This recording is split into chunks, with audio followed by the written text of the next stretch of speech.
us facilitate this meeting tonight along Pat Collette, the chair of the MMTC. So this meeting is being recorded and broadcast live on the city's YouTube channel and public access cable channel 25. During the meeting, when you are not participating, please mute yourself by clicking on the microphone icon found on the lower left-hand side of the Zoom menu next to the video icon. When you are muted, a red line will appear over the icon. Muting your microphone during the meeting will make it easier for everyone to hear. You'll just have to remember to unmute if and when you want to speak. In some cases, we may mute or unmute people as needed to minimize distractions during the meeting. Please remember to state your name and title for the benefit of those listening remotely. You can turn your video on and off by clicking on the video icon on the menu. For the purposes of this public meeting, please keep your video on when you are participating in the meeting. When you are not participating, it is okay to turn your video off. Just remember to turn your video back on when you are participating. If you are participating by phone, you can click *6 to unmute your phone. For those using Zoom, somewhere on your screen, you will see a choice to toggle between speaker and gallery view. Speaker view shows the active speaker. Gallery view tiles all the meeting participants. Individuals who registered in advance to provide public comments remotely will be called upon by name. When you are called on, please unmute your listening device and state your name before speaking. The chair will then call for in-person public comment for those who are physically present. Staff will direct them to the podium to speak while following social distancing and safety protocols. All motions will need to be stated clearly. After a motion is made and seconded, staff will call on each vendor individually to provide their vote. Staff will then need to announce whether the motion carried and the count of the vote. We will start off the meeting here by going through roll call, and Christina will call the roll. Okay. Steve Evans. Here. Damon Volteska. Here. Carol Bowen. Here. Nick Kuzmiak. Here. Aaron Payton.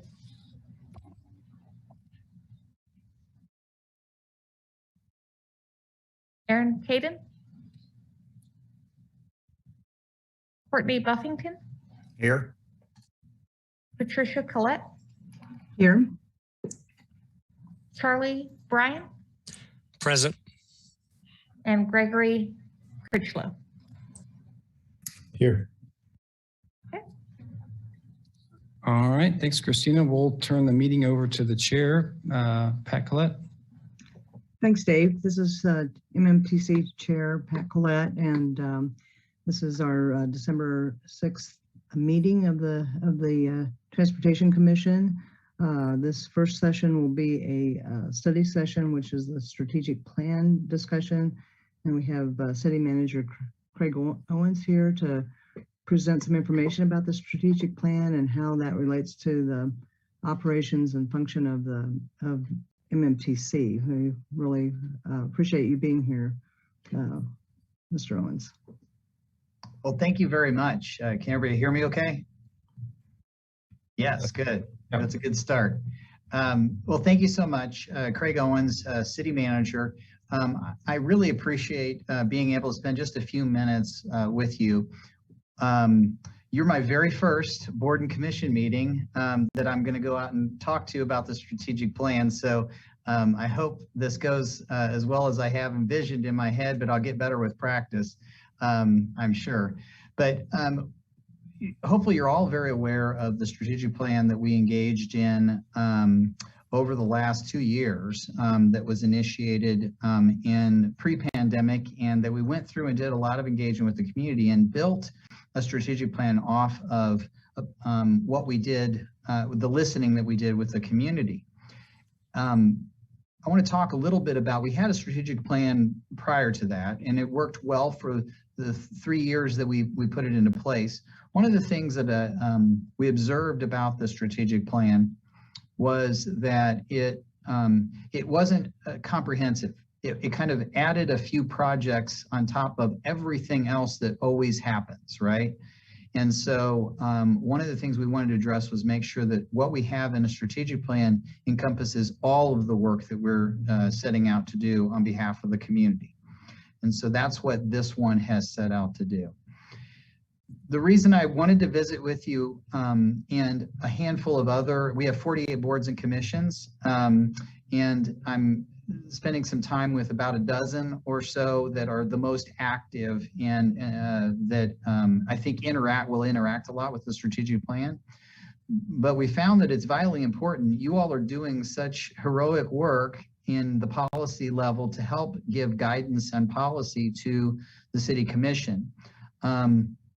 And staff oftentimes is also doing the same work and supporting the work that you're doing, but also we have our own priorities that are driven now exclusively by the strategic plan.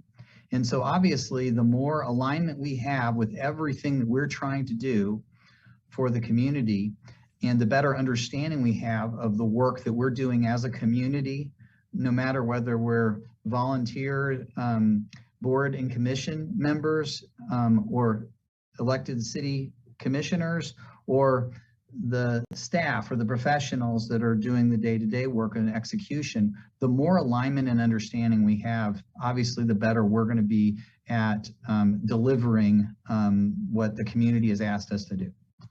So when we put this plan together, we started by listening. And we did what was one of the most extensive listening processes that I've observed in this kind of work for this size of community. I asked for volunteers from our city staff throughout the organization, asked for them to go help us go out into the community and listen to build the strategic plan. I hope that we get 20 volunteers, and we've got 50. So 50 of our employees said, hey, I will come help you do that. We did a training process for how to engage the community, what kinds of questions we wanted to get. And then we went out into the community. We asked for invitations into the community. Where are people already meeting and talking about their community, talking about the aspirations for what they'd like to see? What kinds of services are they looking for? And what are the goals or the things they'd like to see us achieve as a community together? We did tabling exercises at the library. We went to sports leagues. We did the Y'all Come meetings with the microphone in a big hall and had lots of people invited, and a lot of people showed up.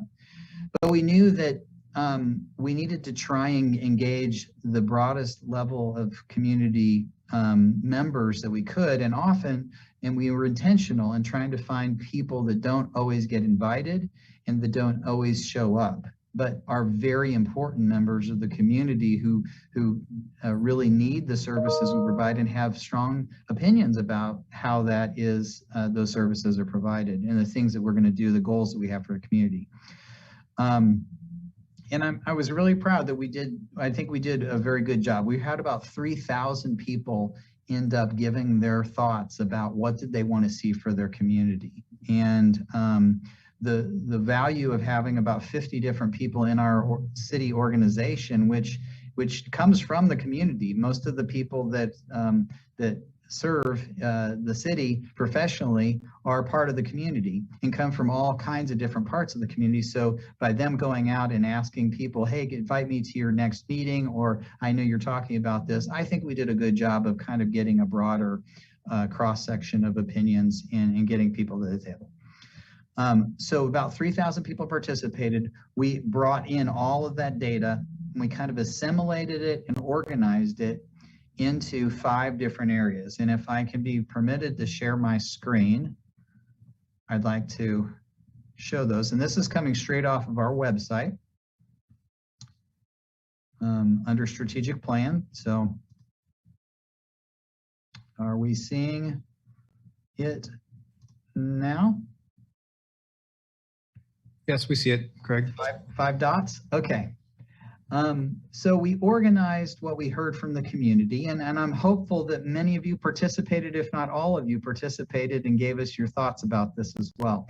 Our boards and commission members number nearly 400, and those are people that obviously sacrifice a lot and care a lot about their community, because you show up to all of these meetings and bring all of your ideas and thoughtful contributions into each of these meetings.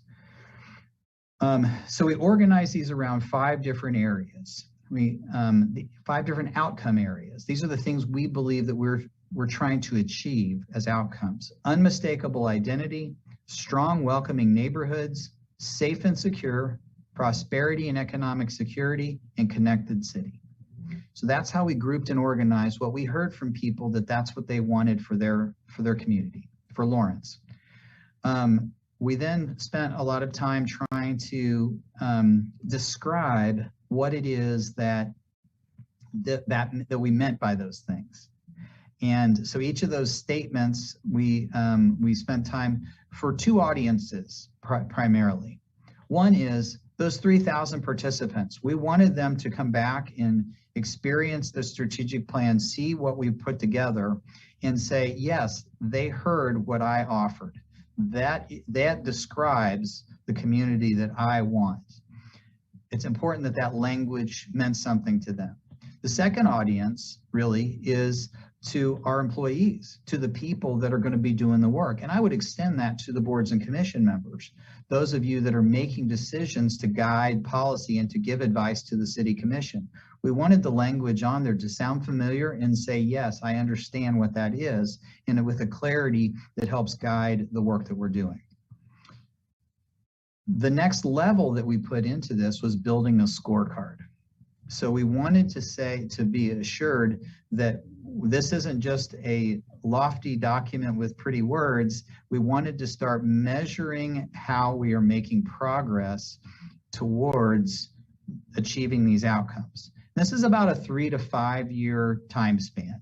Some things will go faster than others. Some things may take longer than 5 years, but in general, I would expect this to be a 3 to 5 year horizon before we repeat this process, put new fingerprints on it, and really assess, are we where we still want to be, and is there anything else we need to add? So through the process of identifying how can we measure, what measures will tell us, be indicators if we're making a difference and we're going where we'd like to go, we have about 70 or 80 that we came up with across these 5 outcome areas. So a lot of measures, but what I'm expecting, and when I went around, I had about 65 meetings with all the different employee groups, small groups of employees, usually 20 or less at a time, just to do what I'm doing here and just make sure that it's very clear what we've done, and to answer any questions about the strategic plan and the system that we're setting up. It's the same thing with you. It's important that you see, oh, I think I see where I'm going to be making a difference. And for you all, it will probably be connected city. There may be some spillover for strong, welcoming neighborhoods and for safe and secure, prosperity and economic security, and even unmistakable identity. There are some things that touch all those areas and lift all those areas, but there are probably some basic measures that most people, either in our staff or in our volunteer groups, will probably say, that's what I understand I'm trying to do. That's what we're trying to do together.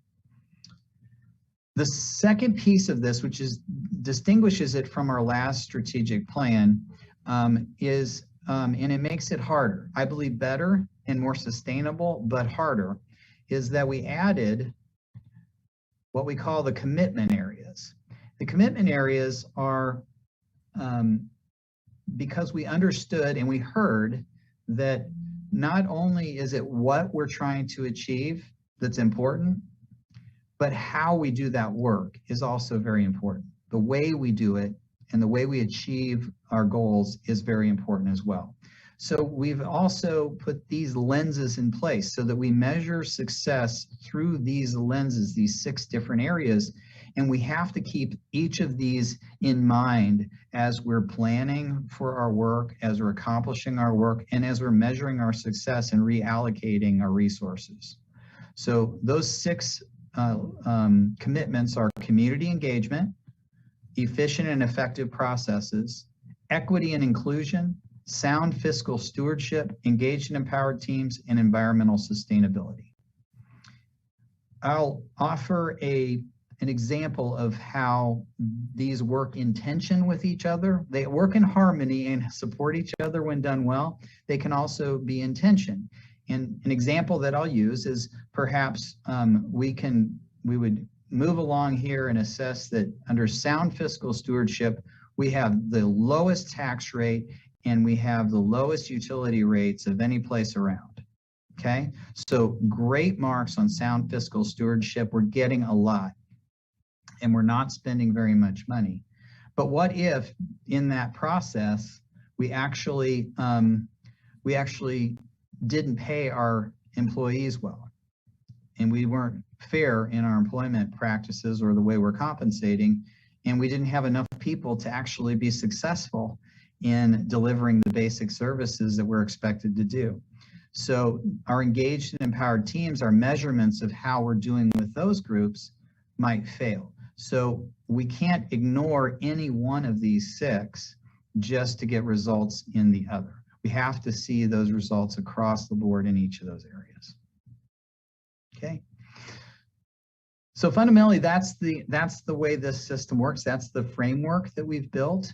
The content, obviously, there's a lot to it. Each of these pages, as you link behind them and you see the scorecard and those measures, many of them are still in progress. We're still building this, but we have launched it, and it is what we've used to allocate budget resources this last year, and we will continue to be doing that more and more with more and more alignment in the future. But also the priorities and the work of the professional staff and the way we're setting up our allocating our resources of what we spend our time on are going to be guided by this framework. I would imagine and hope that the work of this commission, as well as the other volunteer boards and commissions, the advisory boards and commissions to the city commission, also will start to see, oh my goodness, this is the kind of work that we could do to help move and make progress in these different areas, and start to prioritize your work around those things so that we have that alignment. And that's mainly the reason why I'm going on this tour, to make sure that that's out there for your consideration and helps to kind of be a guide for you in your work. With that, and with great appreciation for this time, I will turn it over to any questions that you might have on the strategic plan.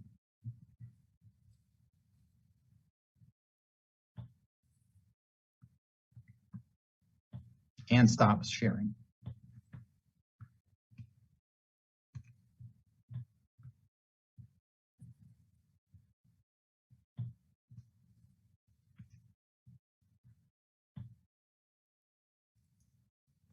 This is Pat, this is, Colette. Yeah, go ahead. I'm sorry to interrupt you. This is Steve Evans. I thought I'd kick it off here. Looked like there was moments of silence there. So I thought I'd try to give it a whirl here. Craig, thank you so much for that. That was real interesting. I was interested in your introduction when you mentioned there were 12 or so most active advisory boards and commissions that you're going to be meeting with.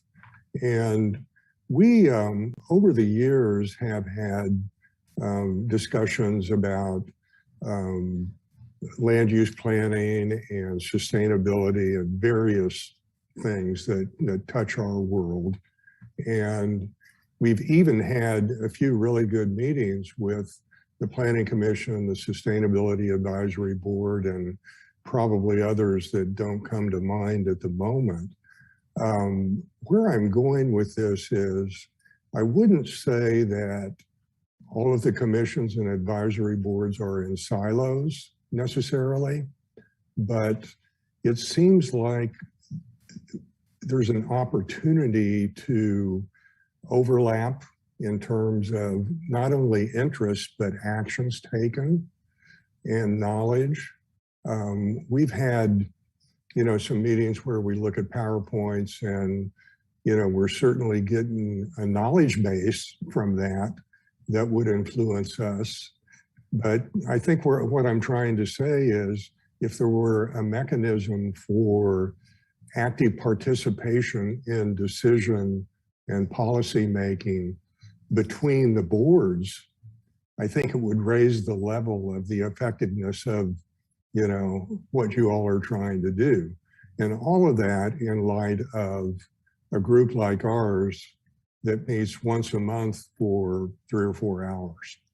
And certainly most of us have interest beyond that 3 or 4 hours. But I'm looking at, long story short, we do overlap. And how could we maximize the opportunity to work together better and more efficiently?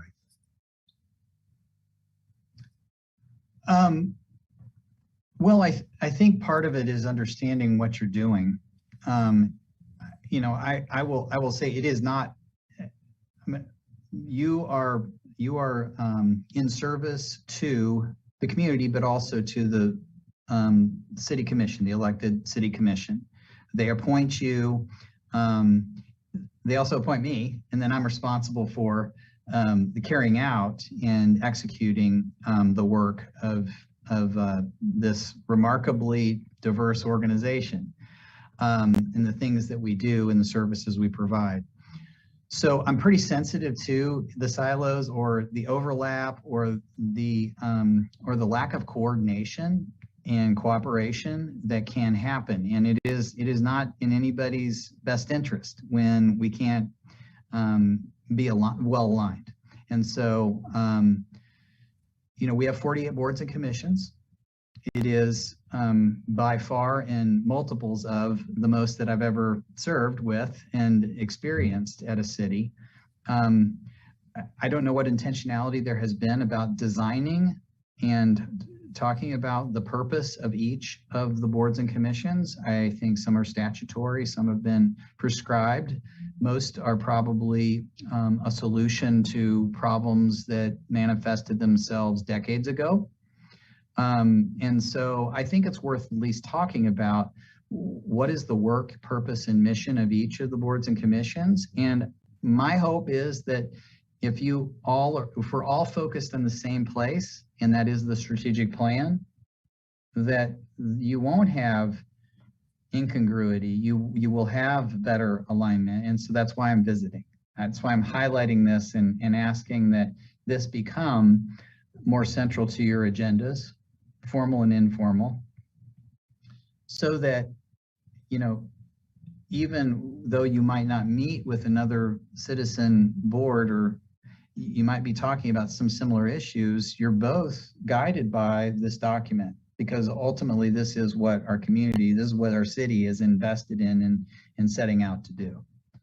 So for your consideration, I mean, the most extreme, and this isn't my decision at all, but I just say, if we were aligning our boards and commissions around the strategic plan intentionally, like we're trying to align most of the work that our professional staff is doing, and we're certainly aligning our budget resources to be the most effective way to achieve these outcomes, I think, you know, those conversations I think are important. That's kind of why I'm triggering this one, and I appreciate you kind of airing it out.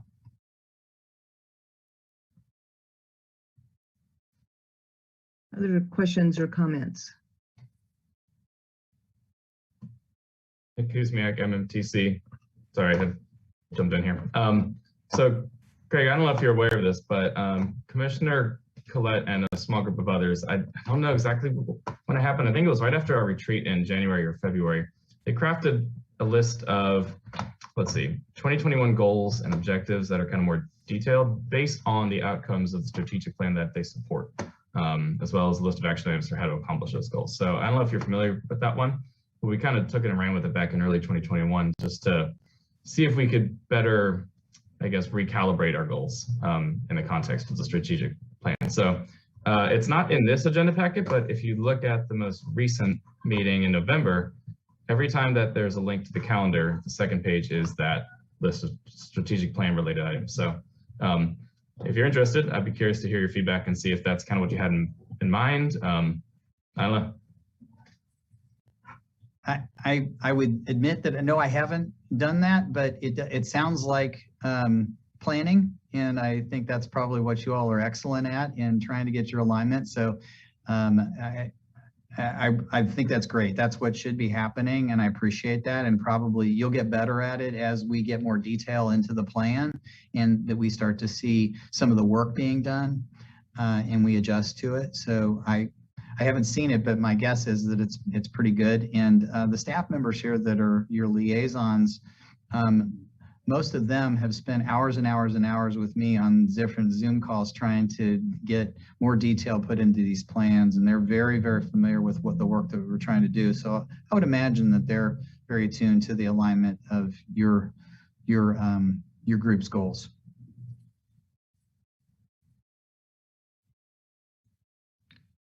This is Commissioner Collette. Kind of related to that discussion about in terms of the goals that we had set during the retreat. One of those also was performance measures for our activities, and there are some built into that are transportation related, multimodal transportation related in the Transportation 2040 plan. Also, some performance measures that are in the Complete Streets policy, but we had formed a committee to take a look at that and look at it and review it and make it more comprehensive, I guess, making sure that we didn't miss anything.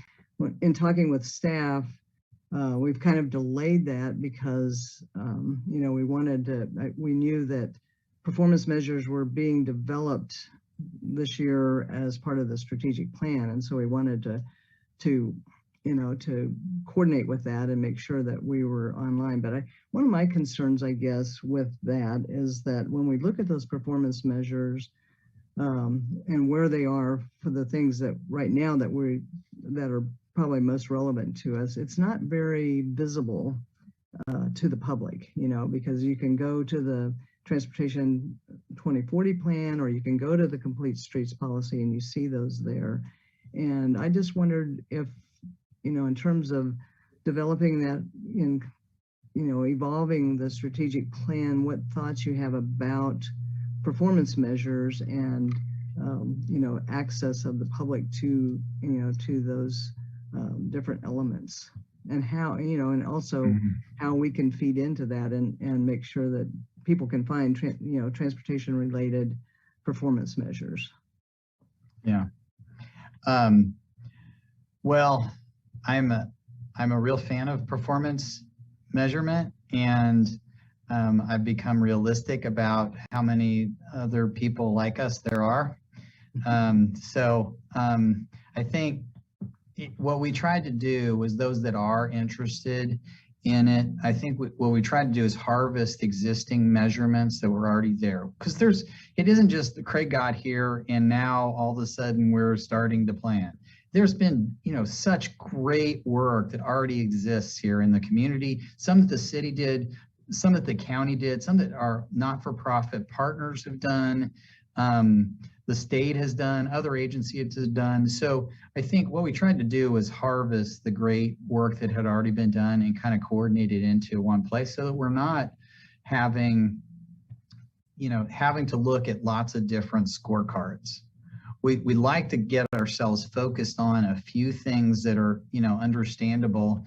And so that when we're making our decisions, we can simplify them as much as possible to get the best results we can. And so I don't want to have you have your own scorecard and us have a different scorecard. We should have the primary measures. Now, there are people that build roads for us and pipes and all sorts of bridges. They need more data than I will ever need. And I want them to have all the data they can. But I think when we're talking at the public realm, and I'd say even at the level of the 5 elected leaders that are going to make the budget decisions, that we got to be careful not to give too much. We've got to have the primary measures that are going to give us the most of the guidance that we're going to need on a week-to-week, month-to-month basis. And certainly on a budgetary basis, we need the primary measures that give us those indications. So I'll try and keep up with 70 or 80, but I probably am not going to drill down much more than that. But I would expect that lots of people are, and they're using lead indicators to help them understand these are the things that are going to help us get the bigger measures moved. That's responsive. Yeah, thank you. Other questions or comments? Gregory Critchlow with MMTC. Listening to you speak about the equity of input and understanding the voices that normally you have a hard time getting to participate. Have you established any successful tools or understanding of how to increase that participation, as opposed to assuming that people will come to you as their a device or way of doing that you're going to get that participation? Yeah, thank you. We did have a lot of conversation about it in embedding equity and inclusion into our scorecard. Gives us kind of a never-ending challenge that's important. Just like fiscal stewardship is a never-ending challenge. We're always trying to get it a little bit better. These are things that we're going to have to put in. I would say the primary measures that you'll see when you look at the scorecard, there's a couple that you'll see kind of across the outcome areas through the lens of equity and inclusion. One is surveys. So we've used ETC, the company that nationally does the citizen satisfaction surveys. We've used them here. We will be using them here annually now because it's such an important and rich data point for our community engagement lens. We're oversampling so that we can have reliable measurements for smaller portions of our population, and so that we can have some reliability in this. So that's one that we've identified and built into our scorecard that I think is useful and didn't exist before. So if we don't oversample, that data set isn't as useful to us. I think we are continuing as an organization, we're trying to establish better avenues and remove barriers to participation. But as I said, we kind of building the scorecard, we didn't just, put a microphone at City Hall at 7 o'clock on a Tuesday night. That is we're always going to have that, and we use that, but that's not going to be accessible to many people. So we did specifically we kind of brainstormed here, what are the other groups that will help us access the existing not-for-profits, the existing community groups that will help us better access voices that aren't often heard. We're very intentional about that. And not that it's complete or they got everybody, but that was from the construction, we were already trying to account for some of those voices. Where we have the scorecard built and we've got the lens put in permanently into our framework, I think that will help drive us to continue to explore that and get better at it. All right, thank you. I should also mention, we have each of these has a champion. We call them champions within our organization. So each of these commitments and outcomes have a champion, we call it. So there is an equity and inclusion champion. There is a engaged and empowers team champion. There is an unmistakable identity champion. And so each of these has somebody that has a team that's cross-departmental and cross-organizational that makes sure that these they're paying attention to that each of their areas is tended to, and that it's being worked, and that there's some accountability back on our achievement.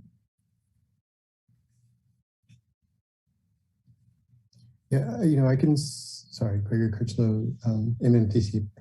I can see where the challenge is going to be, or is. You're almost having to increase that workload to get that data set, to really make people feel comfortable about participating. And so you talk about surveys and scorecards and things of that nature. I think, one of the questions I have is, where do those get placed? Where are those ideal situations to where there is a space that people can participate that is, that it's going to give you a sincere feedback at that point? Yeah.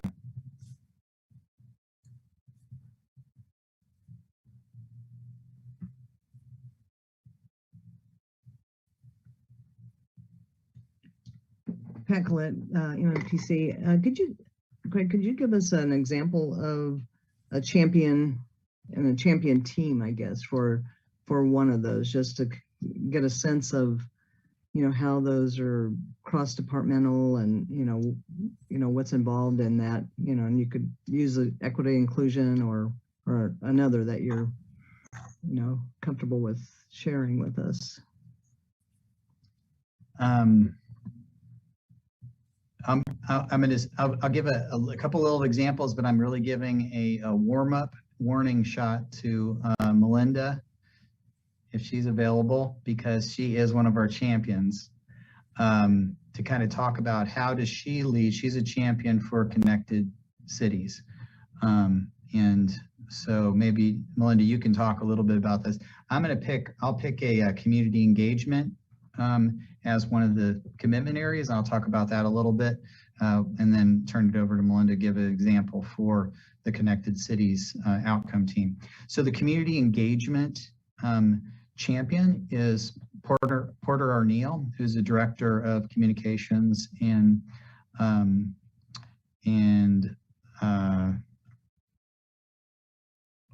art, cultural resources. I'm sorry.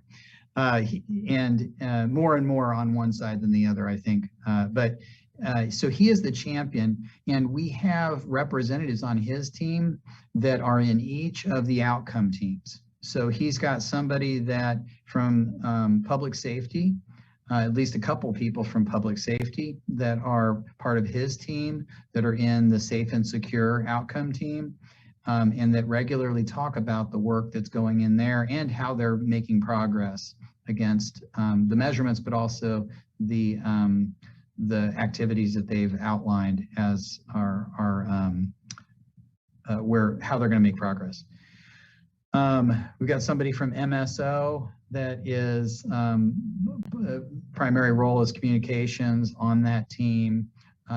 We've got Parks and Recreation members that are on that team. So yeah, that's how that's kind of set up, and they're embedded in the outcome teams and attend those meetings.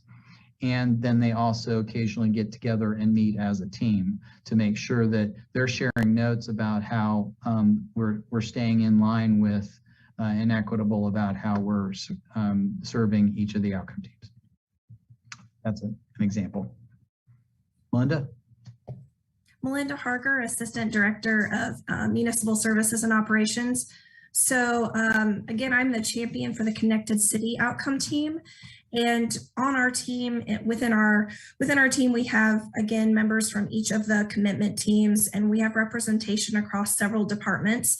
So we have Adam from Transit, we have Mark Hecker from Parks and Rec, Michael Aldridge from IT, and some of these folks are also champions for their commitment teams. Like Michael Aldridge is a champion for efficient and effective processes. There's representation from facilities. We have Jessica Mortinger from the MPO, Darren, who's our asset innovation manager, our ADA coordinator. So we made sure to capture those that can represent all the different interests within Connected City. So all of our progress indicators and the strategies under those progress indicators, we wanted to make sure we had input from all of those individuals. So we are currently working on activities that fall under the strategies that are on our scorecard currently on the website. And we're also aligning what we do with our budget as we're starting up already initiatives for the 2023 budget as we look at priority-based budgeting. So we're aligning those budget requests with the activities to fall under those strategies. So everything is all tied together under our strategic plan.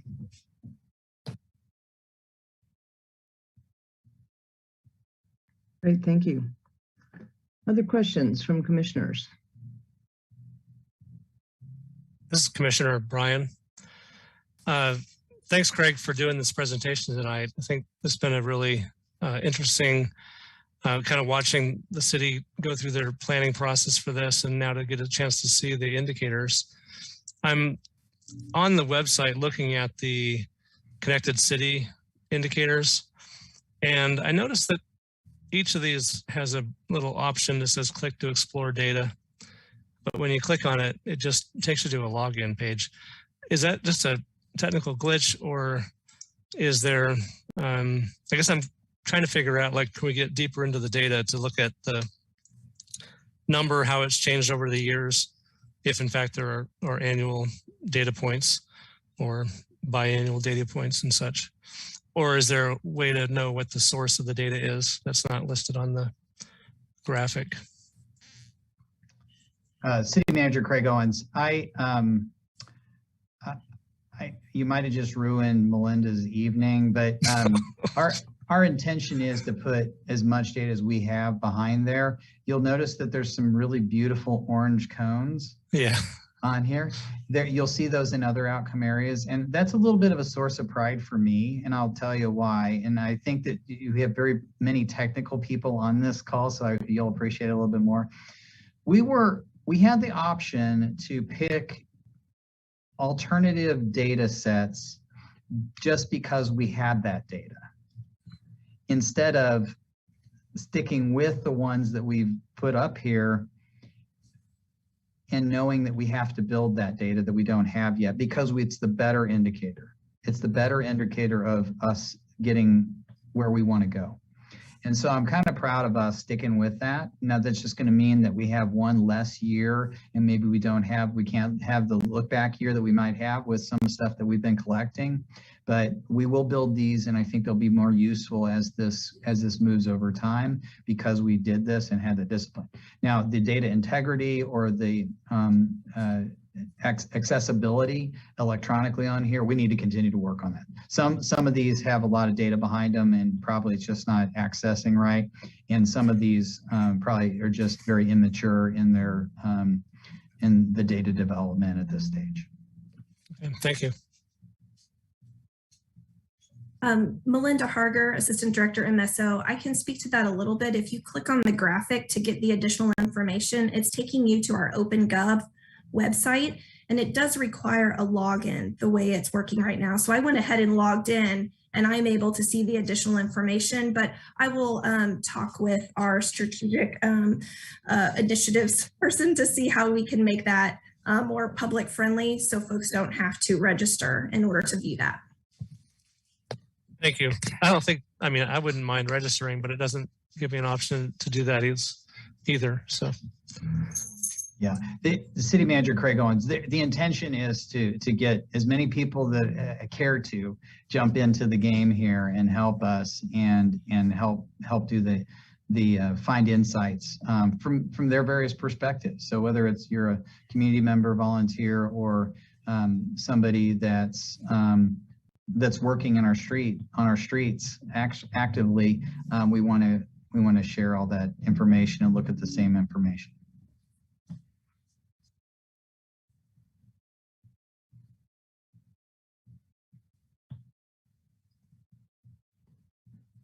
Any other questions or comments for Craig or for Melinda?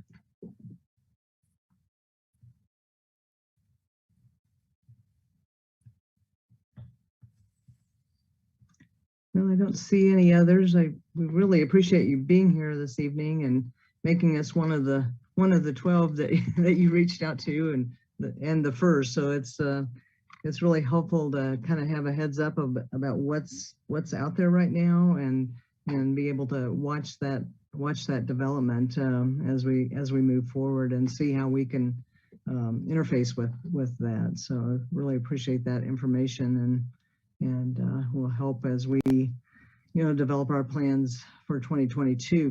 We'll be planning a retreat in probably sometime in February and be able to take a look at that development and see how we can incorporate that into our work plan for next year.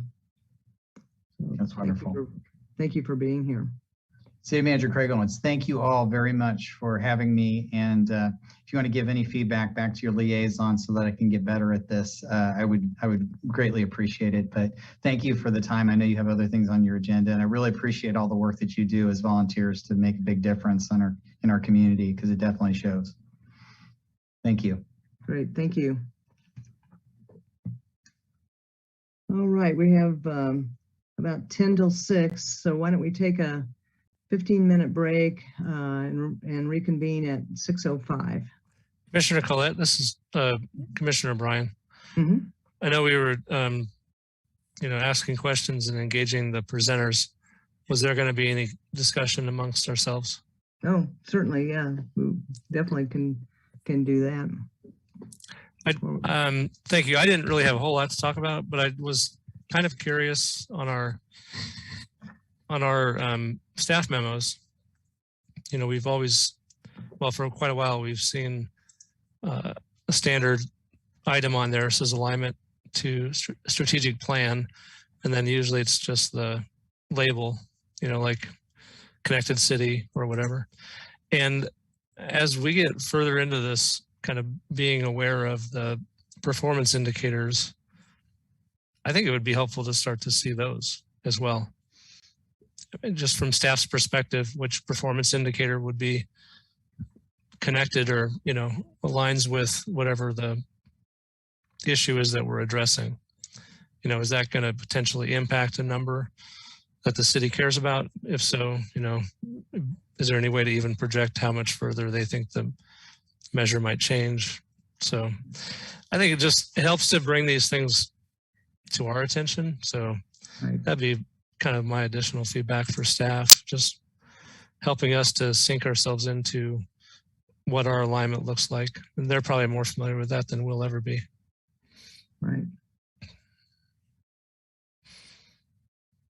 Any other comments on Charlie's comment? I do think, we have had the indicator or the strategic plan, like you said, connected cities or whatever, safe and secure. But having, I mentioned earlier about the, looking at performance measures and what we're doing and trying to connect that better to, what the city has in place with the strategic plan. I do think I agree with you that would make a lot of sense to include that additional detail to keep that at the forefront.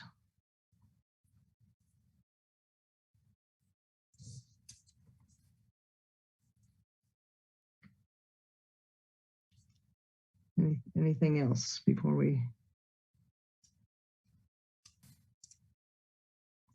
Okay, well, let's adjourn for. Is there any public comment? I didn't see anything there.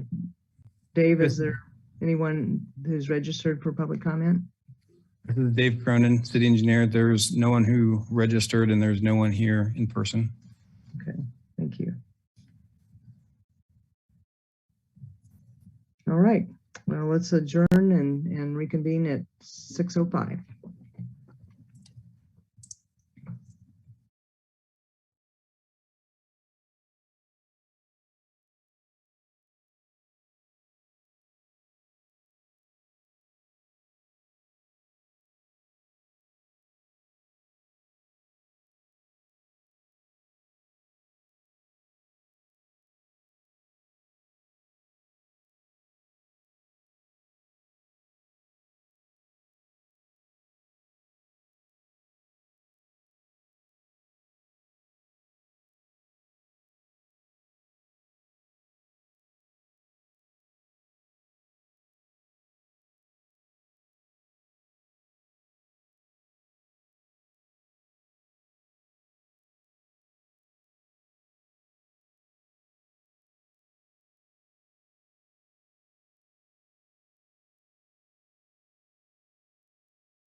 Chair, looks like we're ready to reconvene, but it looks like we're missing one or two people yet. So let's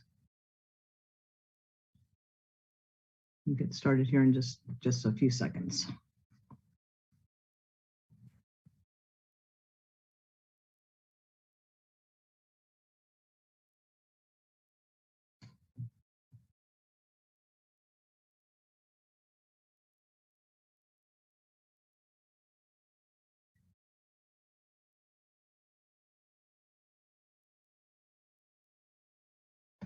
All right, let's begin the meeting.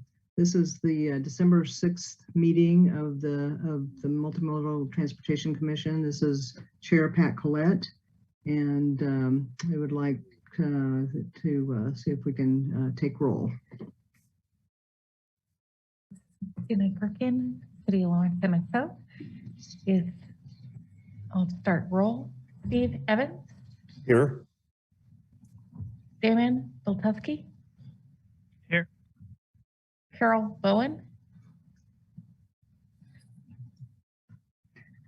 I'll circle back around to Carol. Nick Kuzmiak, Here. Aaron Payton. Here. Courtney Buffington, Here. Pat Collette, Here.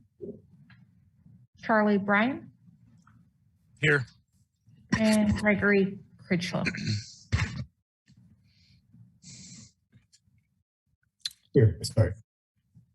And then did Karen make it back on? Carol, sorry. I don't see her yet. She was here earlier, so.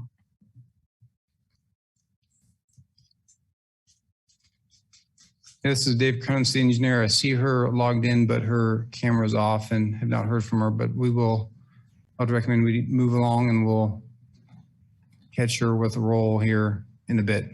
Okay, great. Great. This is, again, this is Pat Collette, Chair. We start off with approval of the minutes from November 1st, 2021. Are there any, excuse me, is there any discussion about the minutes? And if not, I'd entertain a motion for approval. This is Commissioner Bryan. I would move to approve the November 1st, 2021 meeting minutes. Thank you, Charlie. Brian, motions. Is there a second? Nick Kuzmiak, MMTC. I'll second. Thank you. We call the roll.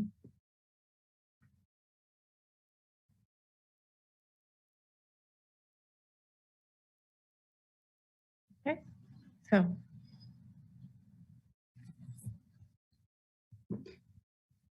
Okay, Steve Evans, Here. Damon Boltuska, Yes, here. Carol Bowen. Here. Nick, you seconded. Aaron Payton, Yes. Courtney Buffington, Yes. Pat Collette, Yes. Charlie, you motioned, and Gregory Critchlow. Oh, Yes. Charlie. And I'll go back to Charlie Brian. Brian? Yes. And I'll change my here to a yes, by the way. motion carries. Thank you. Next item on our agenda is public comment. Do we have anyone online who's registered for public comment? I don't see anyone. This is Dave Cronin, city engineer. We did not have anyone indicate they were going to speak to public comment, and there's no one present here in the city commission room.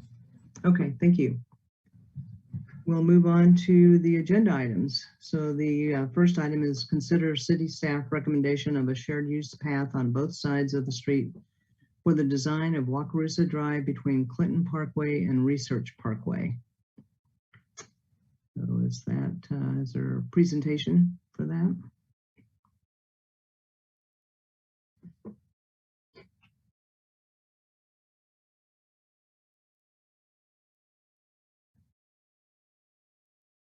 So this is the design for the reconstruction of Wakarusa Drive. We saw the concept back in our October meeting, and then we're bringing back asking for a recommendation on the bicycle and pedestrian facilities on this stretch of the corridor. So we've, again, JEO Consulting Group has been working on the design, and since our October meeting, we've continued to evaluate some of the options we were considering, and including the discussion that we had at the October meeting. And then we also held a public open house on November 3rd and gathered feedback from the public and have incorporated that into our recommendation as well. So with that, I'd like to turn it over to John with JEO for the presentation. Hello all, are you able to hear me okay? Yep, we can hear you. Great. And do I have permission to share a screen? Let's see, are you seeing what I'm seeing? Yep, we can see the presentation. Thanks. Okay, perfect. I'm gonna just, are you seeing the actual screen or my window here? We see it. Looks like we see the full presentation. Okay, perfect. And then I'll just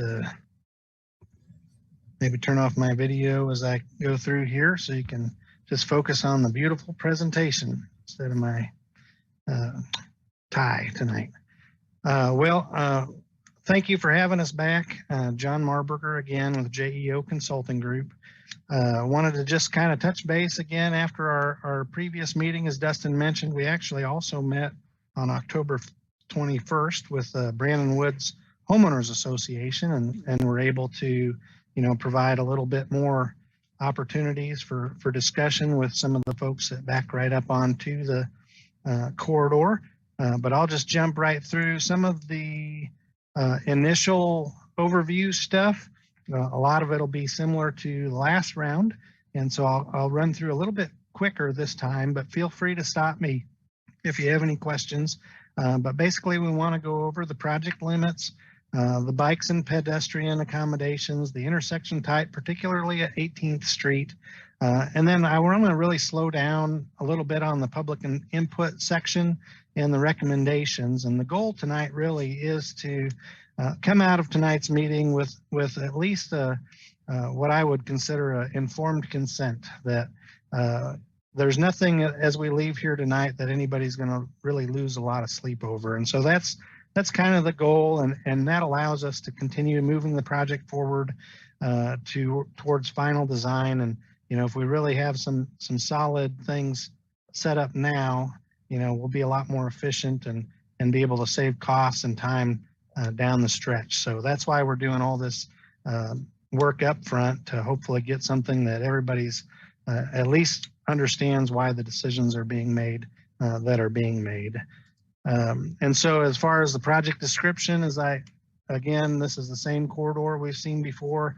The only point of these circles aren't roundabouts. We had that question at the open house meeting. It's actually an intersection that we did some traffic and safety analysis on. And so the project runs from the north leg of the Clinton Parkway intersection all the way north up to the Research Parkway and through the Research Parkway / Brandon Woods Terrace intersection. The typical sections we looked at, there's one less this time. Previously, we had shown a off-street separated cycle track. That was, I'll get into the public comment later, but really down to considering maybe two separate shared use paths or a shared use path on one side with a 6-foot sidewalk on the east side.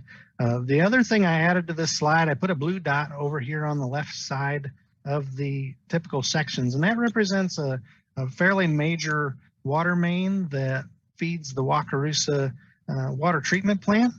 And so we've had some questions of why can't we move the road to the west? You know, seems like there's a lot of open ground over there, but the reality is there's some pretty major underground improvements that prohibit us from really expanding the project too much to the west without incurring fairly significant project costs. I believe there's also comment of, you know, why don't we do an on-street bike lane? And I think we touched on that last round as we look at comfort of use and current both city criteria as well as FHWA guidance really would shy away from any type of an on-street facility. And if you were to do a buffered bike lane on street, certainly there's impacts to that water main and private property. And so for those reasons, we've decided to really hone in on, you know, do you do a shared use path on both sides, or is there a option to do maybe a less than that 6-foot sidewalk on the east side? And so those are kind of the primary options that really we'd like to discuss tonight.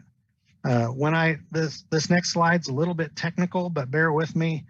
Some of the questions we got at the public, and this just kind of describes some of the things that are on, you know, particularly the property owners, the adjacent property owners' minds as they're looking at this. You know, near Turnberry Drive, there's a fairly significant landscape wall that's actually on city property, and the city, you know, would have all the rights in the world to go and rip that out.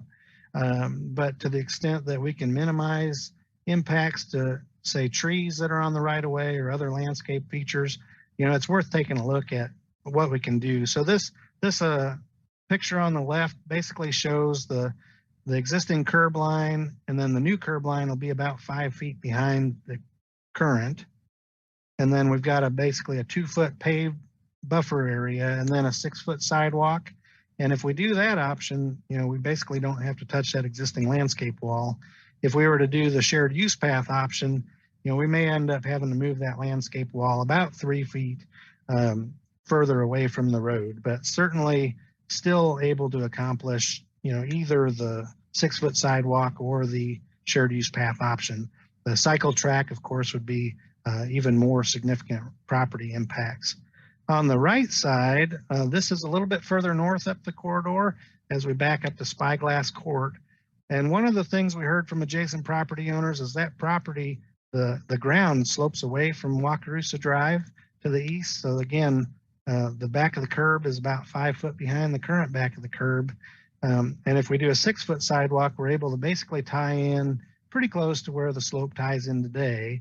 And then as people, you know, they have to open gates and mow right now per city code, they need to take care of that property behind their fence. And so if we were to do anything that put a wall or impacted their fence in any way, you know, it would impact their ability to care for the right of way that they're supposed to by city code. And so the shared use path option on the bottom shows that we would need a small retaining wall. And even with that, there would be a fairly good little strip between the fence and the wall that would allow that property owner to get in there and just mow and maintain behind there. And then in this case, because the new shared use path is a little bit higher and that privacy fence that they have today sits way down in a hole, basically, you know, there were some concerns about privacy. And so what we would recommend is if we do have this wall is, you know, go ahead and you're going to need some type of a safety railing anyhow. You know, we could just go ahead and put a 6-foot tall fence on top of that retaining wall and kind of alleviate some of those concerns, you know, about particularly the privacy, but also some noise things were raised as concerns too. So that just kind of shows in a nutshell how, you know, as we move into this final design, we're trying to take into account those things that we heard, and while still trying to provide the actual project that needs to be done to meet the needs of everybody on the corridor. So with that, I'll jump over to the 18th Street intersection, and you've seen this before as well. There's 2 options at 18th Street. a roundabout option. And in this case, and as we move towards final design, my guess is these crossings will move a little bit further away from the roundabout. But the key piece of information here is with the roundabout option, we would have some type of a pedestrian activated beacon that would allow folks as they come up to that crossing to push a button to activate a flashing beacon, which would then alert the drivers on the main line to look out for somebody potentially in that crosswalk. And on the side road on 18th Street, we're showing a raised pedestrian crossing. And so those raised crossings have been shown to both slow people down as well as increase yielding behavior to pedestrians. And so one of the things we heard to the north, the existing roundabouts, while I'm sure they're probably safer than what was there before, there's some things that we can further do to provide a little bit more pedestrian and bicycle comfort as folks need to traverse across the roundabout option. And of course, there is some property impacts, and we've had conversations with each of the property owners and believe that, we're able to hopefully work with everybody that may have an actual physical property impact. The other option is the traffic signal, and we'll cut through some of the pros and cons. In this case, this is still showing the cycle track option, but the traffic signal really isn't right-of-way free either. There still need to be some right-of-way impacts with the signal, but then there's some operational and safety benefits that of the roundabout that we think kind of outweigh the benefits of the signal. So with that, I'll jump into the kind of the overall. This is a lot of information on this slide, but essentially as we looked at comparing the roundabout to the signalized, the reality is both of them would meet the objectives of the project. Both of them have advantages and disadvantages. And so as we weigh that, as well as the public input, that's how we came up with what we'd like to recommend this evening. But the roundabout in general has less delay, which means less emissions over time. And so it's a little bit more sustainable from a climate perspective. The signalized intersection, even though it's generally a level service A, on the side street, you're still going to have a reduced level of service, where with the roundabout, if there's nobody on the main line, somebody can just go. With the safety aspects, the roundabout does tend to be, from a traffic standpoint, shown to be a larger safety benefit, a greater reduction in potential severe crashes. When we looked at the crash data, there was a pattern of more of the angle crashes, which tend to result in more injuries.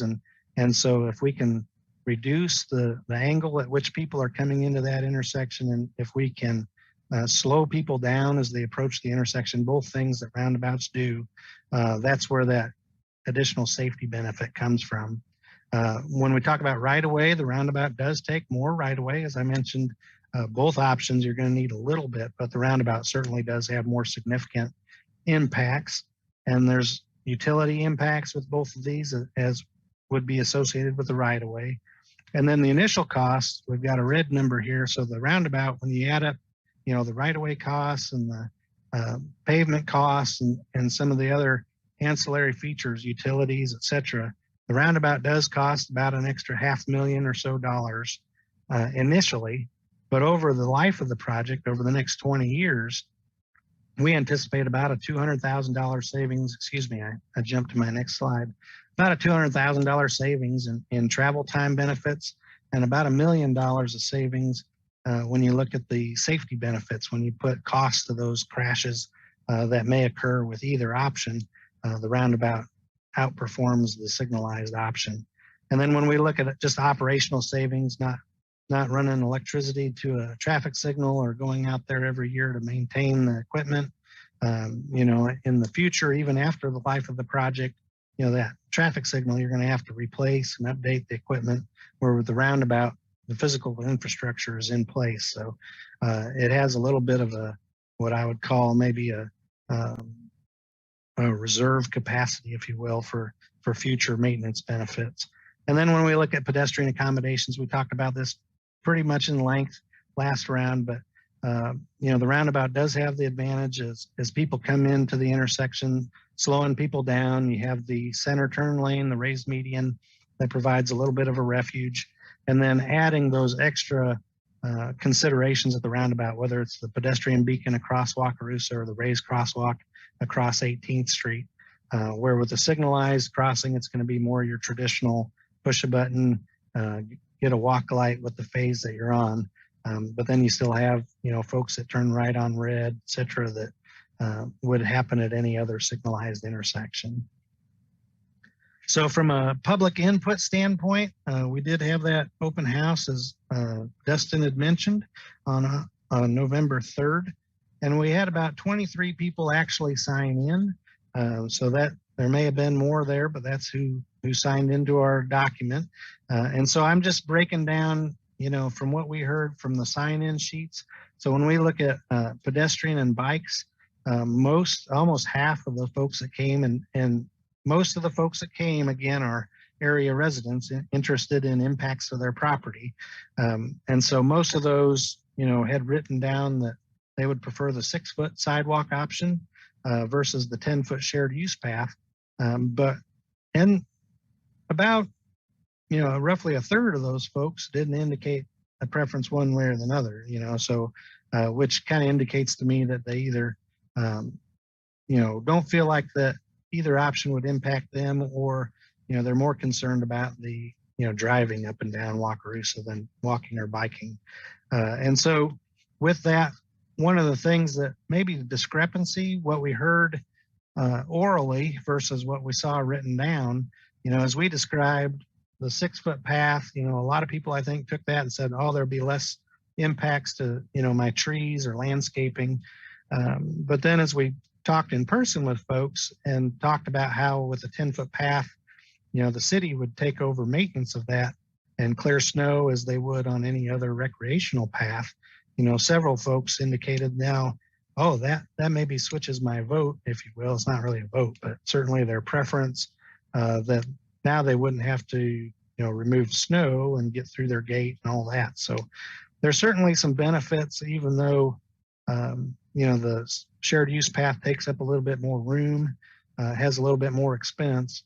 There are some benefits to those adjacent property owners from reduced maintenance directly. And so I think, it's kind of a mixed bag there as we kind of looked at what we recommended. And then when we look at 18th Street, about 3/4 of the folks that came actually preferred the roundabout option. And so that lines up pretty closely with, I think our engineering evaluation of the intersection that a roundabout does make a lot of sense here and would be what we would recommend moving forward. But I think, as these things have been installed around town, it just goes to show both the success of the roundabout as an option, as well as, the public coming along in terms of getting more used to them and seeing the benefits.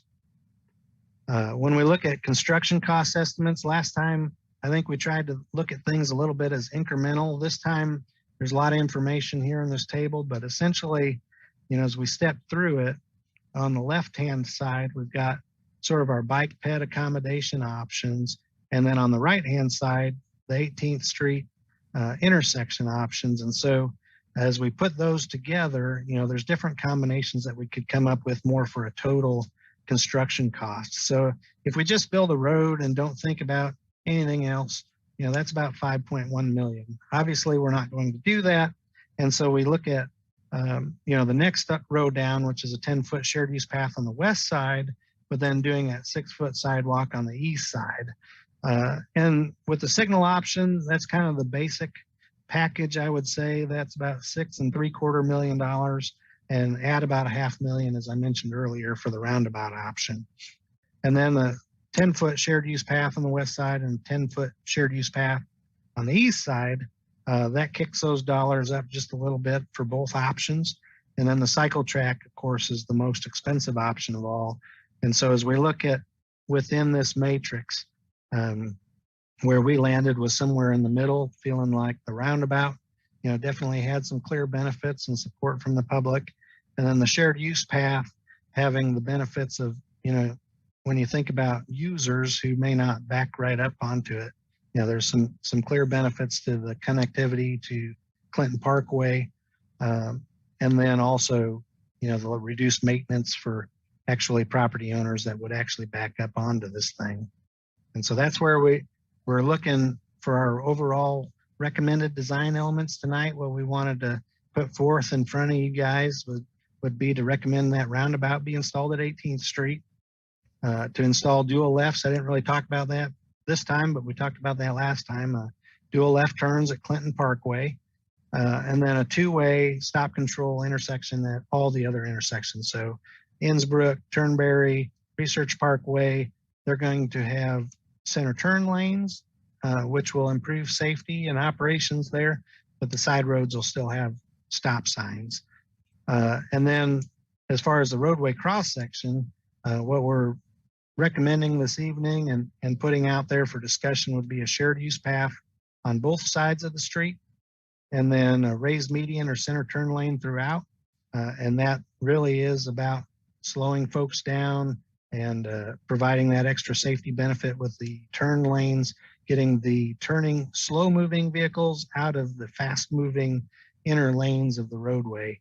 And then really trying to avoid that existing 24-inch water main on the west side of the road, to avoid that cost of replacing that thing. So I'm sure it'll need to be replaced at some point, but probably not for another lot of decades.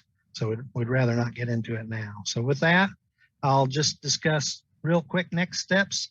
If we can get moving forward on more of our actual engineering design, putting together those plans, we'll start doing that, and then we'd be ready for identifying which exactly right away as we work with property owners to say, hey, we're going to need about 100 square feet, or we're going to need this corner from your property to accomplish the project. That process will begin about this winter. So we'll go out and we'll stake that right away. The city will go out and appraise and make an offer with that property owner, and trying to work with the property owner to come to an amenable agreement for acquiring that, so they could acquire that by the spring. We do plan to have another open house in the spring, but that open house will be much more informational in nature, where this one, we were really looking for active input on different options. The one in the spring will just be more like, this is what's coming, and more informative in nature. And then really looking to finish up the design plans by next summer, and that way we could have a letting and give a contractor time, to schedule that project and get materials in place. But I think probably more than likely any actual construction is probably going to occur, not till the spring of 23. So with that, are there any questions? Yeah, this is Damon Baltuska, MMTC. Real quick one for you, John. Does the cost of the roundabout include the price of right-of-way purchasing? Yeah, so that's where we had some variable differences in costs. So when I showed the difference between the roundabout and the signal option, we had that 450 to 600,000. Where I showed just the construction estimates were only about $500,000 different. So yes, the initial costs, what we considered initial costs, did include the roundabout right away.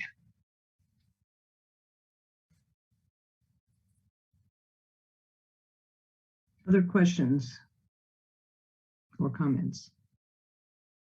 Pat, this is Steve Evans. I have a couple of questions. I'm not totally clear on why the cycle track was taken out as an option.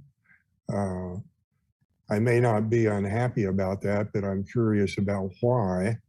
And was it due to you all didn't think it was an appropriate amenity for this location?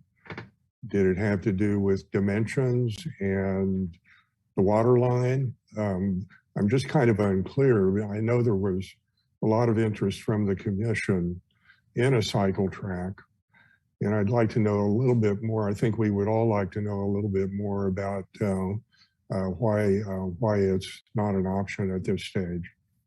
Yeah, and I'll just break that down into a couple of different points. I can turn back my video on now that I'm talking. So as far as why the cycle track was not carried forward, there's maybe 2 or 3 different reasons there. One is the actual dimensions. While we think we can fit it into the right of way, there certainly are some trickier issues associated with doing that, both with getting closer to people's fences, needing additional walls, certainly impacting the landscape, potential impacts to the water main. All those are more impactful with the cycle track option. The second reason really comes down to what we heard in the public involvement. I think as people, broad throughout the city, I think there's some support for the cycle track option. For the people that live along the corridor, saw the extra cost and really didn't see, I think, a connection there to how that would provide, the incremental benefit that would be associated with. Certainly there's a benefit, but is it worth the additional cost? And what we heard, at least at the public open house, was that it doesn't. And so I think we only had one person actually select the cycle track as their preferred option out of all the people that left comments. And then really the third option there is connectivity. And so this little piece is a little bit tricky. I would say, you got Clinton Parkway to the south, which has off-street shared use paths. You've got the section to the north that has on-street bike lanes. And as I mentioned before, that on-street bike lane really isn't a suitable option here because of the traffic and the speeds. And so providing, I think when we talked with city staff, when they were looking at potential cycle track options, I think the idea was, well, is there a better corridor in town, that we can get more of a consistent a look at that may be more appropriate in the future to consider that cycle track for. So all those reasons were the reasons why we had eventually dropped the cycle track from ultimate consideration. I don't know. I have a couple more questions, but if anybody wants to stick on that subject, be my guest. This is Commissioner Bryan. I would like to ask a follow-up about the cycle track. Is it typical that a cycle track would cost more, or is that something that's particular to this project? I think I'll answer that in 2 parts. One, generally, it's going to be more expensive. I mean, you just have to kind of figure that it's going to cost more. In this particular instance, due to the restricted right-of-way, if you're a brand new corridor doing this, might be a little bit different story. But due to the restricted right-of-way and some of the grading issues, in this particular instance, there are going to be some additional walls and potential property impacts with that option. What makes the cycle track cost more than, I guess I'm comparing it to a shared use path? Well, it's wider. Okay. I mean, you're just talking more concrete in general. Got it. Thank you. Other questions on that topic? I have a couple of follow-up questions, and I don't know. We also have public comment correspondence that came in, and I don't know if this is the appropriate time to read that. As kind of related to this discussion, so we might want to take a look at that. In terms of just, was there a reason that the cost estimates weren't provided for the cycle track to have a comparison in that case? We did actually provide a cost estimate for the cycle track option. So that would be you're seeing my slides again, that would be the last line here that shows, from what we're recommending to the cycle track option is about $450,000 delta. Mm-hmm. Okay. Yeah. I mean, I think in terms of the, public comment that you got, and the comments on that particular issue, it's such a small sample that I would be hesitant to draw a lot of conclusions from that. It's, 23 people or so along that participated, and that's a pretty limited sample for, you know, a corridor like this. So I would be careful about making too many conclusions from that. You know, I think that, you know, some of the other engineering designs and the, you know, the costs and some of those kinds of things are certainly legitimate in terms of adding to our understanding of the, you know, to the projects. But, you know, I would really be hesitant to use those 23 comments, you know, and, you know, and a lot of people not really maybe knowing what a cycle track is or the differences between safety and that kind of thing for cyclists and pedestrians on the shared use path. So, Dave, what's the appropriate time to bring David Hamby's correspondence forward in this discussion? Do we need to wait to the end to do that, or?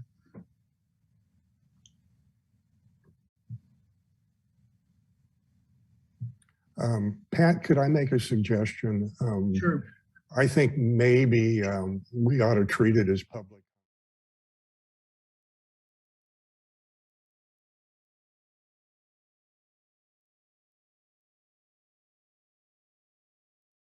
Commissioner Collette, to answer your question, we could discuss those right now. So we received those comments today, those public comments, and attached those to the agenda and also forwarded them to all the commissioners. But if you want to discuss those comments right now, go ahead. Okay.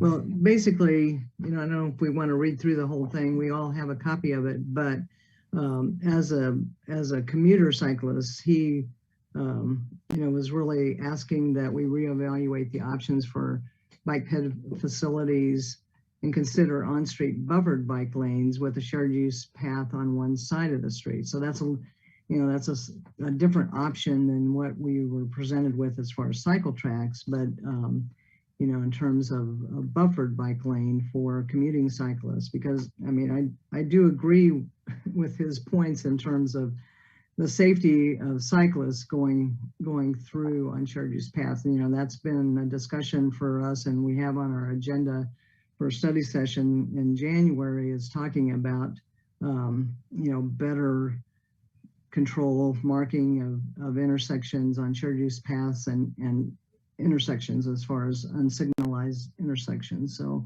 that was his comment. So I don't know if there has been discussion about buffered bike lanes, and you know, I wasn't able to tell from the materials exactly in terms of the cross section as far as dimensions and whether that's a possibility or not. But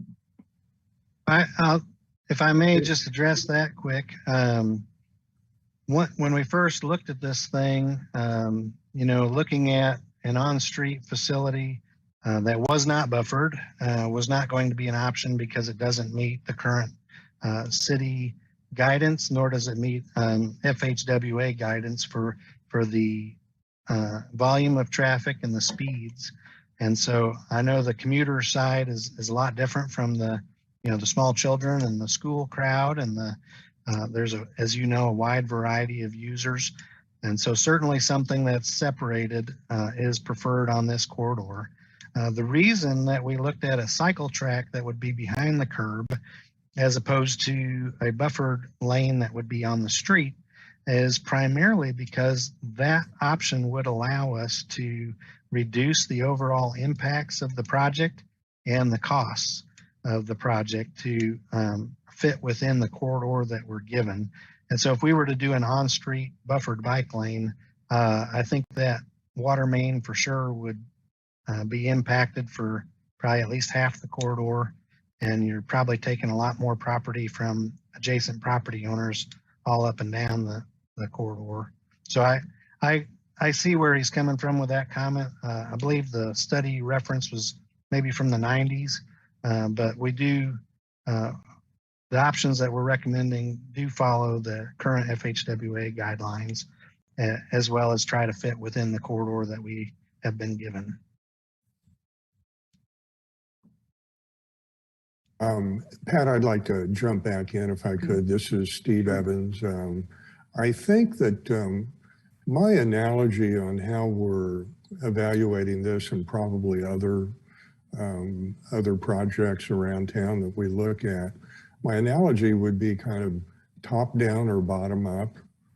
And I think we tend to look at things top down, like, oh, let's put a shared use path there and it'll be used. Let's put a cycle track there, it'll be used. And if I were looking at this from the bottom up, I've heard a lot of people over the years talk about land use planning and how it relates to these kinds of things. And if you were to look at an overall picture, I don't know if it would be helpful to pull one up about the area. I'm just going to try off the top of my head because I can kind of visualize it pretty well, but it seems to me that most of the residential areas that are east of Wakarusa in terms of K through 12th grade, you know, pre-high school kids, don't have to cross Wakarusa to get to school. Am I correct in that assumption? Anybody? I think it's, Charlie, what school do your kids go to? I know you're on the other side, but doesn't this population go there also?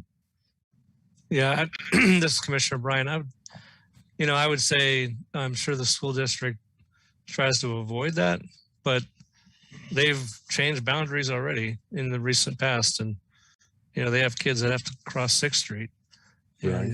there's Right. kids that cross Clinton Parkway. Right. So there's some major arterials that kids already have to cross. Right. I don't think anyone's crossing Wakarusa at this point, but I wouldn't say that's going to be always the way it is. Right. Well, that's my point. And I'd say probably the same is true for the areas west of Wakarusa, that at the moment, there's not a lot of, I don't know of any safe routes that that cross Wakarusa, although it would be, I could be wrong there. But so we have residential areas on either side and users from those residential areas. We have very few, if any, businesses in this project area we're looking at on the east side, but almost the entire corridor on the west side is made up of businesses. And that, I believe, in today's world is where you're going to get the most commuters using Wakarusa to get to and from work, like David Hamby does. I honestly, I'm not really sure. I'm trying to open up some thinking about who are the users here. I mean, it's easy enough to just say, and I may be one of the quick ones, a shared use path on each side makes sense. But I just assume that we get to a conclusion like that by knowing more about the users, and not only the current users, but the future users. And I really agree with Pat. I mean, this community input is, it's meaningful, but it's not, for me, it's not anything I'd really take to the bank and rely on big decisions for. So I'm just kind of challenging everybody to help me think in those terms. And if we do, does it make any difference? Is this going to cause us to rethink what's going on here, or, going back to the drawing board in some ways? And I'm sure staff and Jonathan aren't jumping up and down about that, but we got to do the right thing. So. Well, that's why we're having this discussion. And Commissioner Evans, I think if as an industry, we were able to, make the kind of analyses that you allude to, you probably could make a lot more money as a consultant. Certainly those are national discussion points that, the entire country is wrestling with as far as how you identify that user. I will just say real briefly, you know, if we were just to leave it up to a vote, you know, to the actual public open house, we'd probably end up with a 6-foot sidewalk. But we did recognize that there is a active transportation component that, you know, you're trying to balance both the users as well as the people that live right adjacent to. And so I think the shared use path is kind of an attempt to balance those two issues, where the cycle track is, I mean, we can design whatever you want, but having broad-based support for those options, and is it the appropriate thing, you know, for this corridor. I think where we fell on the shared use path was really trying to, you know, balance what's on the left hand with what's on the right and come up with something that works best for the most number of people. Well, we don't have a crystal ball, I know that. And, you know, what I'm asking for, I don't think is quite the order of magnitude in my mind anyway, but 10 or 15 years from now, is this going to be more heavily used by commuters going to businesses? And if so, it may not make any difference, but I would guess that in the world, most of us would like to envision out that far. It probably would have a lot more bicycle traffic.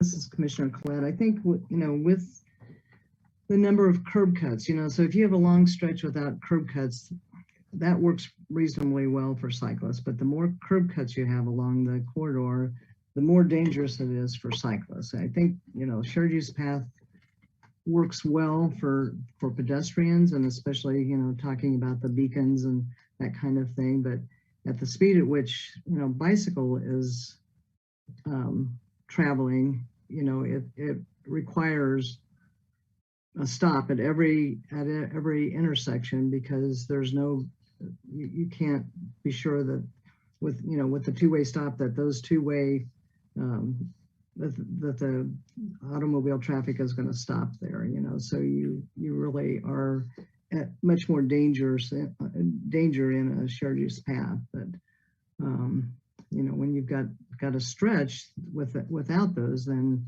you know, it works reasonably well. But you know, we're considering both pedestrians and bicyclists in this design.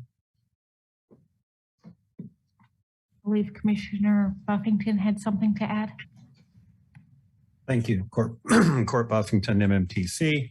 One thing I do want to point out, and this was something my memory was jogged on, so I went and looked it up from Mr. Hamby's input. We place even one shared use path, he can no longer ride in the road, nor can anyone else.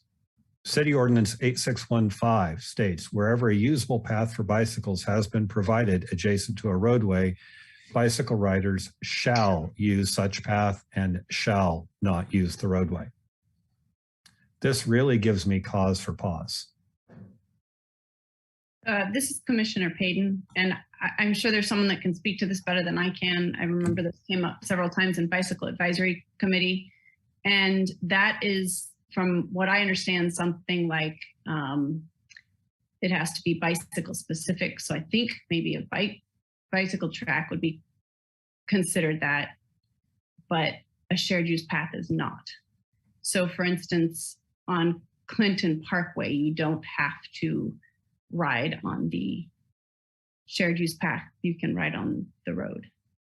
I don't see that defined in ordinance, so I'd like Court Buffington, MMTC. Again, I don't see that in ordinance, so I would like City Legal Counsel's input. This is Commissioner Bryan. I mean, this has been an issue raised in the past, and I think it's been long settled. Unless you have a cycle track that's dedicated for bicyclists, the bicyclist is allowed to ride on the road. Yeah, this is Dave Cronitz, the engineer. If I could jump in, that is correct. Where is it stated in ordinance? Where is it defined? This is Dave Cronitz, the engineer. I don't know if it's explicitly stated in ordinance, but I think we interpret that to be a shared use path is a facility that is not, you're not restricted to use it. You can use the street as well. And I'd need to follow up with reading the code and finding it here, but I would advise you tonight, as far as the decision-making goes, that has been our interpretation.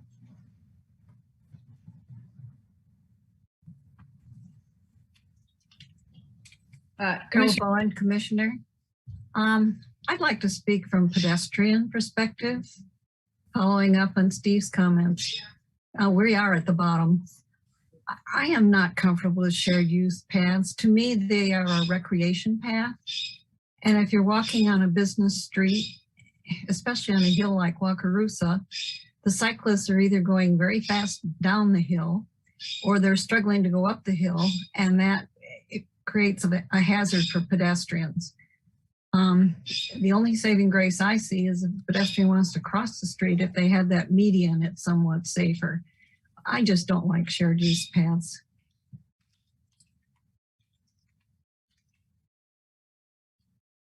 I think Commissioner Payton had another comment. yeah, Commissioner Payton. So before, when we've had this, I remember there was some investigation into it, and it has to be a cycle specific path.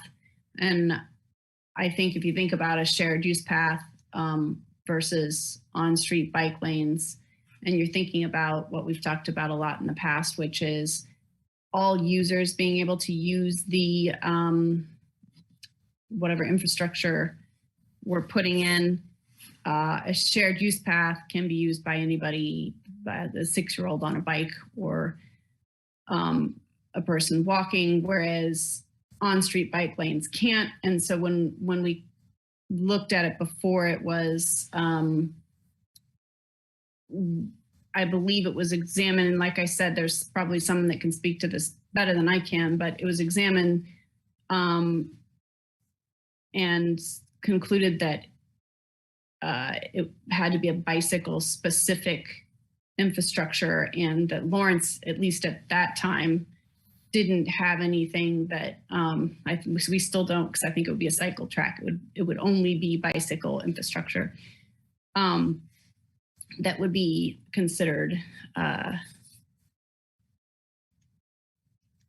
as part of that. So it would have to be bicycle specific. Only a shared use path doesn't fall under that code that you were speaking about, Court.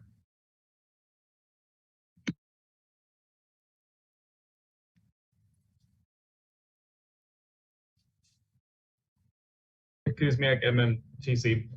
Pat, I hate to kind of step over you in this case, but I feel like it may be a good time to clarify what it takes to speak in a conversation. I worry that sometimes, so when Court had his hand raised and wasn't addressed for a while, the hand icon was like right up in the corner around a bright light, and it was kind of hard to see unless you were really looking for it. It's not really anybody's fault. That's just how Zoom works, right? So it may be good to kind of standardize, kind of just right in this moment. Can we jump in? Do we need to raise our hands in person? Do we need to do the hand icon? Because otherwise people may have important comments to share and may not realize that they can just jump in if they want to.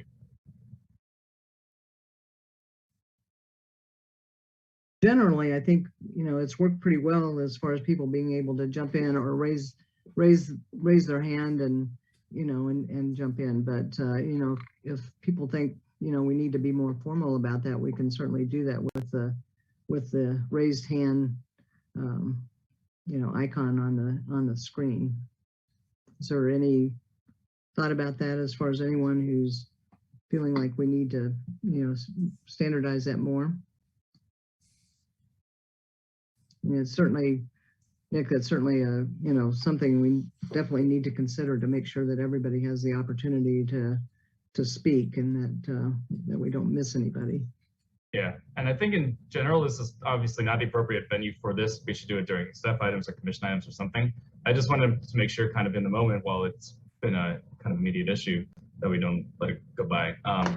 So I guess, could I suggest for now that if you do have anything that you want to add, please just jump in perhaps, because not everybody may see the hand, and we don't want your comment to go unnoticed. Right. I will add that Damon Baltoska has his hand raised as well.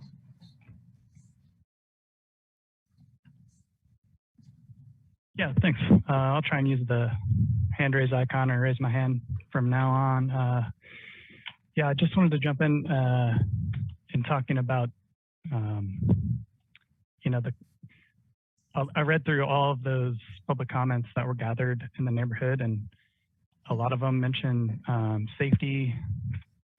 I think safety, cost, and noise are basically the top three contenders. And I think, as far as talking about the safety and noise aspects, I think what this project is really missing is like the best way to accomplish both of those is to reduce the number of cars on the roadway. So really in that context, I mean, the traffic, the roundabout is, we talk about it calming traffic, but it's really just moving traffic along more efficiently. So in that context, I find it hard to want to say, yes, let's add $500,000 to this project for car infrastructure, while simultaneously saying, no, let's not add less than $500,000 for better bike and walk infrastructure. So I'd be curious to see, if we're, say the costs are equal, what would people prefer if we're adding $500,000 for either the cycle track or the roundabout? What other commissioners would think about, just discussing those versus one another, apples to apples. Hey, Kuzmiak, MMTC. Sorry to jump in here. I don't know if anybody else was itching as well, but Damon, I think your ears were burning there because I was hoping to bring up that idea in that, and this is maybe a little bit more on the technical side than the kind of macro viewpoint, but what I wanted to say last time, and there wasn't really, I guess, an opportunity to do so, is what would be the result of doing a road diet? It sounds scary because, we're used to 4 lanes, 2 lanes in either direction. That's what everybody's always seen since they lived in Lawrence on Wakarusa. But that isn't to say it necessarily has to be that way. It also doesn't necessarily follow that removing a lane actually makes traffic worse. Sometimes it actually makes traffic better, which is kind of crazy. But then there's also the issue of this level of service. So Jonathan, you put level of service on, I want to say the roundabout intersection, but I don't know what the level of service is for the road itself. And I know the definition is different between intersection and road. But I'm curious, for example, what would the level of service go from if you went from, let's assume it's a B right now.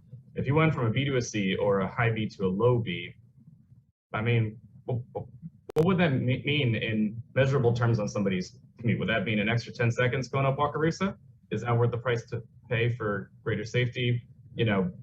We supposedly have a climate action plan. We're trying to do the mode shift away from single occupancy vehicles. This is kind of part of that.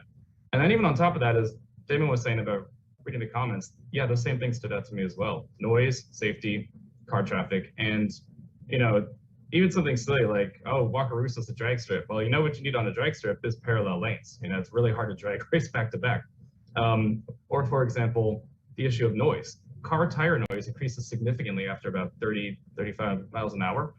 And if you're looking to abate noise, a wall can help a little bit, but actually slowing cars down will decrease noise, which is a big deal. There's always that guy with the muffler falling off, but that's kind of a rare case, right? Not to mention noise does have measurable public health impacts. So yeah, these people did choose to buy a house on Wakarusa Avenue, but that's not saying that there can't be improvements to the environment if we can maybe change things up a little bit. So just kind of to add on there. Yeah, I think to address those questions, the noise did come up. The curb line on one side is moving about 5 feet to the east.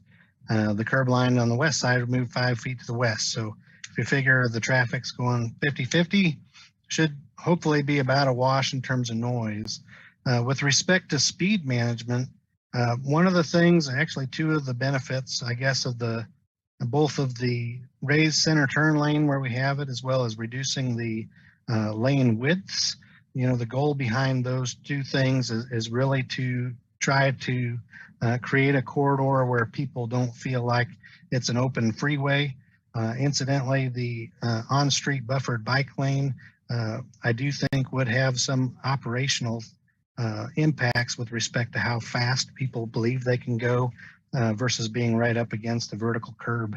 And so those two things on the corridor itself are intended to address speed. And then the other benefit of the roundabout, and we heard this from public comments, and we see it in engineering study, especially where we have the offset roundabout, is forcing people to maneuver through those splitter islands and come into the roundabout at much slower speeds than the overall corridor, especially compared to a traffic signal. You see the part of the issue with the higher speeds and the traffic signals on Clinton Parkway, where they have to put the warning sign ahead that's going to say, this signal is going to turn yellow, be ready.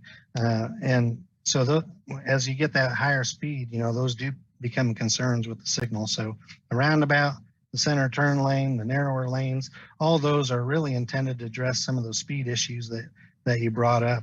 In terms of a road diet, that is a great option in a lot of places. There's about 16,000 vehicles a day currently on Wakarusa Drive, and we see that getting not a lot bigger, but it certainly has the opportunity to, as the South Lawrence Trafficway is completed, as Douglas County extends Wakarusa Drive south of the river, as Research Park, in the northwest corner of 18th Street and Wakarusa Drive, there's a business park, and right now there's one building, but I believe they have an approved plat to even add additional office space out there. So over the years, there's going to be more development along the corridor, which will only increase traffic. And so once you get over, I would say, that 10 to 12,000 vehicle per day range, anything less than 4 lanes is really not going to operate at an acceptable level of service. And so the problem when you create a road that is not designed to account for the traffic that we expect to be on it, you are going to have slower operations, but you're actually going to have a less safe situation as people are stopping and going, rear end crashes, less patience. And so all that, more emissions. And so those factors, I think, in this particular instance, make a road diet a little less attractive from an engineering standpoint. Hopefully that helps answer some of those questions. They're all very good points. This is Commissioner Collette. I think, with that thought that the traffic on Wakarusa is expected to increase, and that seems like a fairly significant projection and increases, that it's all more incumbent on us to make the facility safe for bicycles and pedestrians. And so, if at those intersections for bicycles and pedestrians, there's definitely an impact on safety there. And I agree, slowing down the traffic is major, and the narrower lanes is helpful for that. But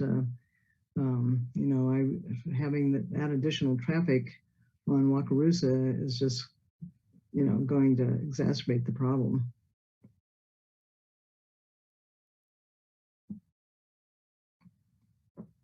This is Commissioner Bryan. I'm still kind of trying to figure out what was meant earlier when Commissioner Baltuska kind of raised the question around how much is being spent for different modes. The roundabout was then kind of assumed that was primarily to serve vehicles. On the slide that you have the construction cost estimates, there's kind of the roadway only cost. It's 5.1 million. And I guess if the roundabout is part of the, cost for vehicles, what then is the roadway only cost with the roundabout? Is that? Yeah, the way I would say this is kind of set up would be more if we took 18th Street intersection out of existence, then that 5.1 million would be the rest of Wakarusa, just the roadway. And so when we talk about adding a signalized intersection or a roundabout, that's where we get the two different numbers in terms of, the 6 3/4 or the 7 1/4 say for the 6-foot sidewalk option. So, the signal, as we build that intersection, you're going to have some costs for the cars and for the pedestrians that you're going to add on top of that when you complete that intersection. So that slide has the recommended, the staff recommendation is the 10-foot shared use path on both sides with the roundabout. That's 7.6 million. Correct. And the roundabout was 0.5 million. Roundabout's about $500,000, yeah. So then would it make sense that the $2 million difference between the 7.1 and the 5.1 is really the bike ped infrastructure?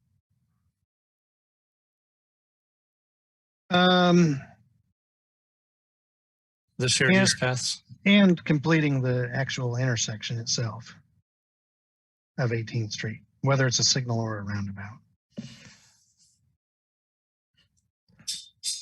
So the difference between the signal versus the roundabout is $500,000. Right. So how much is, if you take away the signal and pretend that there is no intersection, then what's that cost? Well, I guess maybe I'm not tracking with you.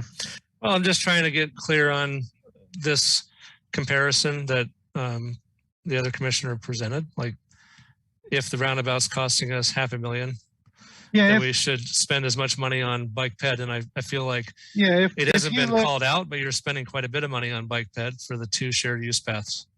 No, I'd like to know what that cost would be. That's true. And if you look at the bottom line of the cycle track, one option in the matrix would be to do a cycle track and a traffic signal, and that's about 7.55 million. So that option is roughly the same cost as a roundabout and a shared use path, if that's helpful. So when you want to evaluate that scenario, those are the 2 numbers I would compare. Can you tell me what the 2 shared use paths are costing? If go with, separating out the roundabout? Well, I can tell you what it would be incrementally. So when you talk about the 10 foot on one side and 6 foot on the other versus 10 foot on both sides, the incremental cost is about $350,000. So you'll see that really both on the signal line and the roundabout line, that when we step up from a 6-foot sidewalk to shared use path on both sides, both of those numbers jump by $350,000. And then if we were to go from, say, that 6-foot sidewalk to a cycle track, those numbers are jumping up by now, doing the math here, but about 0.8 million. So $800,000 to go from the sidewalk option to the cycle track. And that would be the same whether you put a roundabout or a signal in. Could it also be concluded that if we had 6-foot sidewalks on both sides, that would drop the overall cost? Yes, but we did not put a number to that because we believed that we needed some type of accommodation for off-street bicycle use. Sure. So the difference between the 6-foot sidewalk on the east side and the 10-foot shared use path on the east side is 350,000? Yes. So if we could argue that the accommodation of bicyclists on both the east and the west by installing a shared use path would be $700,000. Otherwise, it'd be 2 sidewalks instead of 2 shared use paths. Yeah, that's probably a fair way to think about it. So the roundabout is costing $500,000. The accommodation of bicyclists on the shared use path is $700,000. So going back to Commissioner Baltuska's comment, I think we've identified that bicyclists are being given a $700,000 accommodation compared to the vehicles that are given a $500,000 accommodation. Could you please respond to that? Yeah, I appreciate that. I'd also just point out that the cost of the roundabout is improving, one intersection where the bicycle infrastructure is basically, across close to a mile. I think it's like 0.8 miles of infrastructure as opposed to just one localized intersection. This is Dave Cronus, the engineer. If I could jump in and give you a couple of my thoughts on the costs. At the end of the day, we're trying to not fit necessarily a project budget with the design. We want overall to determine what the design is and then see what the what the cost is. So cost is, I guess, in part of the thought process for the decision making. But if we felt that we're not trying to trade off a roundabout for a cycle track. We really want to provide the best overall design facility. And then if we need to increase the budget of the project to provide those accommodations, whether it's for vehicles or for bike ped infrastructure, then we need to do that and look at identifying the funds to do so. So hopefully we can, I guess, get back to maybe a discussion on the benefits between or the thought that MMTC has between the two different bike ped facilities. That's really what we want to kind of flesh out tonight on the design, and then let staff kind of look at the overall budget and projected cost estimate with the recommendation to identify the funding we need to complete the desired project. Carol Bowen, Commissioner. To me, it does not make sense to have a sidewalk on one side and a shared use path on the other side, because that forces pedestrians and cyclists to cross to get to the kind of path that they want to be on. We don't want them crossing any more than necessary, and I'm sure they wouldn't want it either. Could we, this is going to sound funny coming from me, put shared use paths on each side with two lanes, a fast lane and a slow lane?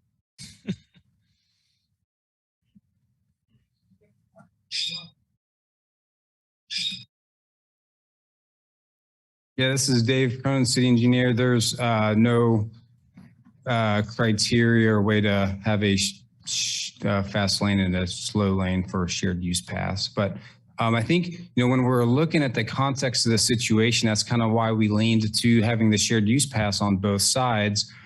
If we were to do the cycle track option that we looked at, where you have northbound on the east side and southbound on the west side, you would technically, if you were on the east side of Wakarusa, and you were a cyclist, you would need to cross the street to use the cycle track on the west side of the street somewhere, or you would just use the sidewalk on the east side or the facility and go against traffic. And so I think just really in the context of this project, at the end of the day, it wasn't that the cycle track wasn't, again, another $400,000 more than the shared use paths on both sides. It's that we're tying into bike lanes at the north end of the project that are there.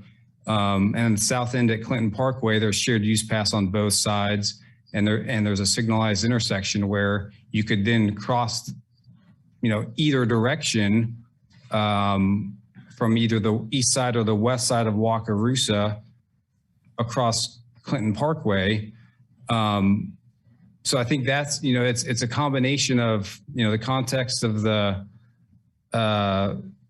location. We did, we added the public comments that we received, and granted it wasn't a whole lot, but we just, I don't know if there's other ways to get more input on this segment. It's not a highly traveled area right now. I don't think that we've seen for cyclists right now. So I don't know if there's, I know there's different type of cyclists, those that prefer using facilities more like transportation and those that prefer recreational facilities like shared use paths. So we've always had this kind of conflict or debate between the two, and that's kind of where we're at tonight, and looking for you to help guide us. So hopefully that helps a little more kind of, when we looked at this, and that's kind of how we ended up with the shared use paths on both sides. So I know there's, all these competing interests, and let us know if there's any other questions you have. I did want to add one more thing, thinking about it, and Commissioner Evans brought up safe routes to school. I did look at our existing safe routes to school maps, and currently Wakarusa is the boundary limit for Sunflower Elementary. So everyone for those that are east of Wakarusa, north of Clinton Parkway, that's the boundary limit. So no one west of Wakarusa and north of Clinton Parkway would cross over on this segment. Now, as Commissioner Bryan mentioned, those boundary limits can change over time, and so it's not definitive that will be always the line of delineation between schools, but that's the currently Wakarusa is kind of a dividing line for Sunflower, as well as further north with Quail Run. So wanted to provide that additional information as it got brought up. Thanks. This is Commissioner Collette. Could I ask a question about the cost for the one-way cycle track west and east? What does that assume about pedestrian facilities on both sides? Is that excluded from that cost estimate, or what does that mean exactly? Cycle track west and east would have a buffer from the roadway, and then a 5-foot bike lane, and then a 1-foot separation, whether that's striped or another stamped concrete material, and then a 6-foot sidewalk outside that. So it would have a delineated area of, basically it's a 12-foot path, but it would have an area delineated specifically for bicycles with marking or other materials, and a dedicated area strictly for the pedestrian traffic.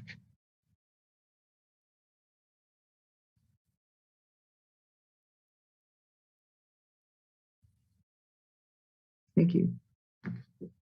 Other questions or comments from commissioners? This is Commissioner Bryan. Do we have any public comment on this? For anyone that's... I still have a lot of technical questions that haven't been asked. I don't know if you want those before or after public comment, Pat.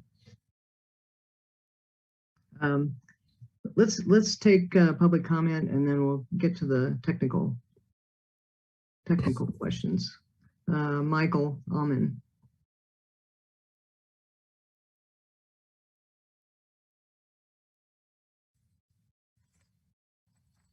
Michael, you can go ahead, please. I forgot to turn my microphone on. Michael Allman with Sustainability Action Network. Thank you. This has been a very well thought through discussion. I appreciate it.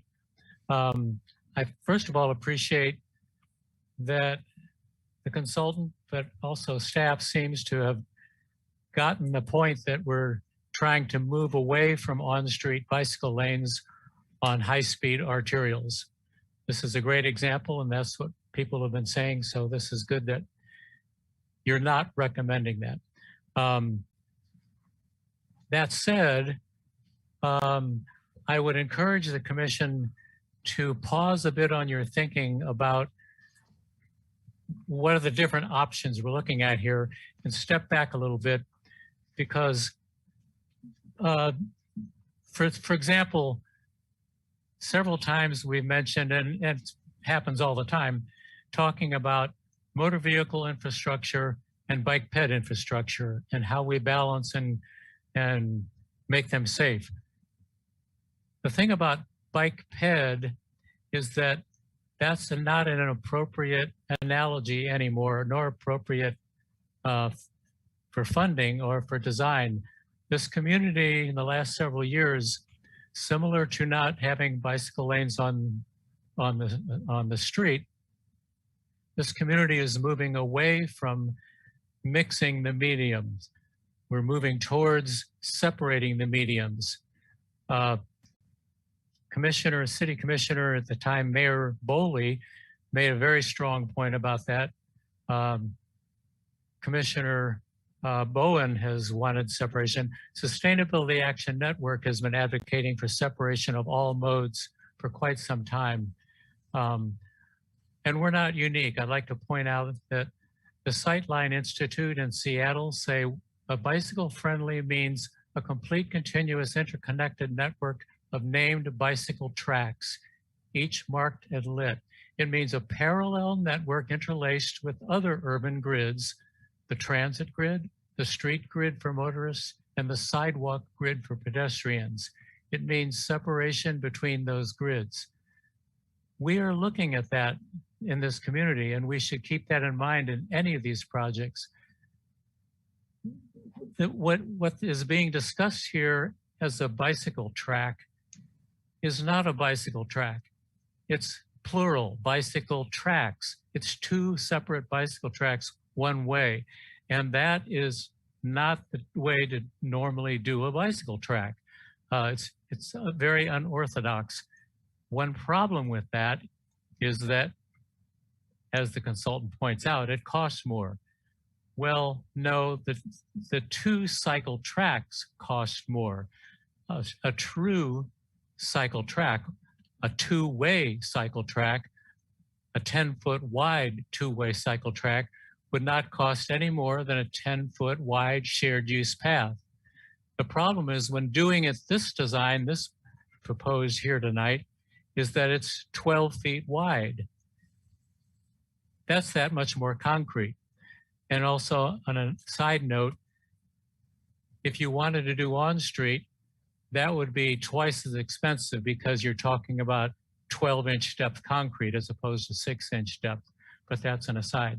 So really, if we're going to separate modes, and we really should be thinking about this and have the cost be the same, I would think the best option to consider is a shared use path on one side or the other for pedestrians. Primarily, that's where they're going to go. And a bicycle track 10 feet wide on the other side, whichever side you want. If it's 12 feet wide, sure, it'll have more impact on adjacent properties, but a 10-foot wide, it's the same as a shared use path for its impact. Oh yeah, and as far as a road diet, generally speaking, I agree, and I think that might be worth considering here, because I think you should not assume that Wakarusa will extend south of the river. I know that's been proposed by KDOT. I know some people are talking about it, but it's not determined yet. And there's a lot of discussion yet to come on that. There are some people, particularly in the neighborhood by 27th Street, who are opposing expanding Wakarusa. You saw that discussion when KDOT brought you that design. So don't assume that we can't reduce the width of Wakarusa in this project. And as far as adjacent property owners go, if somebody has a wall built on city property, that should be torn down. Those people at some point could claim adverse possession and actually own what used to be right-of-way. We have, as you know, very scarce right-of-way assets. We're trying to squeeze all kinds of things in there. Don't go that route. Take that wall down and claim it for the city because we really need that. But my main point is we need separation of modes. A bicycle track on one side and a shared use path on the other, I think would be the best option and not cost any more. Anyway, thanks a lot. I appreciate the consideration.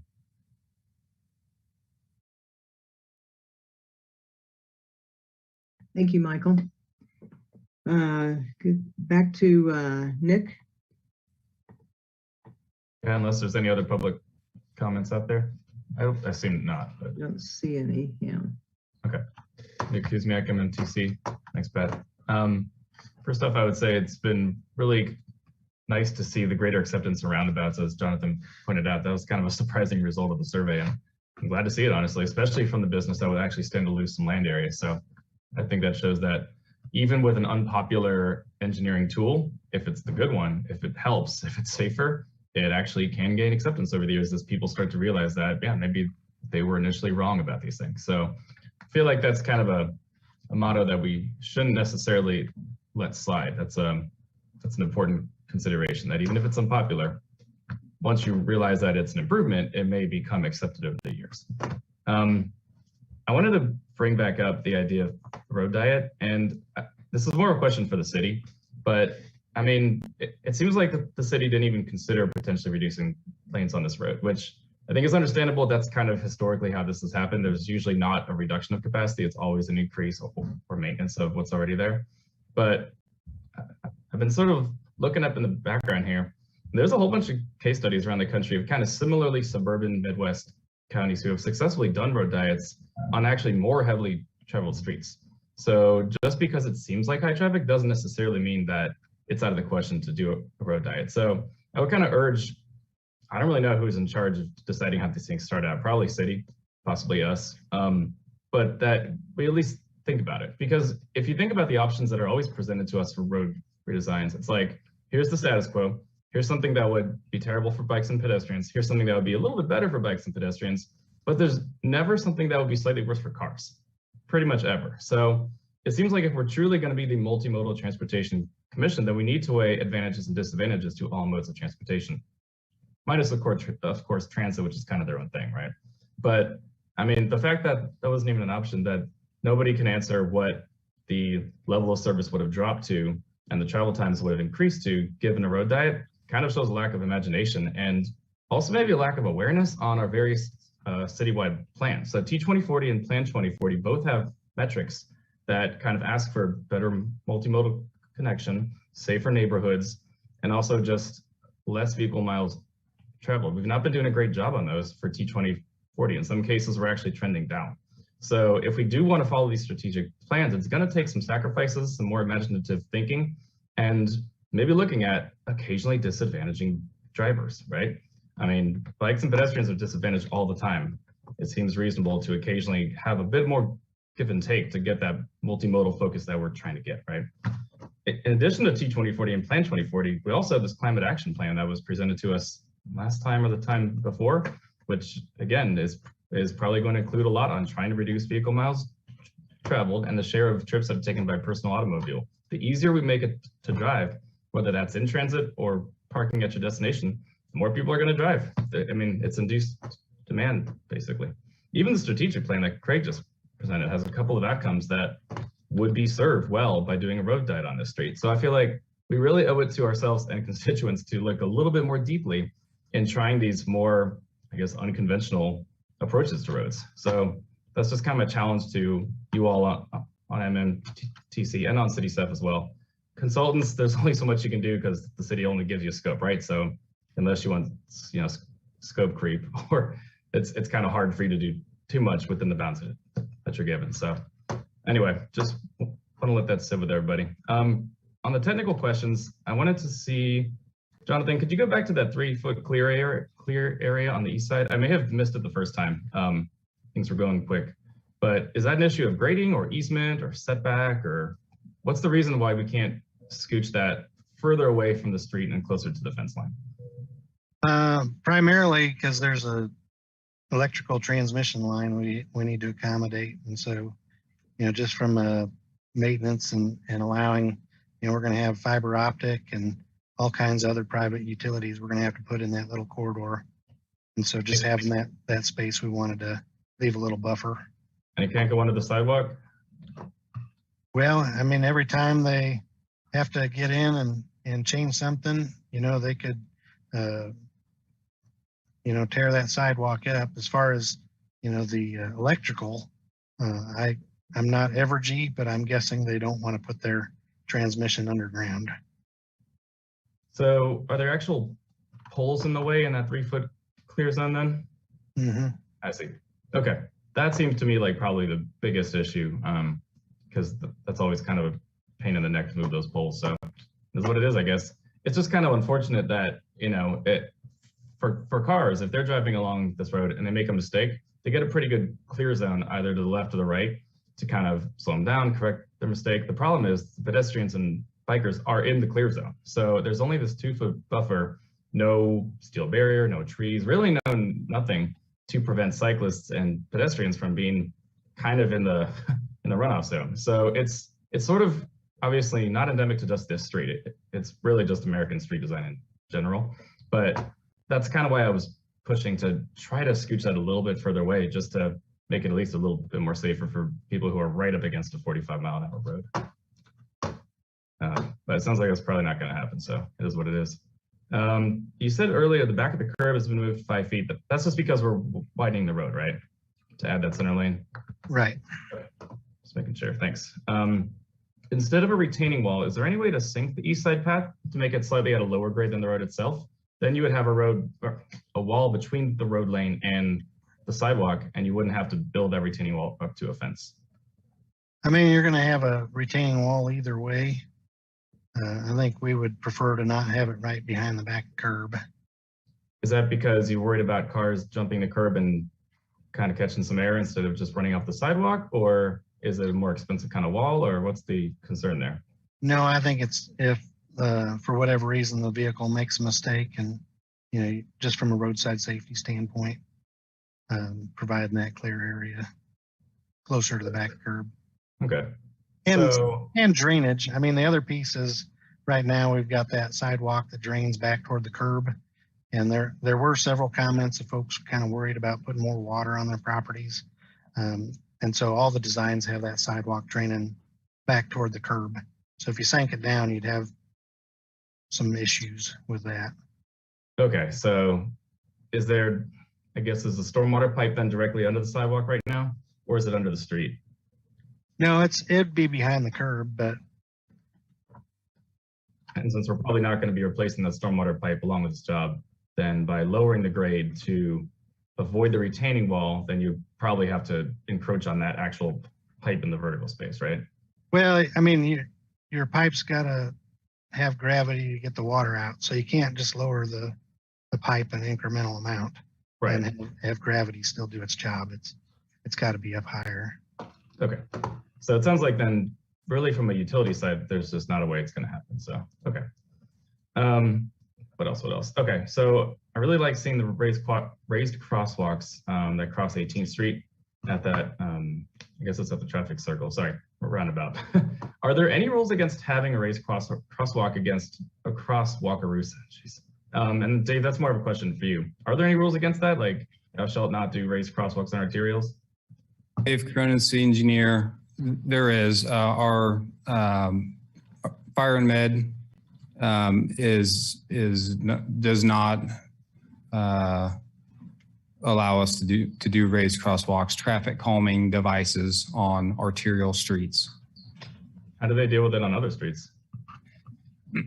On collector streets, for the traffic calming we've done on collector streets, we put in the cutouts for emergency vehicles to go through the middle of speed humps.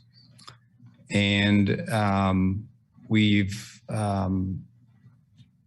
on local residential streets, we don't have any restrictions. It does slow them down. They are concerned about, their ultimate job is the response time. But certainly there is a balance. But on arterial streets are, we're trying to find that balance. We're trying to move traffic and also do it safely. And also, emergency vehicles are part of the equation in the design. So just to kind of follow up on that then, first of all, there's a traffic circle there. And I remember last time I kind of asked if it could be maybe smaller to avoid encroaching on so much right away. And the answer was no, it has to be wide to have enough of a deflection to slow traffic down. Since presumably fire trucks aren't catching air over this roundabout and have to slow down to take the roundabout, I mean, they don't exactly have the cornering ability of a sports car. They're going to be slowing down anyway.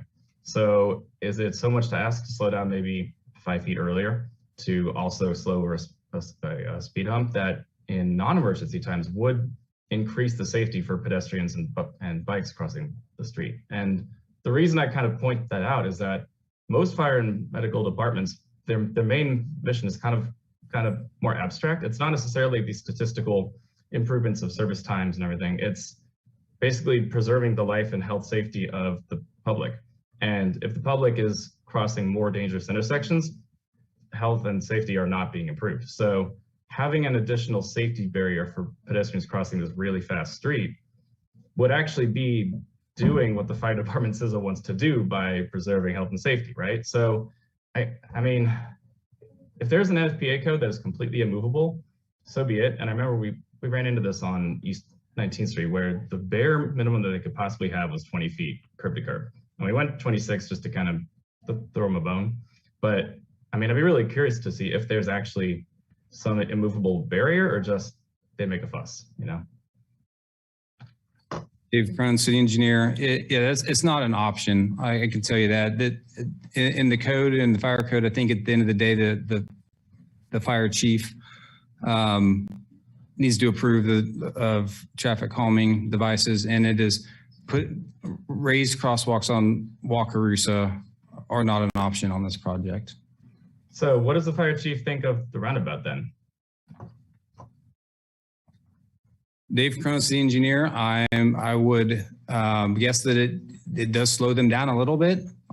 I cannot speak to his opinion on the roundabout on this project. Did he have to sign off on it or just on the whole project in general? Dave Cronin, the engineer.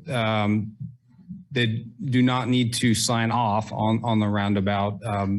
Their staff is included on our staff multimodal transportation team that helps review project designs, and we have not had any indication that the roundabout on Wakarusa here at this location or other, we've got 2 roundabouts to the north, that it's any different here than it was to the north, where we put in 2 lanes, and it does slow them down a little, but they can go through a little safer because they don't have cross traffic going fast, and we don't have a signal that they need to preempt. And so they've got equipment that preempts the signal, and they still slow down when they go through signalized intersections because they're taking caution with cars that are either queued up at the intersection or just to make sure there's no cross traffic. So they, naturally slow down at signalized intersections as well. I don't think that should be a decision really for this board's consideration on a roundabout versus a traffic signal or a raised crosswalk for this design project. That's really something that's outside the scope of what we're asking you tonight. Okay, understood. What else? All right, and sorry guys, just had a couple other things here. On the safety benefit and crash reduction percentage, this is for Jonathan, on the chart that you did comparing the roundabout and the signalized intersection, does that crash reduction percentage apply to just cars or everybody? That'd be primarily vehicular reduction. So you're really targeting the crash types that are present at the current location, particularly the severe angle crashes and the rear end crashes that are occurring there. So I don't know, I guess I won't speak to whether or not I'm not aware of a historic pedestrian crash pattern here, but as you know, pedestrian crashes are incredibly concerning. They tend to be more severe. And I think the roundabout has a lot of benefits when it comes to, in general, providing a safer intersection, certainly than what's out there today. Although, to be short on your question, it's primarily vehicular type crashes. That makes sense. You listed as sort of the OpEx, the ongoing electrical utility expense for the signalized intersection. I didn't see that there was any operational expenses quantified for the roundabout as well, but it would be increased landscaping and also increased pavement maintenance because there's just more of it. And also the flashing beacons require electricity unless there's solar. Or am I off? Or is it really just, there is no additional expense compared to street? The beacon is probably would be solar, if that's helpful. And you'll still have intersection lighting either way. I expect some type of an LED type of situation, which should be fairly low energy, but the dollar amount that we use to do kind of that incremental benefit is something that the city has used and found through their data that they just see a reduction in overall maintenance costs about 20,000 a year. So, I mean, our number doesn't even have inflation in it. So when you add inflation, the costs are even, you know, we're fairly, I'd say, low in terms of what we consider the benefits to be. But even with that, we still get a pretty strong benefit cost for the roundabout. Okay, that's pretty much what I was thinking. Just wanted to make sure I was on the right track. And finally, again, with the comments that you got at the public participation session, I noticed that one person asked if it was possible to add bus amenities or something like that about transit. A lot of the bus stops along this corridor, you have to actually cross grass to get onto the bus. This may be too early in the design to ask this, but I guess it's just kind of going forward, if it's possible to add those concrete pads or at least some kind of amenities while you're already in the construction phase, that would maybe be a way to save on that versus retrofitting later. So it might be with the public. 100%. If we have a bus stop, it's going to comply with current ADA regulations. So the 8 by 5 foot pad. And if the transit authority wants to come back later and put a bench or a, you know, shelter or something as they've done elsewhere, you know, we'll obviously have that conversation with them. If we need to make that pad 2 feet wider in one location, that's not a real big deal. So that will definitely be a part of the final design.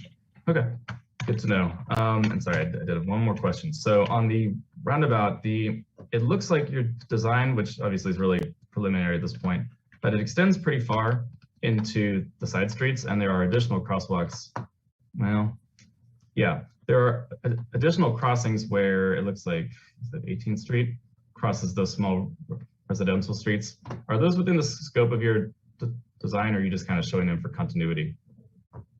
Let me bump back here. So the 18th Street and say Albemarle Place, you know, that raised crosswalk may actually serve a little bit as a kind of a little mid block, or we can push it back even a little bit towards Albemarle Place, but don't want to get it too far from the roundabout.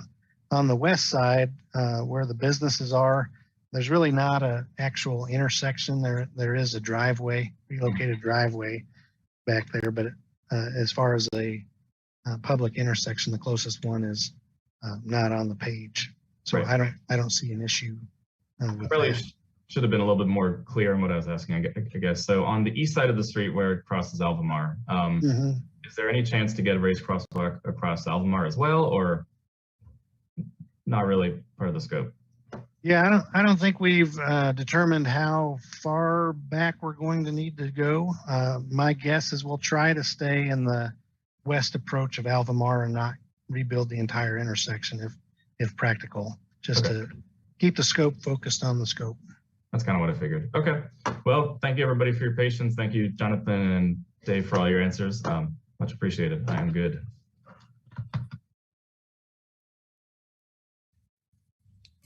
This is Commissioner Collette. I have one additional question about the roundabout. I noticed in the comments, someone mentioned about the design of the roundabout and, you know, asked that it not be designed like the Legends Drive one as far as the size of it, I guess, because, you know, I've noticed that if you're on Legends Drive coming out, it's very difficult during rush hour. I mean, it's really heavily loaded through traffic on Wakarusa, and there's a wait time, an additional wait time to because you can't get into the intersection and yield at the same time because the distance is too short.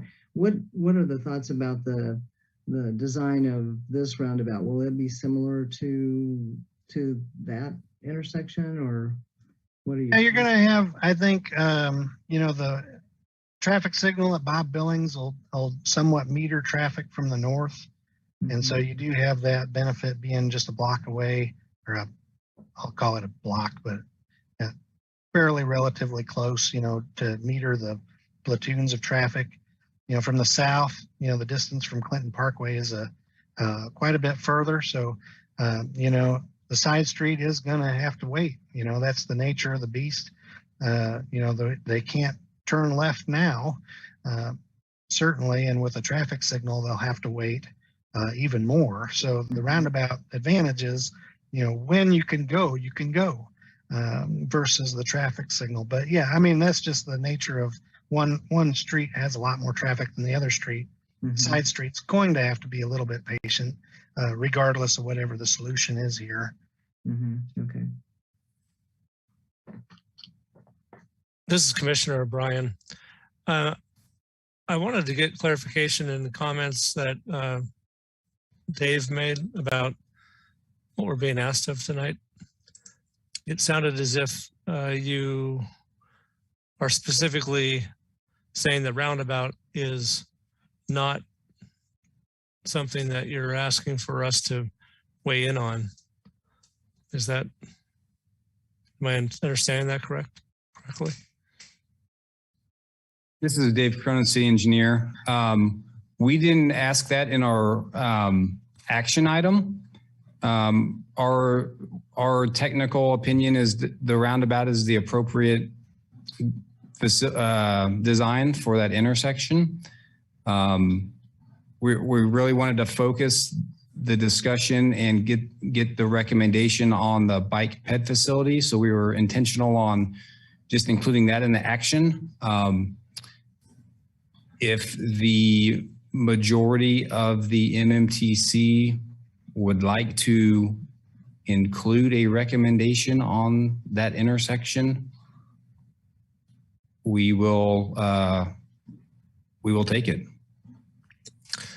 Well, thank you. I know in our last meeting, we had a lot of discussion about, or the last meeting about this, we talked quite a bit about the roundabout, and I feel like it would be a bad precedent for us to suddenly sidestep providing any recommendation to the city commission on this. I was curious about the transit stop locations that are at that intersection. They're not shown on the diagram that's provided to us, and where people are crossing the street and where the transit stop is located seems like a potentially a common location. I don't know if that's something that's being considered, but it would make sense to me to put the transit stop and the pedestrian crossing, or, you know, I guess that's also a bike crossing if you're using the shared use path. It would make sense to make those one and the same. And I'm assuming the street lighting would kind of line up with that as well. Can we get any reaction from that on that idea from John? Yeah, I think that's largely what we would anticipate. I think I mentioned early, it's been some time ago, but when I showed the roundabout diagram, I anticipate those crosswalks will move just a bit further away from the roundabout with the beacon, but it would make sense to me to locate those transit stops immediately in front of or approaching the crosswalk, so that your buses are making their stops before the intersection. You know, there's a fewest number of conflicts there, and then you know, allowing people, if they need to get from one side of the road to the other, you know, that they're doing that with a reasonable amount of visibility.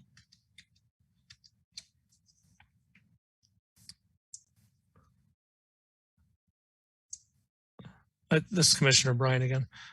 Looking at the intersections with the roundabouts further north on Wakarusa, that didn't seem to be considered in the way the transit stops were located and the crossings were located. I know we talked a bit about trying to make sure that we don't make similar, you know, that we do something differently this time. So that when I took a closer look at it myself, it did seem like that was a area for improvement. The raised crossings on the collector streets also, I think, is a really good improvement. Would there be a beacon there as well, or would that just be the raised crosswalk? I believe it'd just be the raised crosswalk. Okay. And it's only one lane of traffic versus, you know, 2 lanes. one direction.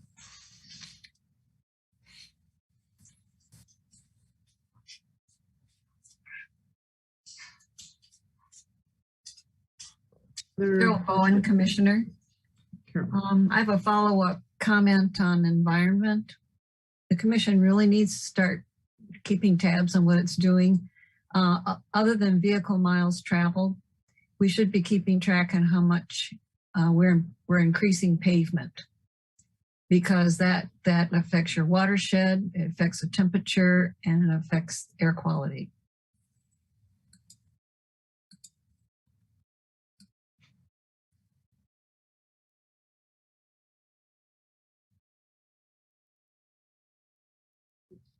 Other thoughts or comments? I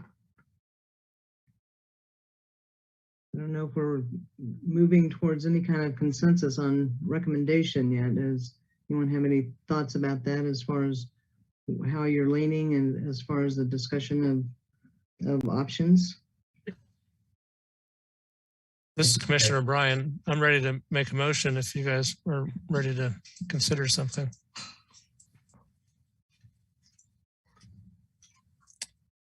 So this is Commissioner O'Brien. I move that we recommend a shared use path on both sides of the street and a roundabout at the intersection of 18th Street and Wakarusa Drive for the design of Wakarusa Drive between Clinton Parkway and Research Parkway. Motion from Commissioner Bryan. Is there a second? Carol Bowen, second. Sorry. Okay, any further discussion?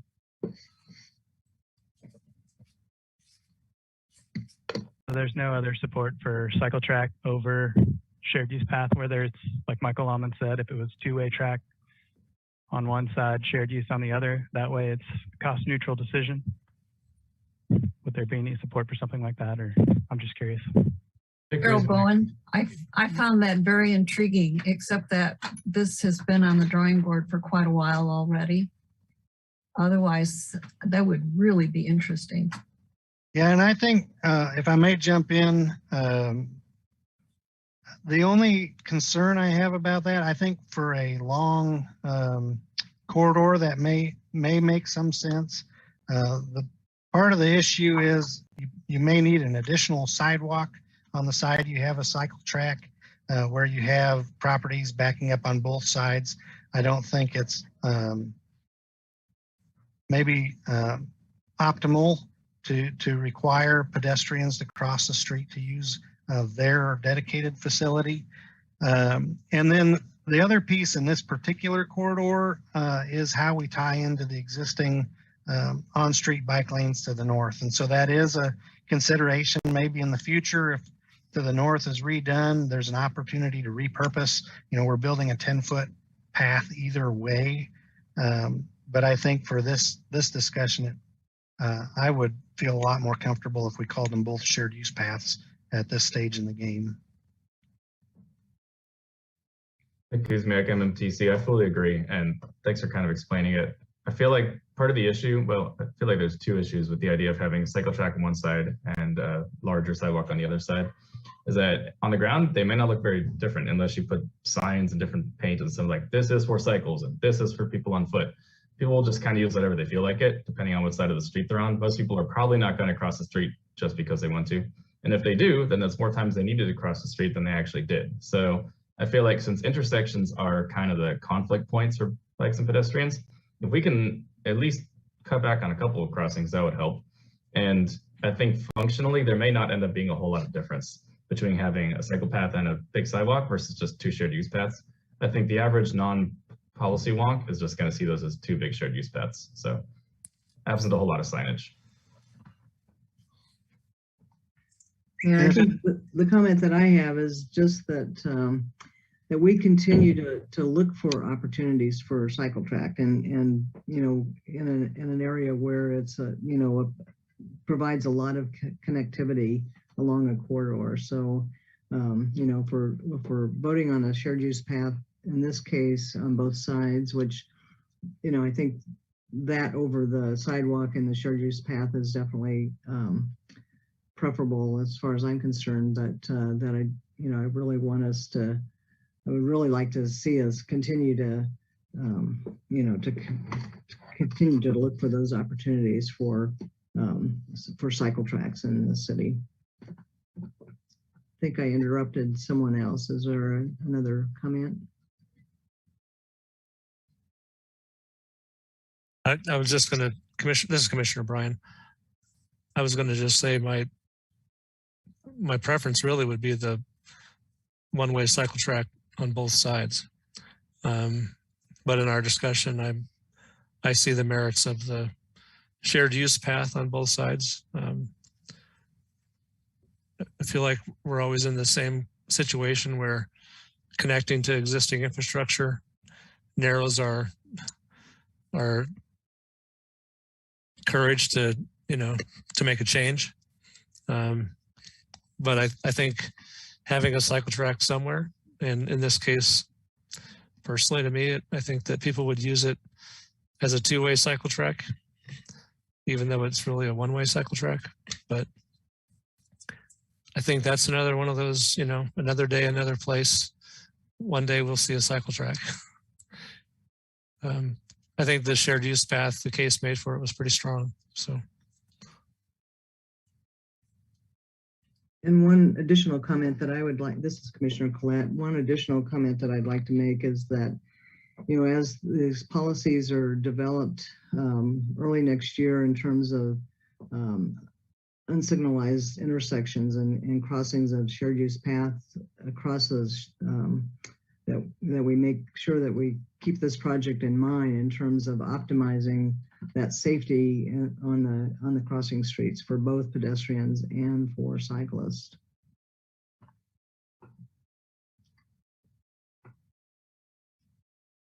All right, are we ready to call for the vote?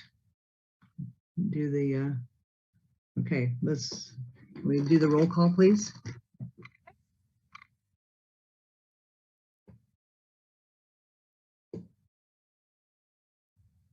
Steve Evans, Yes. Damon Polkowska, Yes. Mike Kuzmiak, Yes. Aaron Payton, Yes. Court Buffington,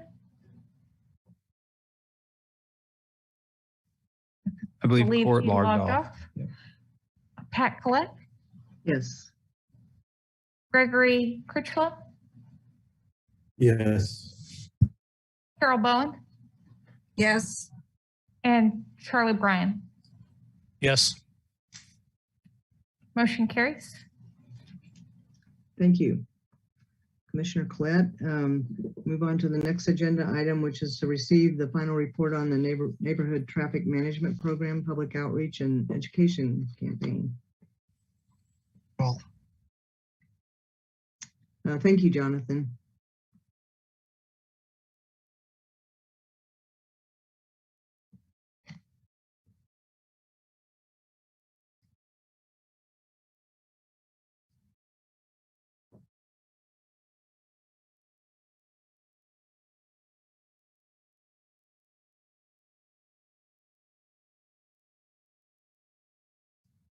As part of the launch of the neighborhood traffic management program. And so we had our initial launch in January of this year with the other combined efforts of the neighborhood traffic management program. And then we did a fall relaunch so that we could try and hit our target audience of the university students as they were coming back to in-person classes in the fall.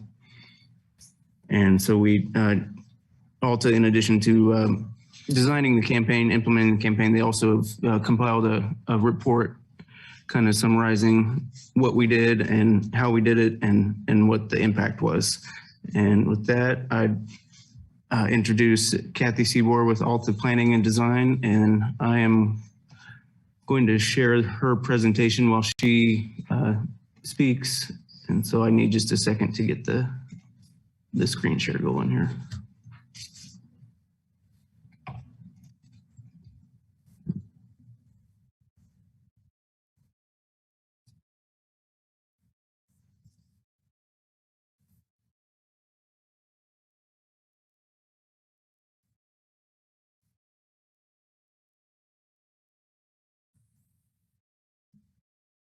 Great. Thank you, Dustin. Hello, everybody. Thanks for having me. I'm Kathy Seabor with Alta Planning Design. I'm the consultant team who designed and implemented the Safer Neighborhood Speeds education and outreach campaign.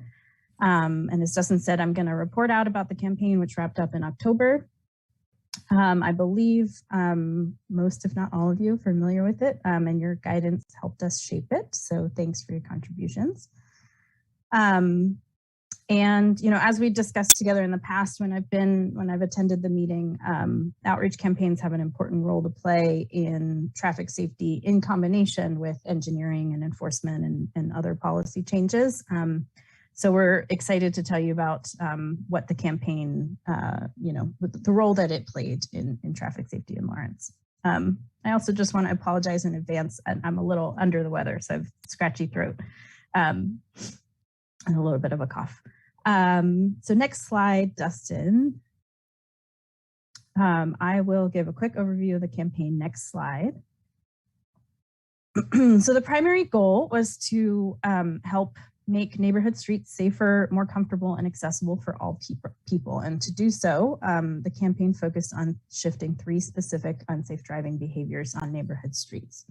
So those were reducing speeding on neighborhood streets, decreasing distracted driving, and improving driver yielding to people walking. The campaign was designed to reach all people driving in Lawrence neighborhoods. However, to help focus the campaign efforts and strategies, the city considered community concerns and comments to identify 3 key audiences.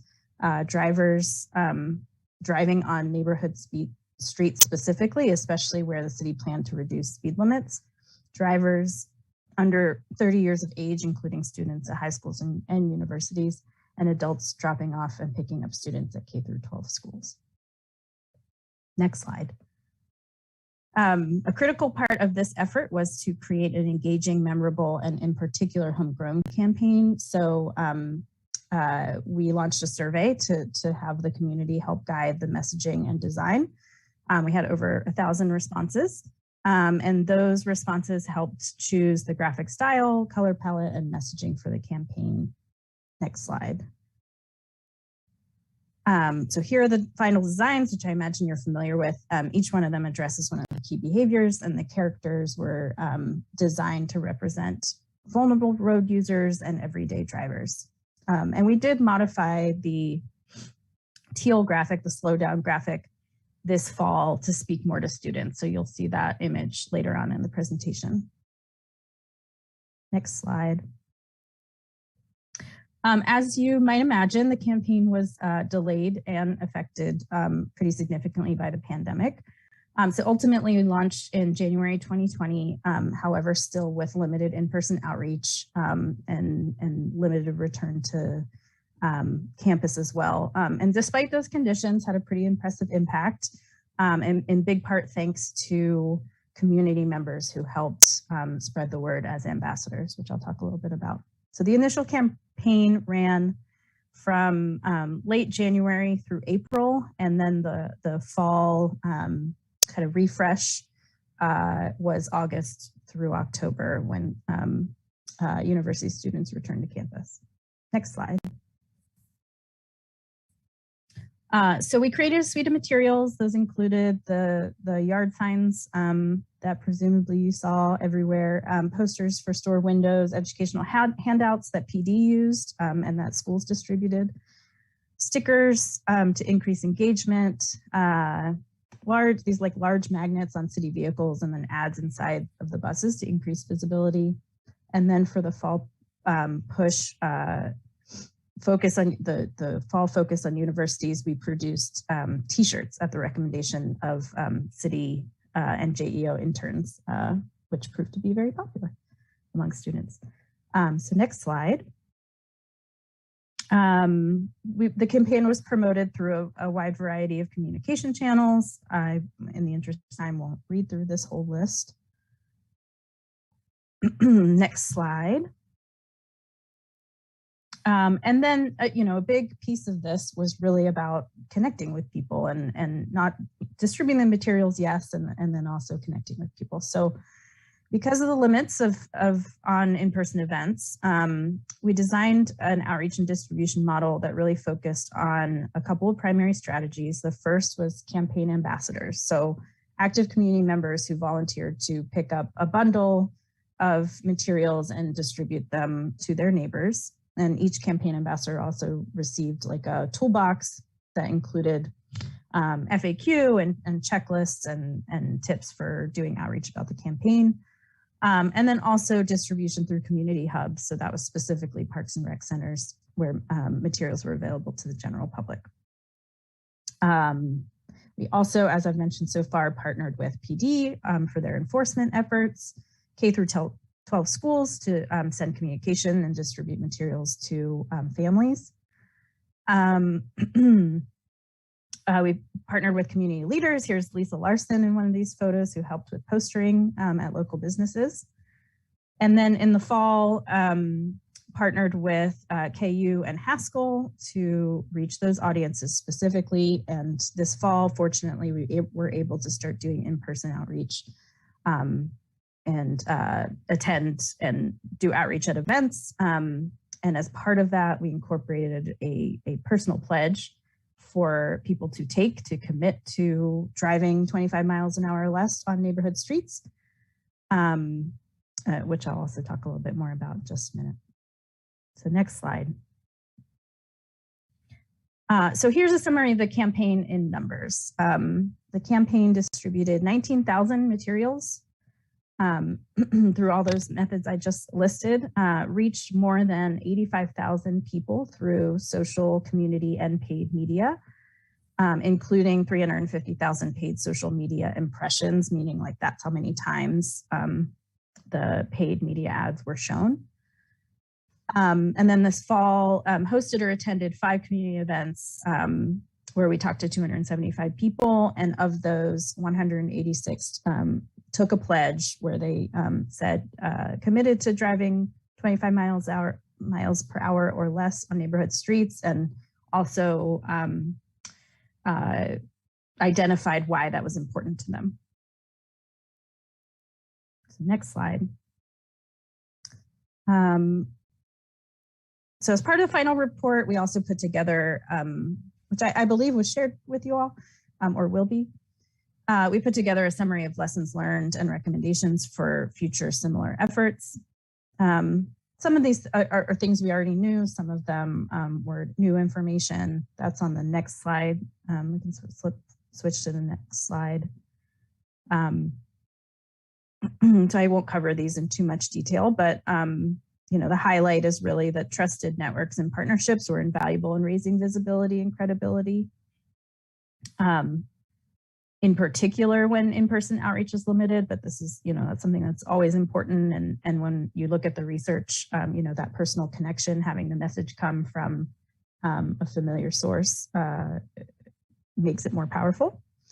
We learned a lot working directly with students and hopefully have established some lasting relationships at the 2 universities that will be beneficial in the future for city efforts.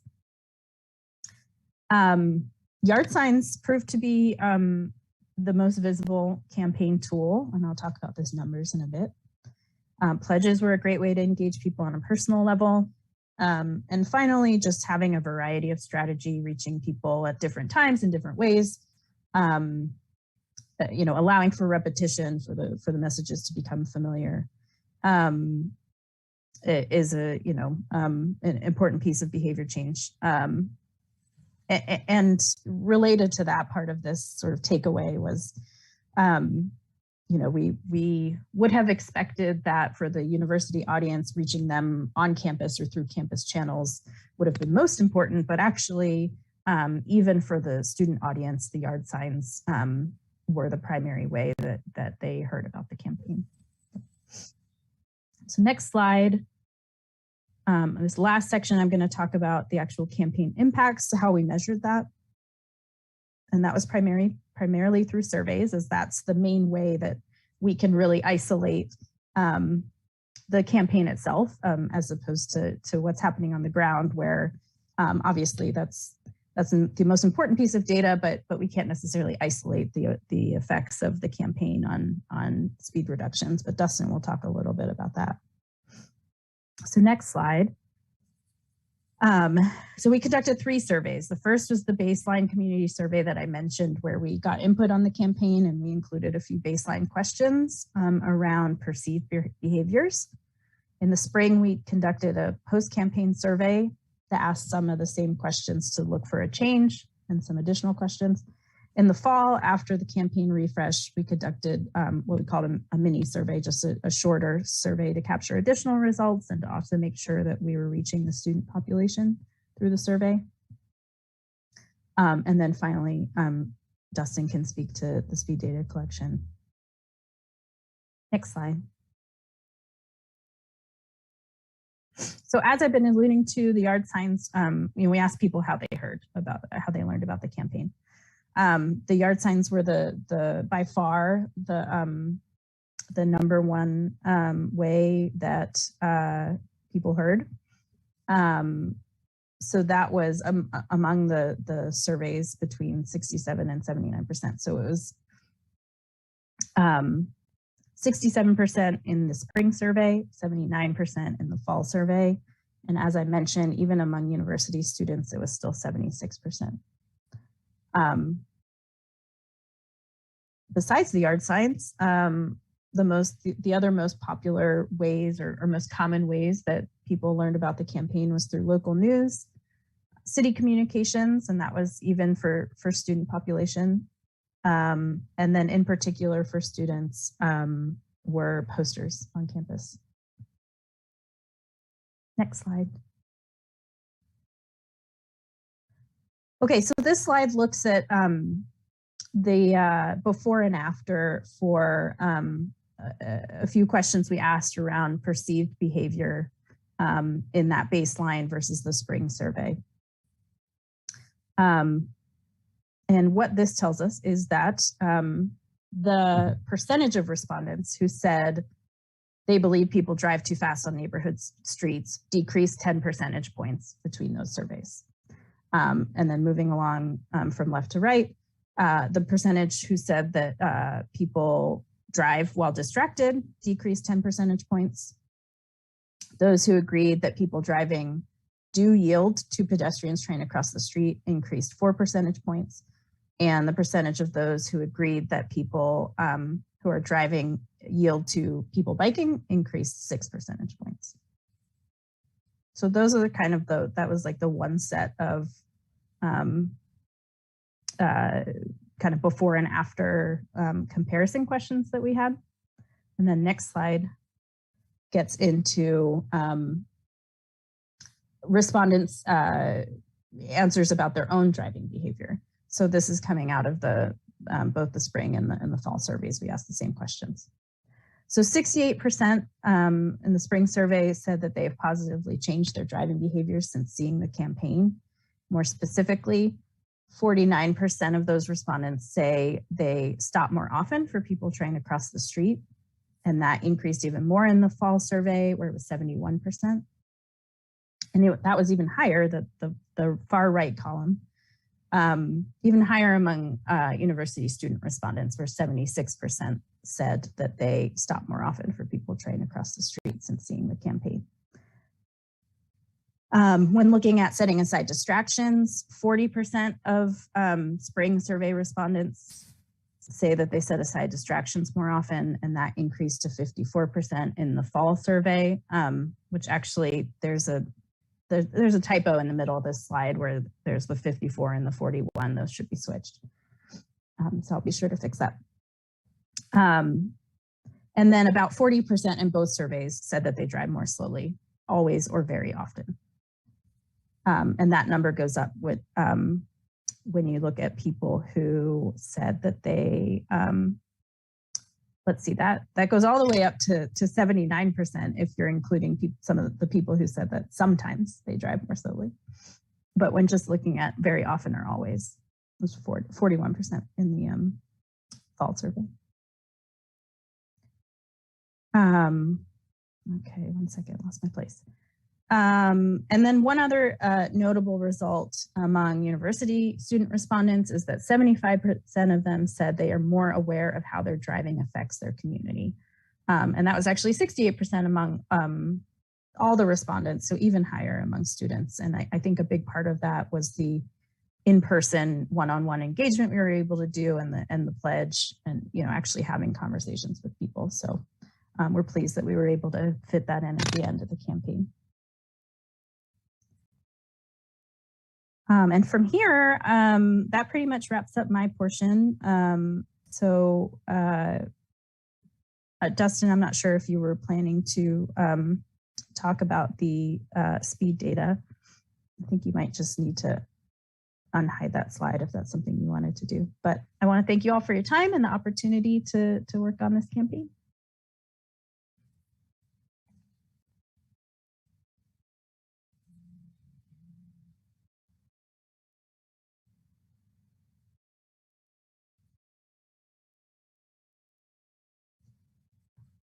I'll jump in here with a question. Hey, Kuzmiak, I'm MTC. So I stepped away for a minute or two, and Kathy, you may have already said this, so sorry if this is a repeat, but you mentioned being able to reach out and get some good relationship building with students, both at university and I'm assuming USD 497 as well. I was hoping you could maybe share some kind of condensed lessons learned, because in the pedestrian plan steering committee, which we're also kind of doing at the same time, there was talk of trying to better reach out to kids because they can't drive yet. So it's important to have their feedback, but there's a lot of, I guess, concern about how difficult it is to reach them. So if you have any suggestions, it'd be nice to hear what you've learned and what works and what does not work. Kathy Seaborg with Alta. With this particular one, we focused more so on parents. So we were working through USD 497 to get materials to parents specifically. It wasn't necessarily a focus of this campaign to do education in schools. That said, that's where safe routes to school programs are really important, and I would agree that reaching the kids can often be a way to reach the parents too. But in this case, we were again through like limited in-person interaction with the campaign, and just kind of where USD 497 was at the time, dealing with a lot. We just kind of streamlined things and got them the materials they needed to get to parents, and kind of bundled them up by school, and delivered that so that they could just kind of push that out through their usual ways of getting like backpack mail home, for example. Sorry, that probably doesn't do a great job of answering your question. But I think it helps. I mean, if you were able to get surveys responses by going through parents instead of having to go through the schools, then that's a win in my book. How many survey responses would you say you were able to collect from anybody kind of associated with the school angle here?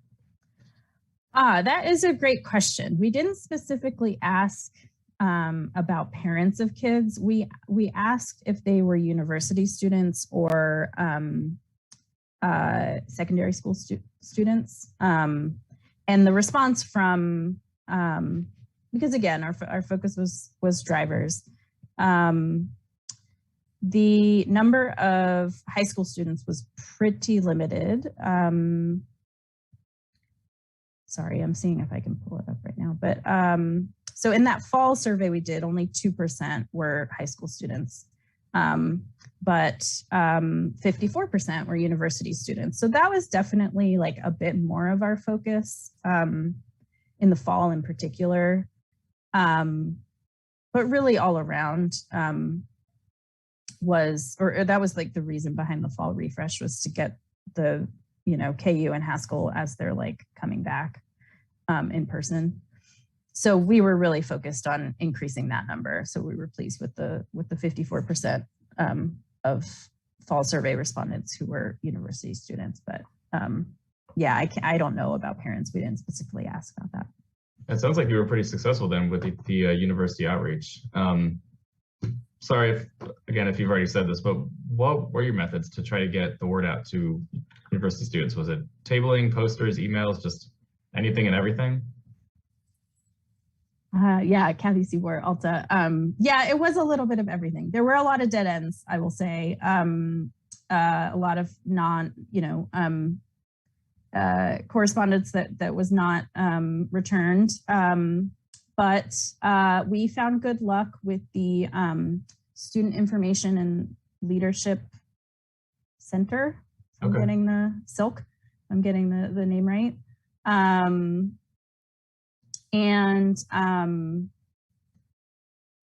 me see.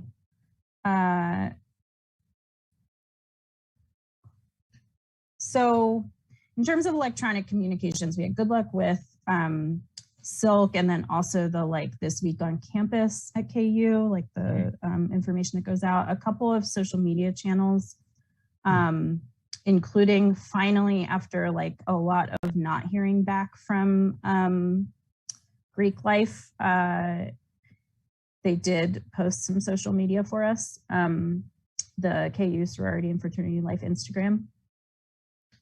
And then physically putting out posters, and we didn't get permission to do yard signs on campus, but we were able to do posters and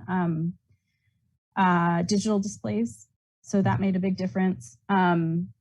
In-person outreach was huge, and that's really honestly where the t-shirts came in.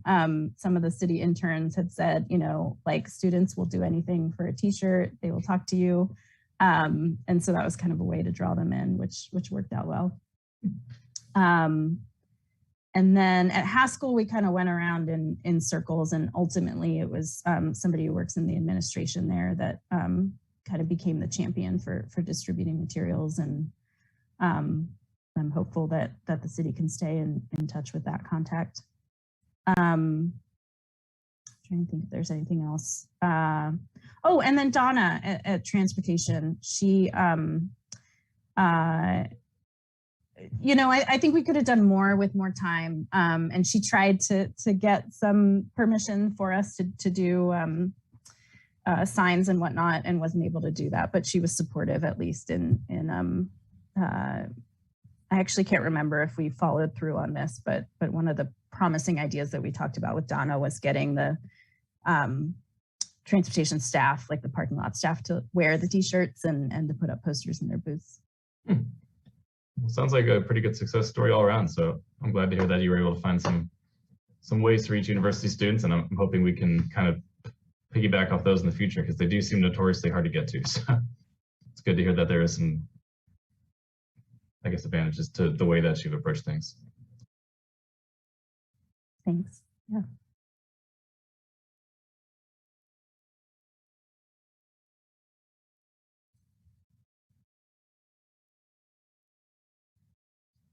Commissioner Collette, any other questions of Kathy, or can we move on to the discussion of the data collection?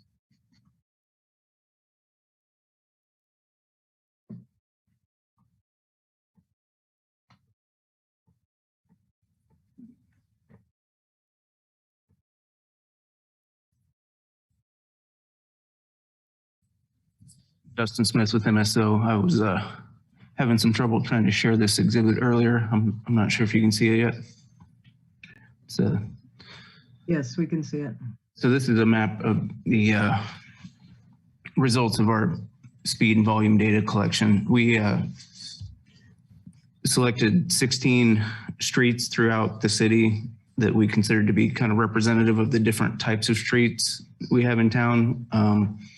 Be it based on the street width, the traffic volume, the level of pedestrian activity, and kind of the neighboring land use. And so we collected before and after data at all 16 locations. So the before data was actually before we installed the new 25-mile-per-hour speed limit signs.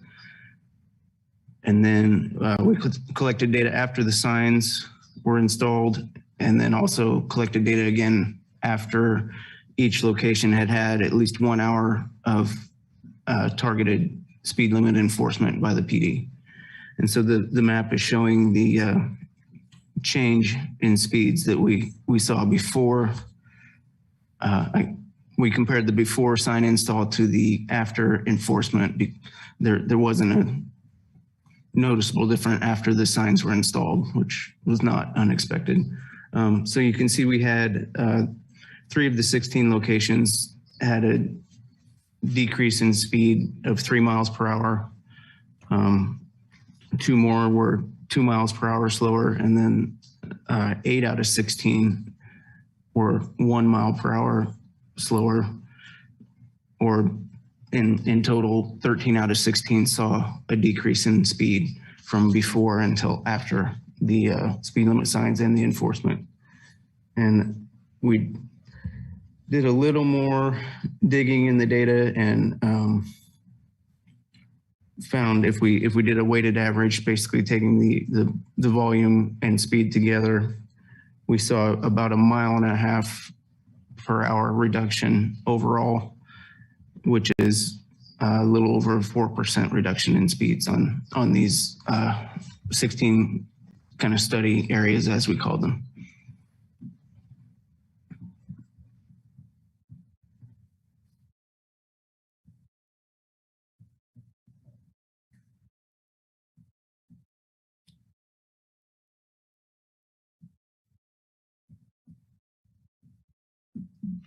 Any questions of Dustin?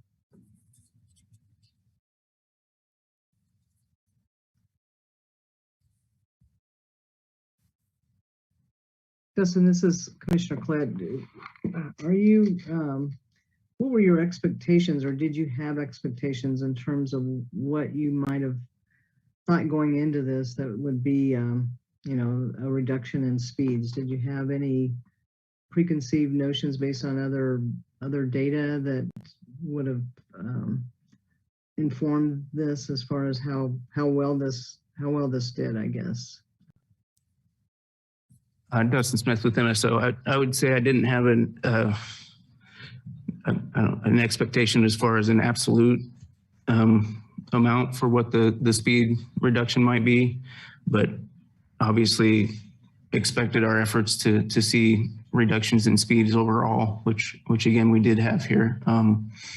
And I think expectation wise in general, I think Kathy and I had talked several times about we weren't aware of any other place that had done kind of the combined neighborhood traffic management program effort all at once, you know, where we did do the change the speed limit and then have the outreach and education campaign and followed up with the enforcement efforts and the data collection.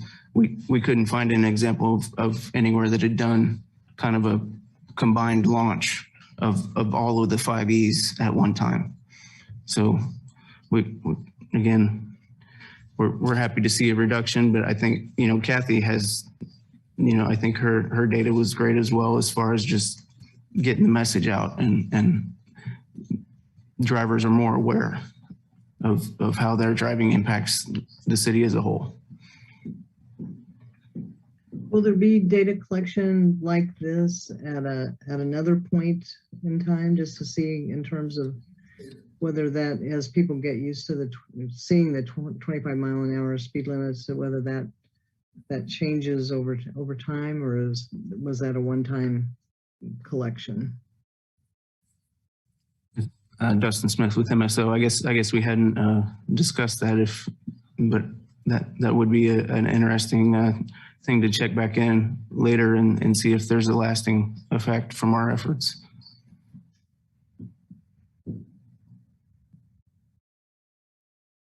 Any other questions? This is Commissioner O'Brien. I'm intrigued by the speeds that didn't reduce at all. And I had asked for some additional data just to better understand, like, what were the speeds? And the Carmel Drive, the speed, 85th percentile speed, before was 35, after it was 35. This is after the signage of the 25 mile an hour speed limit.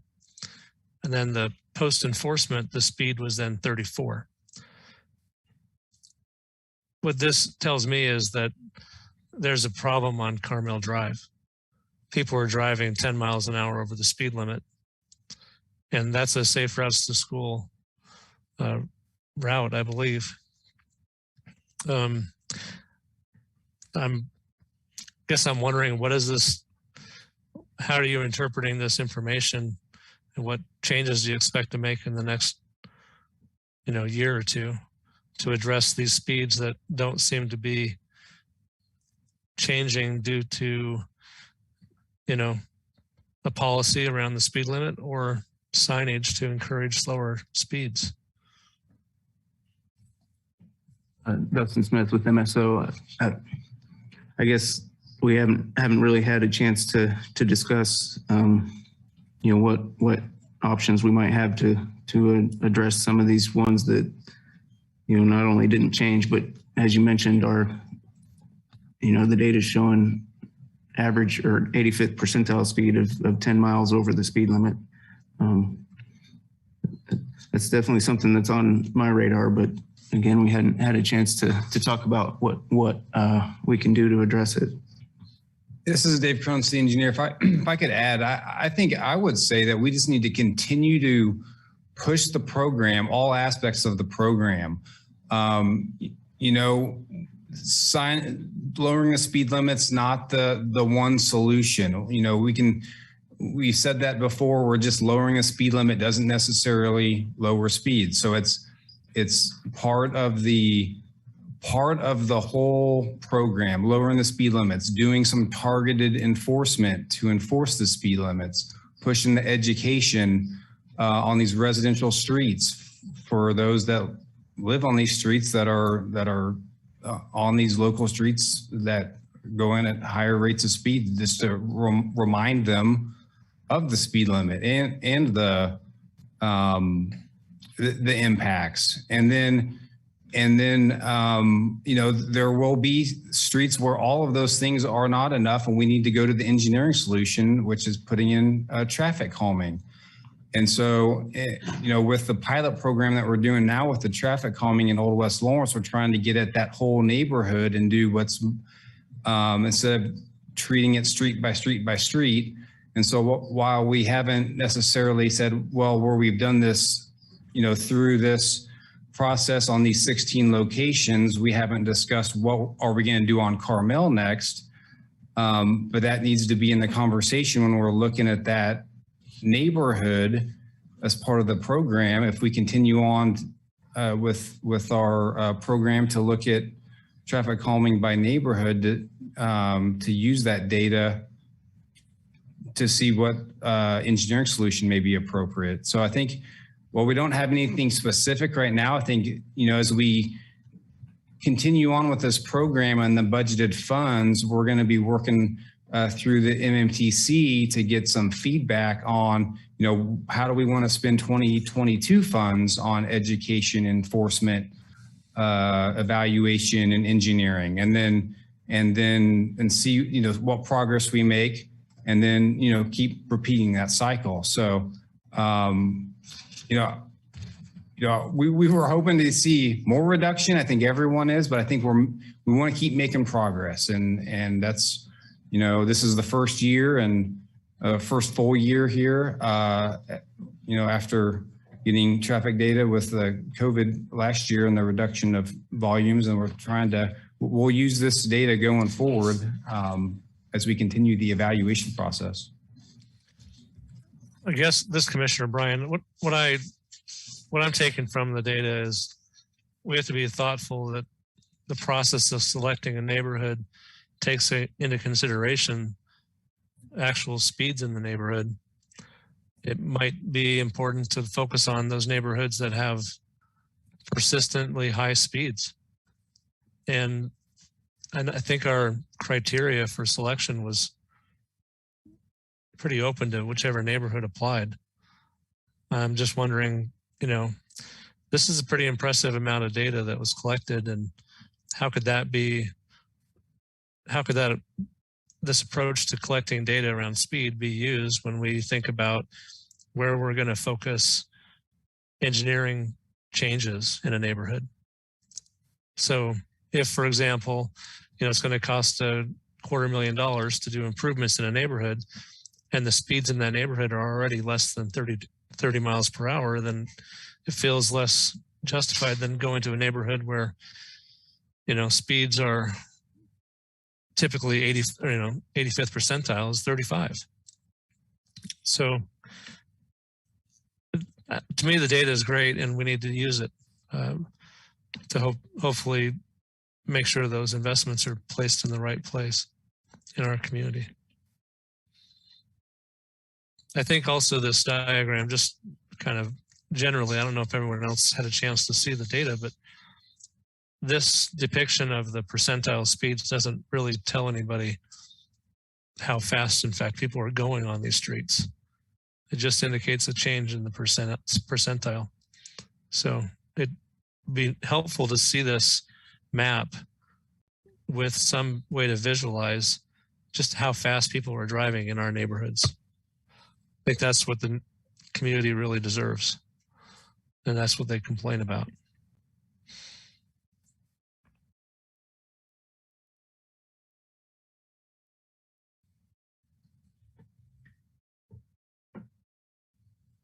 Any other comments?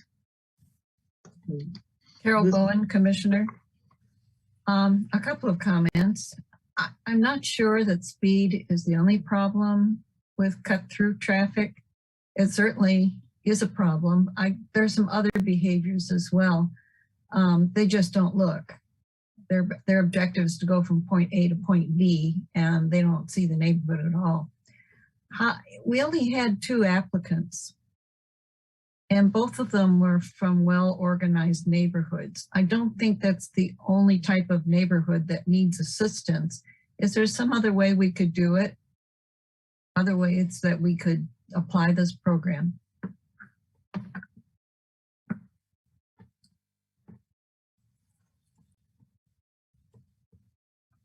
This is Dustin Smith with MSO. I guess I would say we need some kind of application process, but we are conscious of the fact that we only had 2 applications. And I did hear from, I think, 5 other neighborhoods that for one reason or another, they weren't able to put the application together because we did have a pretty condensed timeline for the application process. And so I anticipate we will get several more applications this year because we won't have that condensed timeline. And, we're kind of the pilot project this year has been pretty high profile. So it's out there, and I expect we'll get more applications next year.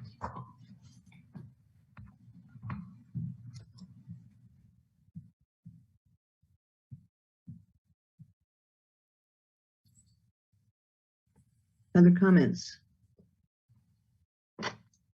Well, this item does not require us to take action, but just to receive that. So if there aren't any other questions, we can move on to the next one. Okay, this is Dustin Smith with MSO. This is me again. A continuation on the neighborhood traffic management program. So this is a kind of recap of where we spent the money in our 2021 budget.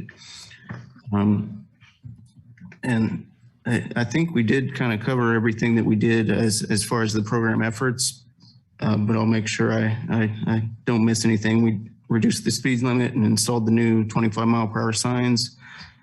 We had the spring and fall public outreach campaign, collected substantial traffic volume and speed data across the city, used the data to inform our targeted enforcement locations.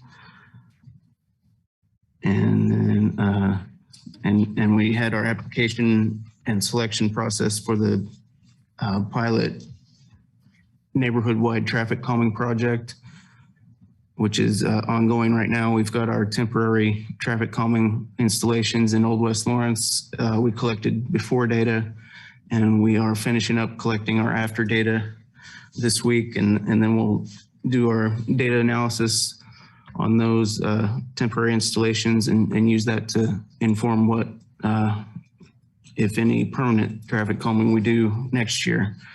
So then kind of the line items in the budget for 2021 are in the item there. And I think maybe instead of going through each line item, I'll just kind of give an overview of the items associated with the pilot neighborhood project. I think all of those, we ended up spending a little more than what we had budgeted originally, because when we did the budget, we hadn't made the selection yet. So we didn't know which neighborhood we were going to study and implement. So we really just estimated what we thought we would need and ended up spending a little more on our consultant that helped us with the traffic data collection and analysis. And then with our supplies, we needed several more traffic signs than what we expected. And then we had an item that wasn't in the original budget, was the additional supplies and subscription fees for the data collection equipment. So our speed and volume data collection equipment, I think we've got 4 different types of counters and cameras that we use, and all of them have an online dashboard that requires a subscription fee, but then they also house the data for us, which is something nice to not have on our list of things to do. And I guess I'll also highlight that we didn't spend the whole $40,000 that we had budgeted for enforcement, but I feel like we definitely had a substantial enforcement effort with the total of 414 hours of targeted enforcement by the Lawrence Police Department. And through that effort, they distributed, I believe they made 677 contacts, and each contact was provided with one of our informational brochures from the campaign. And then there were 215 citations, 337 written warnings, and 141 verbal warnings as a result of the enforcement effort.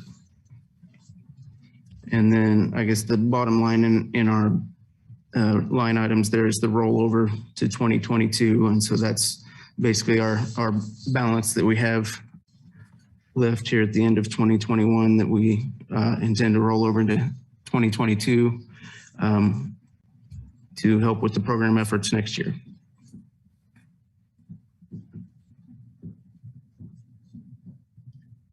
This is Commissioner Collette. I'm just curious in terms of the budget for the 2022 permanent installations, and the budget was 150 and the actual was 109. So do you anticipate, since the permanent installations haven't happened yet, is that going to be a sufficient budget to accomplish that? Or do you, I mean, I know that there's some unknowns still about permanent installations, but. Dustin Smith with MSO. Actually, we have a real preliminary cost estimate for the permanent installation, and it's actually pretty much right in line with the 109. We're going to be close, but we'll also have the full 2022 budget that we'll have to allocate to the different efforts. All right, thank you. Any other questions or comments? This is Commissioner Bryan. I think I heard you say that the enforcement was targeted using the speed data. And so I was assuming that the enforcement was across the board with all these locations. Can you explain a little more about which of these locations where speed data was collected, which of them had enforcement, and is it possible to provide a little more detail in terms of, it sounds like there was some data tracked around how many enforcement actions were taken, but can that be associated with the sites that were monitored for speed? Dustin Smith with MSO. I guess I would say generally, yes, I think we could put together the enforcement effort and enforcement kind of metrics that I mentioned with the specific locations. And I just note that the 16 locations that were on the map were the locations where we did before and after data collection. We actually collected data at multiple other locations, but we didn't do the before and after study part of all of those locations. We used the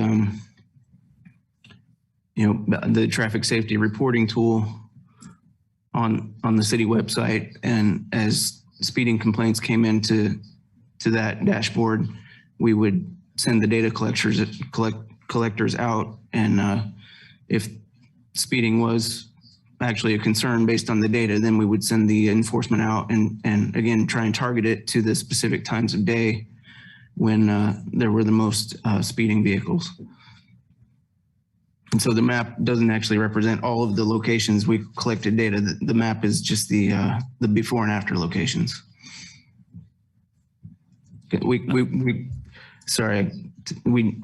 didn't have enough resources to collect before and after data at every location where we had a complaint, but we did collect before data to see if there was a speeding concern and when and where to send out the enforcement.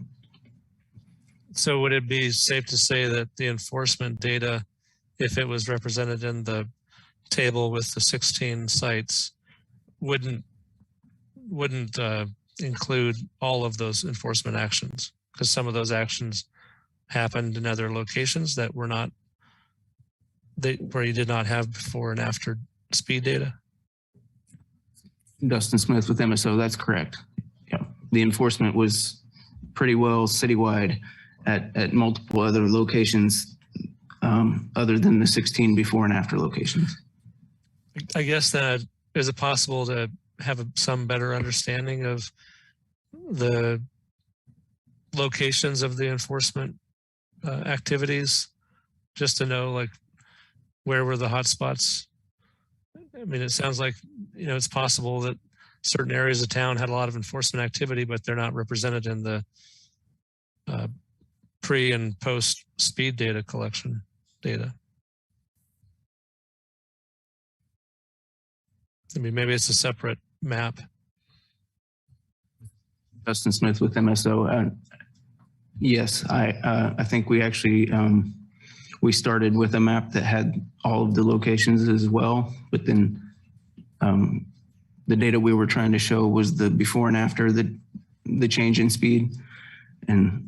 But we do have a map with all of the locations. I just don't happen to have it. Okay. Right handy right now. I mean, I think change of speed is a policy intervention that we implemented, but the enforcement is another intervention. It'd be helpful to maybe understand how either of those interventions occurred throughout our community.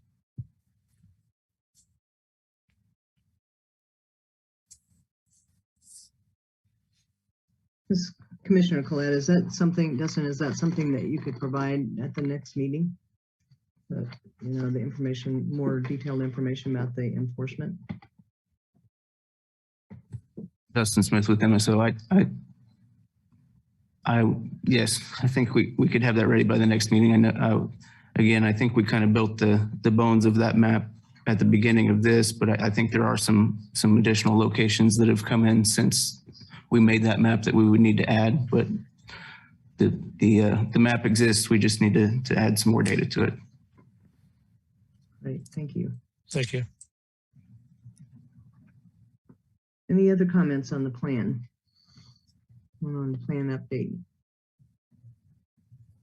Nick Kuzmiak, MMTC. I don't know if this is actually the right time to discuss this, but I would be a little bit curious to hear, Dustin, your, I guess, overall view and response of what you've seen on the community responses to the temporary traffic calming in Old West Lawrence. That may take a whole agenda item on its own, or maybe you want to do that in staff items, but at some point, I would be interested to hear what the city is thinking so far. Dustin Smith with MSO.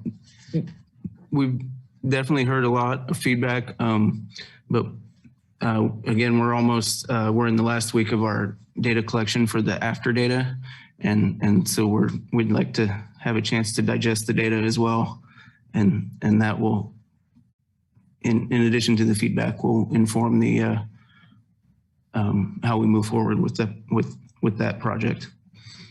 That sounds good to me. Thanks for the explanation. Thank you.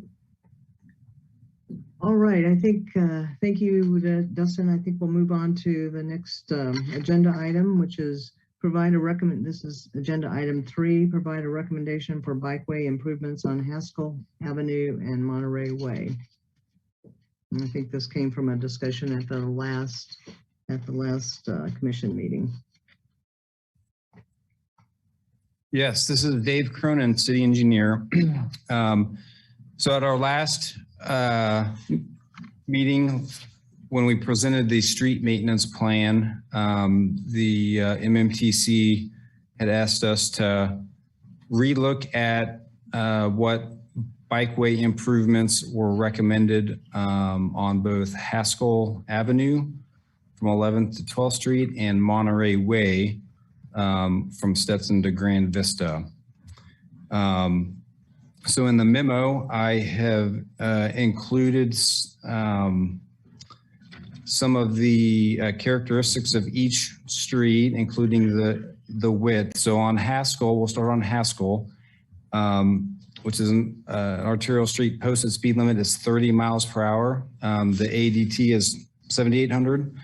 The street width is 31 foot back of curb to back of curb. So effectively you have a 30-foot street width inside of the curbs to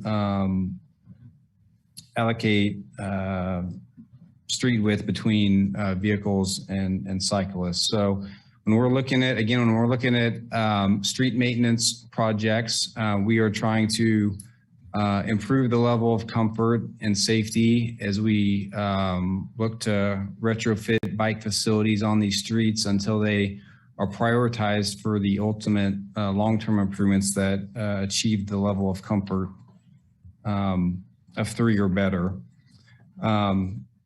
So on Haskell, currently the level of comfort in the bikeway plan is a 4.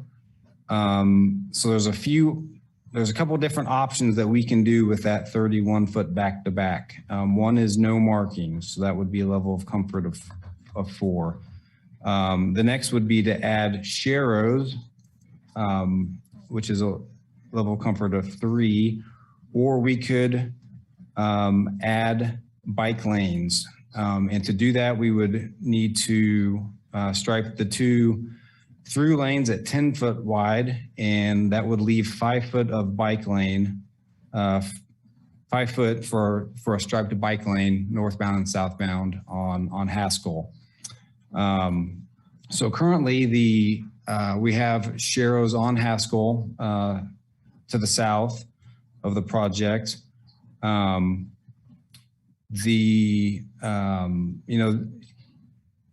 There is a few streets in town where we have done this, really narrow through lanes adjacent to bike lanes that are really the minimum that you can stripe at 5 foot. So there's no, flexibility to do less for the vehicle lanes and add to the bike lane. So in this situation, we're kind of looking at, really we have, and if I could here, I'm gonna just share my map and share my screen here, and I have a map of the area that might help a little.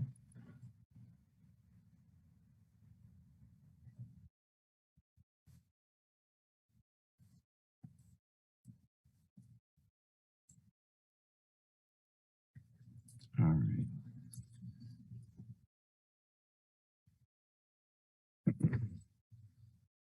So our street maintenance project, we are, if you can see my cursor here on the north end, we are doing concrete patching. This would be the one block from 11th to 12th. It's adjacent to the city facilities there. So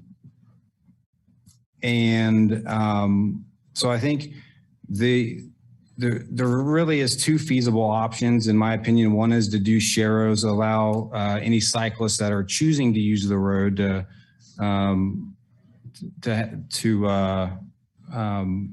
maybe take more area than just the 5 foot, or we could do the 5-foot bike lanes. We do have the Lawrence Loop separated shared use path just half a block to the west, as you can see this blue line. So really, I think cyclists would be encouraged to use that versus Haskell, though some may choose for whatever reason to use Haskell as a bicycle facility. So I think, you know, I guess in this location, it's, you know, I guess my opinion would be for us to go out and just stripe bicycle lanes. I don't know if we are really getting at improving anything for just one block. And I don't know if that, you know, without having, you know, an immediate plan here coming up soon to extend bike lanes to the south, if that is beneficial or not. So I guess I've kind of thrown those different options out there. I'd like to get your all opinion, given the nature of this street in the context of the location and the volume of traffic, what your opinions are between the option for sharrows versus the option of striping narrow bike lanes. And I guess if we could look at this and get a recommendation and then move on to Monterey Way, or I could do that first. So while I'm here, would that be beneficial to discuss this location? This is Commissioner Collette. I think it would be beneficial to talk about this one and then move on to the Monterey Way, since they're pretty different in terms of their characteristics. Any response to Dave in terms of your opinion about this one block section between 11th and 12th? This is Commissioner Bryan. Just a question. What is the type of bicycle facility going further south on Haskell? Is it sharrows, no markings, conventional bike lane? This is Dave Cronin. There are sharrows. Okay. How far do those sharrows go to the south? Does it go all the way to 23rd Street, or?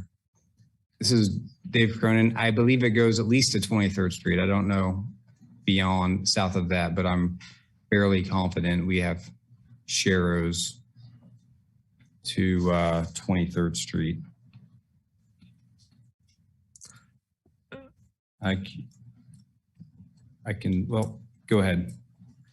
Well, I guess in my mind, doing one block seems, you know, I kind of alluded to this point earlier in a previous agenda item. It's like, because we take a look at these projects in such a piecemeal way, we're left making what feel like foolish decisions. You know, the best decision is to think about what's the corridor that's being used by people.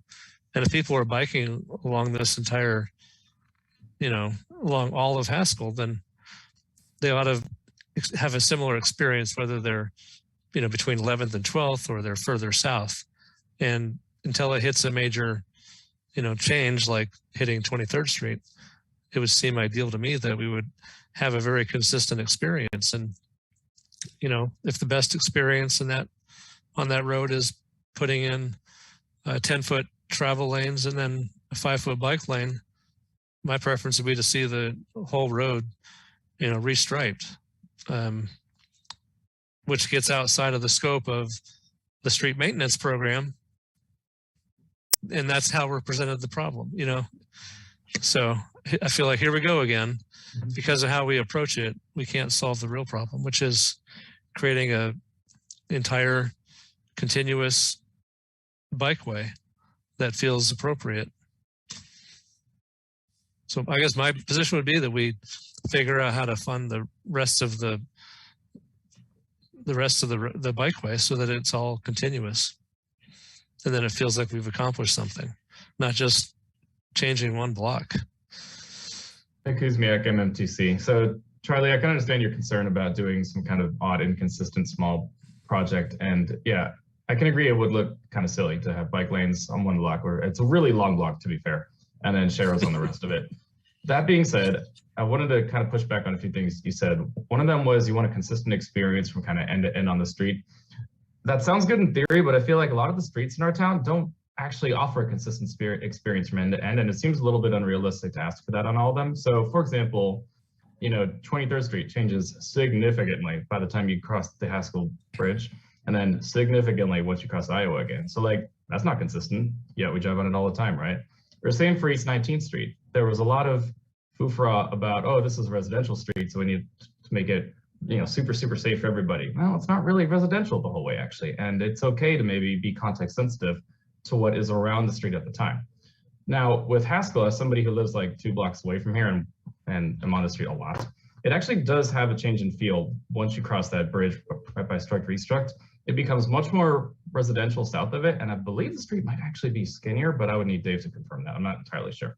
But on the north end, it's pretty industrial. I mean, you're getting into the MSO facility and Just Food and the refueling station and all that stuff, and that's pretty industrial, and it feels much more spread out and kind of sparse.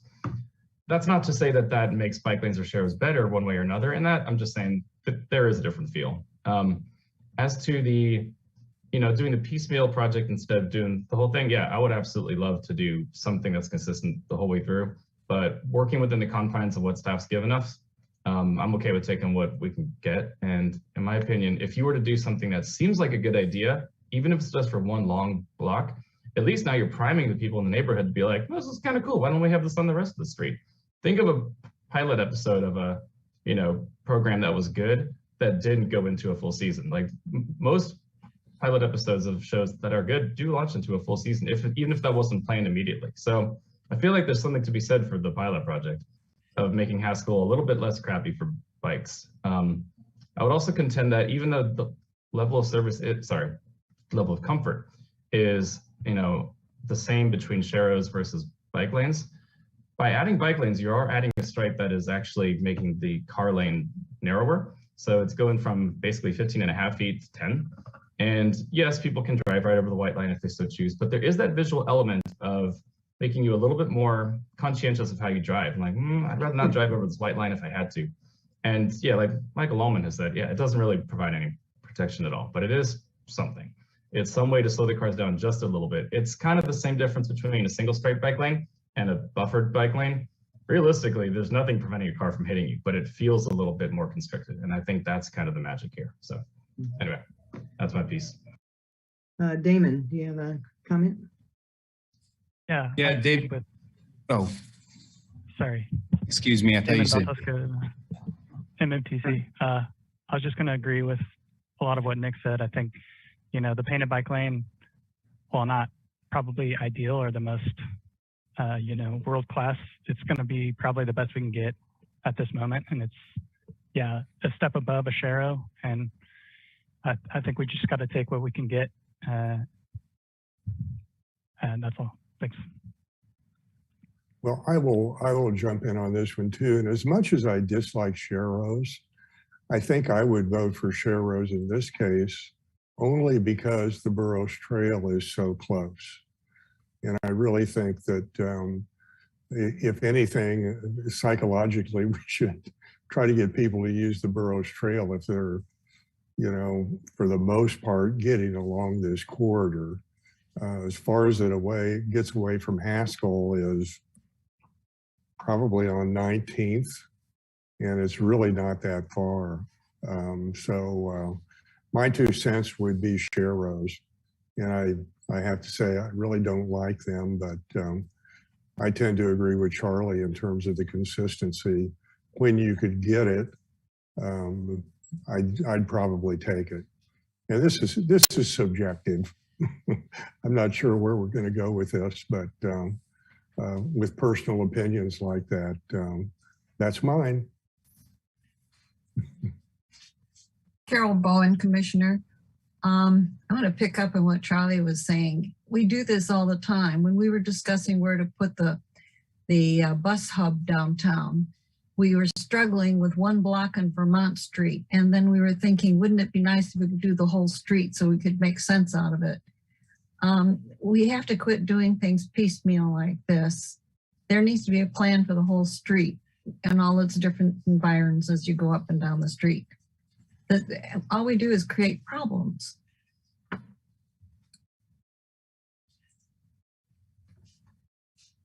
I think we need to keep in mind that this is part of a maintenance job, really.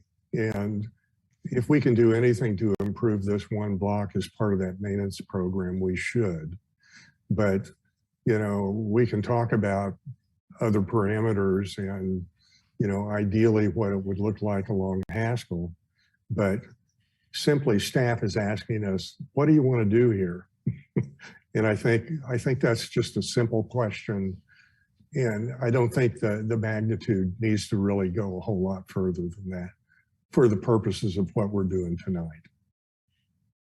Kuzmiak, MMTC, I agree. And with our retreat coming up soon, I think there are some kind of deeper process questions that we're going to need to ask ourselves of how do we get away from this piecemeal approach and somehow get involved at the right time, which has been a struggle since I've been on here, to really get the options that we want to see on a larger scale. And I agree with everybody who's brought this up, that it is important, but I'm also, you know, trying to sympathize with staff in that this is not necessarily the scope that they, you know, signed up for. So it's one of those things that we're going to have to visit sooner or later, probably on a wider discussion. But yeah, tonight's probably not that night. I would again contend though that, I mean, even if you're doing what looks piecemeal and looks like it's inconsistent, and it is, I don't think any problems will actually happen. So Carol, you indicated that there may be some issues with it, but if I'm riding a bike in a bike lane and it becomes a Shero, so be it. I'm still on the road. What are you going to do? And if I go from a Shero to a bike lane, I'm slightly more over on the side. It's not really a big difference to somebody who's riding a bike. And to Steve's point about the Burris Creek Trail being directly next to it, you're right. However, the purpose of Burris Creek Trail is largely for people who are doing more long distance things, recreation, exercise, whereas being on Haskell, there are commercial things on Haskell. So somebody may want to reach just food, or further down, you got a hair salon and the Dollar Tree all the way down by 19th Street. So there are other reasons that you may want to be on Haskell versus Burris Creek Trail. And I use both pretty regularly, but not for the same reason. So I think it's helpful to not fall into the trap of assuming that all cyclists are going to be recreational cyclists. Some actually have to go somewhere and do something. And again, I would just want to point out this whole idea of a pilot episode. If people see bike lanes that look different than what they're used to seeing, you could probably build some support on the ground from the neighborhood of something that is kind of new and exciting. And even if they don't like bike lanes, at least now they're familiar with it, right? Whereas Sheros are still kind of this nebulous concept that a lot of us who aren't, you know, transportation commissioners aren't really familiar with. And we see them, we're like, why is there a bike in the middle of the road? Whereas a bike lane is clearly a delineated space. So if you're like me and want to build kind of a groundswell of support for bike infrastructure, I think it would really help to show people what it looks like. And if it's incomplete, leave them wanting more, right? So that's why at this point, though I understand the flaws in the plan here, I would definitely advocate for the striped lanes.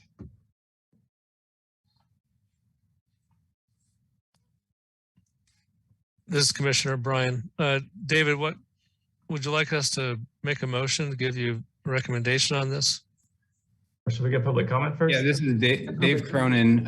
Yeah, we need to do public comment, and then we can do these individually if you'd like, and that would be fine with me. Even do public comment on each. I would say to answer your question on south of these project limits, we have Sheros to 15th Street. Thank So you. from 12th to 15th Street. I also really appreciate the conversation and on the, we're just doing the one block and we'd like to have an overall, to be able to do more. And so the way we, approach this has been, we're using street maintenance dollars to retrofit within the street maintenance program. And for us to do a more comprehensive, if we wanted to do the whole corridor, that would be, we could do that, but those funds would need to come from the bike ped program improvements. And so Haskell is not on the primary or secondary funding network, so it doesn't really rise to the top of that.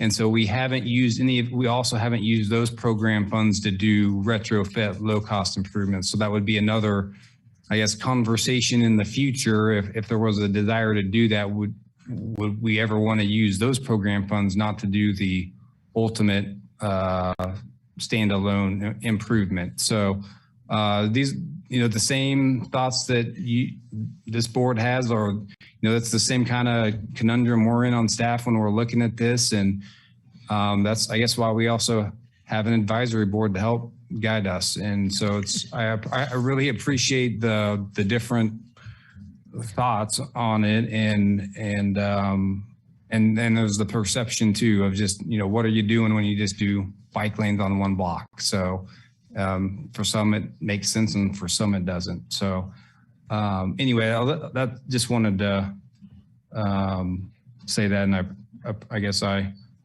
understand your, the board's thoughts on that in the context of this location. So with that, I would Chairperson Collette, if you want to do public comment now.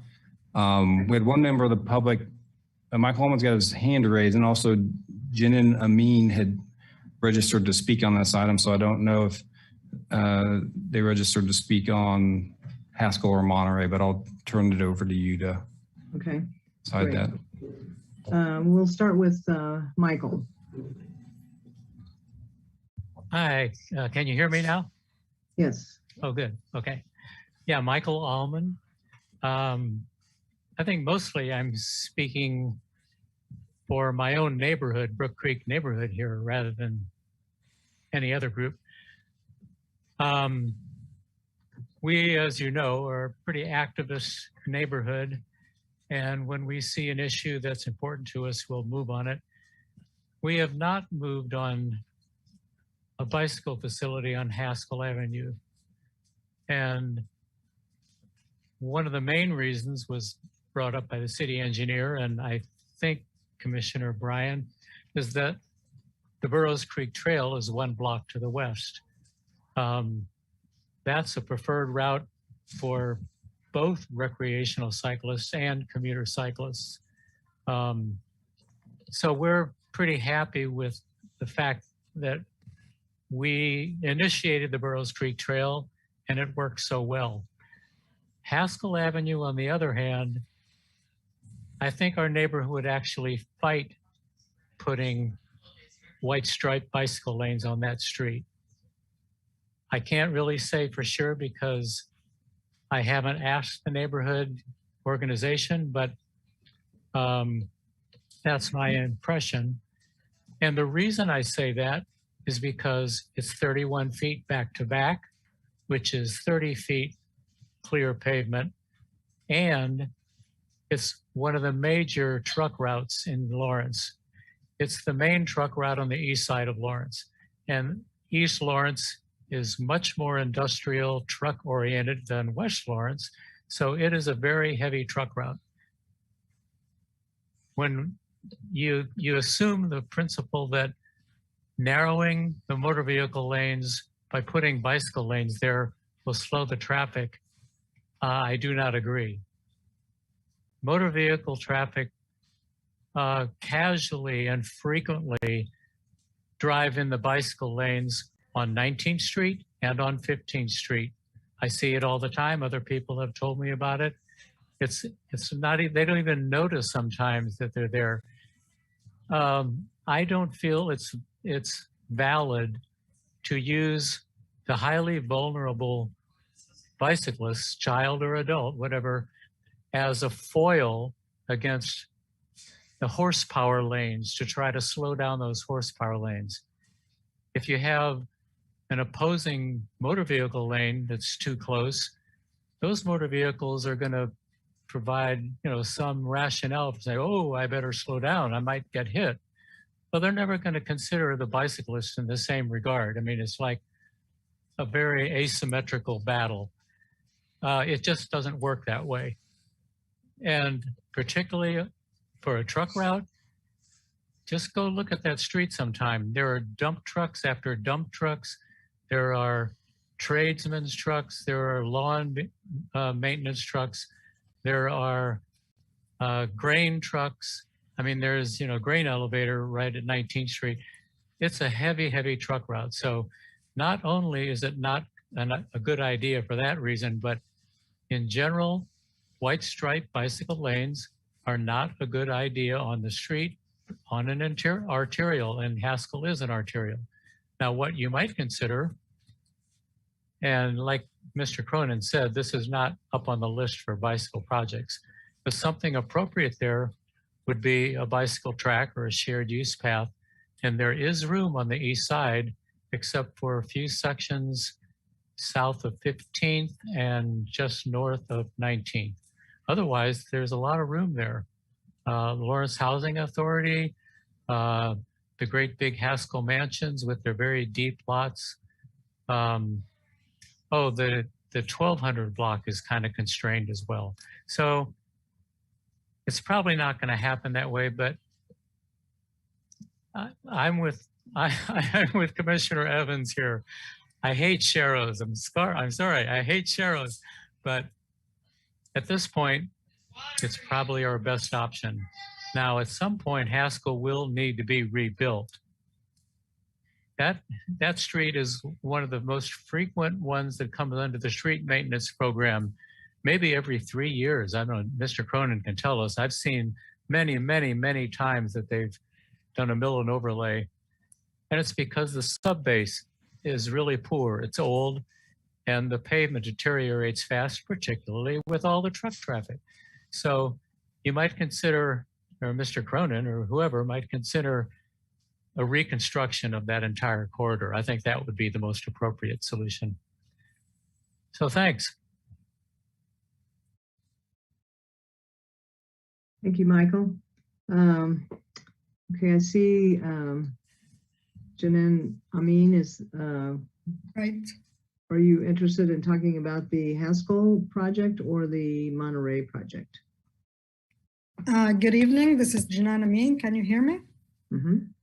Yeah, so as someone who bikes out of necessity, and that means that I bike everywhere in the city and every day and in every season, I guess I will be bringing into the discussion the practical experience, be it on Haskell or the Monterey Way or anywhere in the city.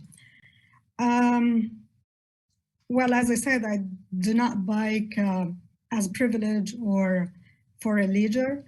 I go everywhere on bike since I got tired with walking 15 minutes to get to the bus stop. So my experience with the Sharrows and the bike lanes depends on the conditions of the streets and the seasons. There are 3 seasons that impact biking. It's the snow season, the runoff, and the broken glass. So I'll begin with the snow. When the city clears the streets from the snow during the winter time, the bike lane continue to be covered and you cannot bike on them. The same thing for the runoff. You cannot see if there is a pothole or anything on the bike lane because again the visibility is not available. Now there is the broken glass season, and that's when the students come back to KU, and during the months of August and September, there is a hustle and high traffic on the streets because the students are coming back to reconnect with one another, to furnish their rooms and apartments. And so there is a lot of cars on the streets and a lot of car accidents. When that happens, there's a debris and glass that remains on the bike lanes, and they get blown away from the streets into the side of the street, which makes biking hazardous because you would lose your tire, and you will have to replace. You will have a flat tire. So I'll give an example from this September when I couldn't bike on the 19th Street, which cost lot of money to renew. Over a distance of 50 foot, the bike lane was covered with glass, and I had to write to the city as what's going on. Is there like an anti-biking campaign? Because that was not the only spot. So the city replied to me saying that they are going to, thank you for telling us, and we are going to send out the sweeper to clear these two spots that you indicated. There was also the on the Schwartz Street, West Lawrence. So now I prefer the Sharrows as someone, as I said, who bikes every day and out of necessity, because when there's a snow on the streets, the bike lanes are not expected to be used probably during the winter, so they are covered with the snow. And for me, it's convenient to bike on the streets themselves because the heat of the cars melts down the snow and makes it safer to bike with the cars. So you'd need to take these issues into consideration when you're considering the functionality and the practicality of the bike lanes. As for the monorail way, I lived there for over 1 year. But that's the section from the 6th Street to Bob Billings. When I intersect the street going back home from the 6th Street to the Monterey Way, with the speed of 35 miles an hour, it's like we're having a conflict with the cars, because with that kind of speed, they do not want to slow down for the cyclists. It's for now it is a share the road arrangement, but with that kind of speed, it's kind of like conflicting. They do not even slow down at the roundabout, which is at the crossing between the Monterey Way and the Harvard Street.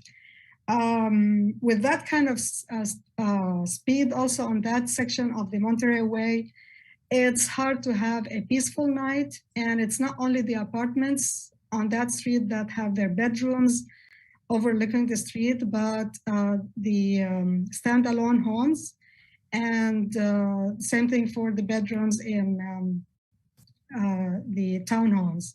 So it would be nice if, I'm not sure, I wouldn't want to go back and live on the Monterey Way, but for whoever is there, it makes sense probably to reduce the speed on that section of the street.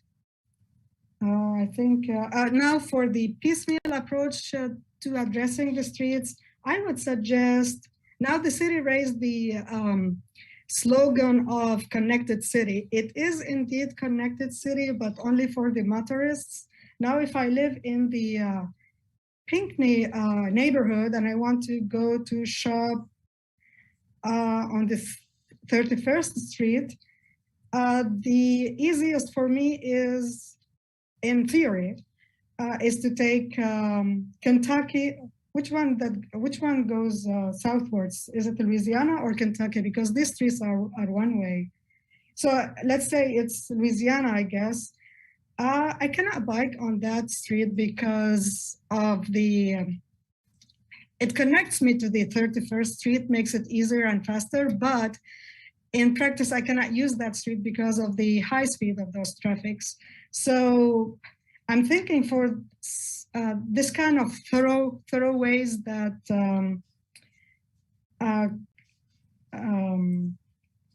thoroughfares that connect north to south, or Haskell, because it leads to jobs and institutions and whatnot, to consider a radical approach. Radical not because it is not implemented and it's not successful, but because, yeah, I'm finishing. Ms. Amin, excuse me. We have a time limit on comments, and okay. We are, and you're a little bit off topic for the agenda item, so I think we Okay. need to cut off comment right now. Thank you. Thank you. Thanks for your time.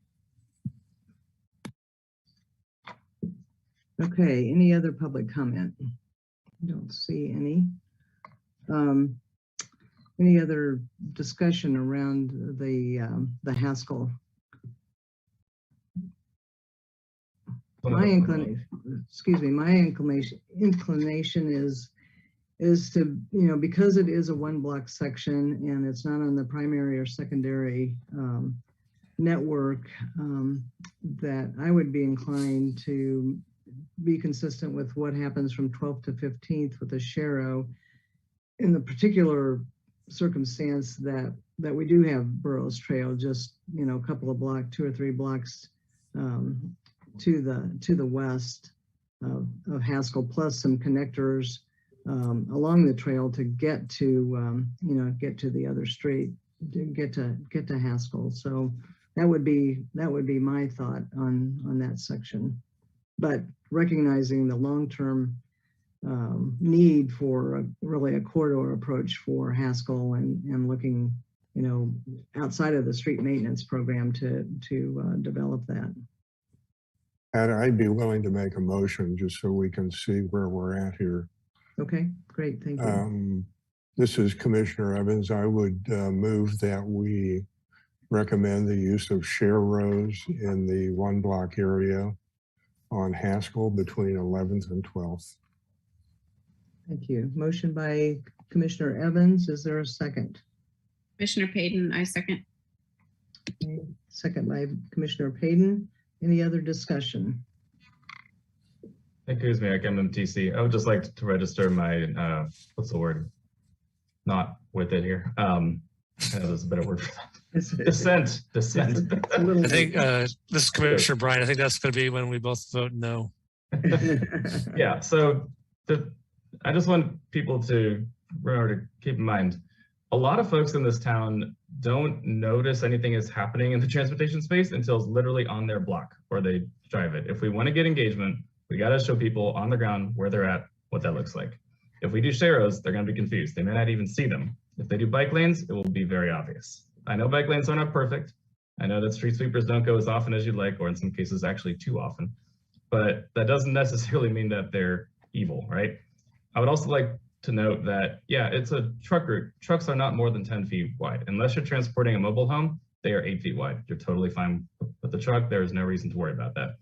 Second of all, I think it's a little bit glib to assume that nobody's biking on that street. I live in the area, people bike there all the time. And third of all, the fact that there's, just because one does not think that there's no traffic calming effect with narrower lanes does not mean that is true. Study after study has shown narrower lanes, with or without anything on the other side of that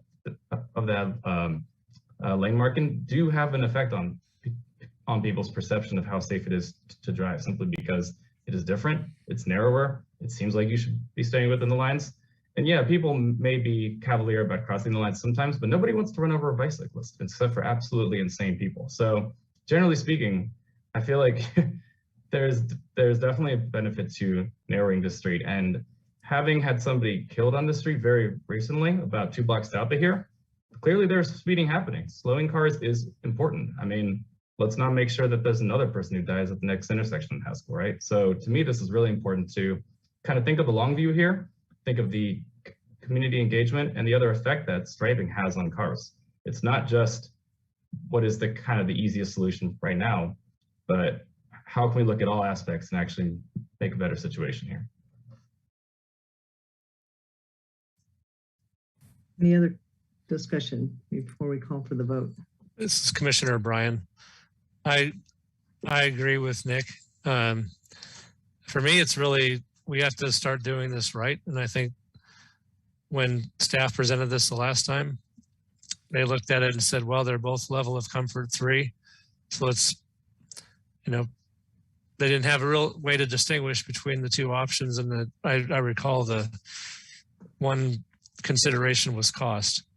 I think a bike lane, you know, relative to a Sharrow, I think a bicycle lane is safer. I think the data supports that. I think it ought to be considered in our decision making that we should provide the safest option possible. I understand that it's only 1 block. That's a frustration that it doesn't go beyond that. I think a bicycle lane on Haskell would be an improvement for anyone that's riding their bike on Haskell. That said, this is only 1 block, so I kind of think we got to do what's right in spite of that, and just sit with the frustration that it's not enough.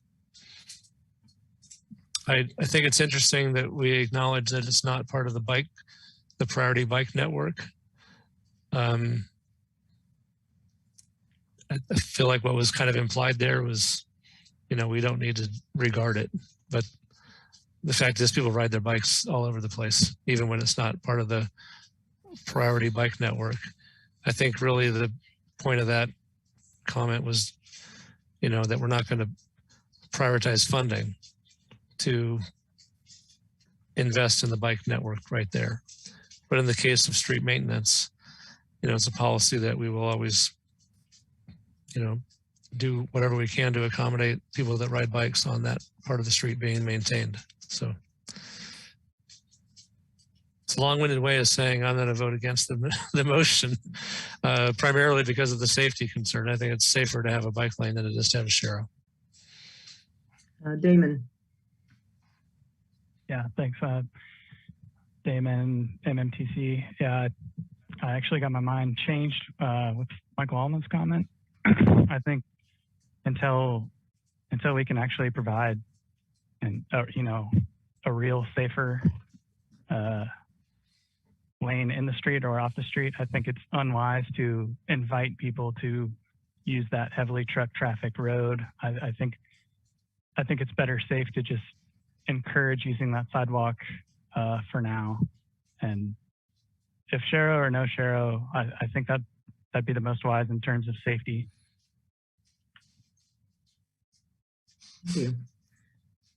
Okay, we'll call for the roll call for the vote, please. Steve Evans, Yes. Damon Baltowska, Yes. Carol Bowen, Yes. Nick Kuzmiak, Nay. Aaron Payton, Yes. Port is absent. Pat Collette, Yes. Charlie Bryan, No. and Gregory Critchlow.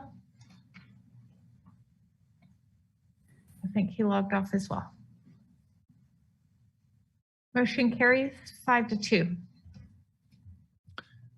All right, I will continue on with Could we have Monterey. some discussion? Carol Bowen. I too was irritated by the idea that we would only do bike improvements on a bike plan. It seems to me that we should be doing it anytime we had the opportunity, and it should be included on all of our streets.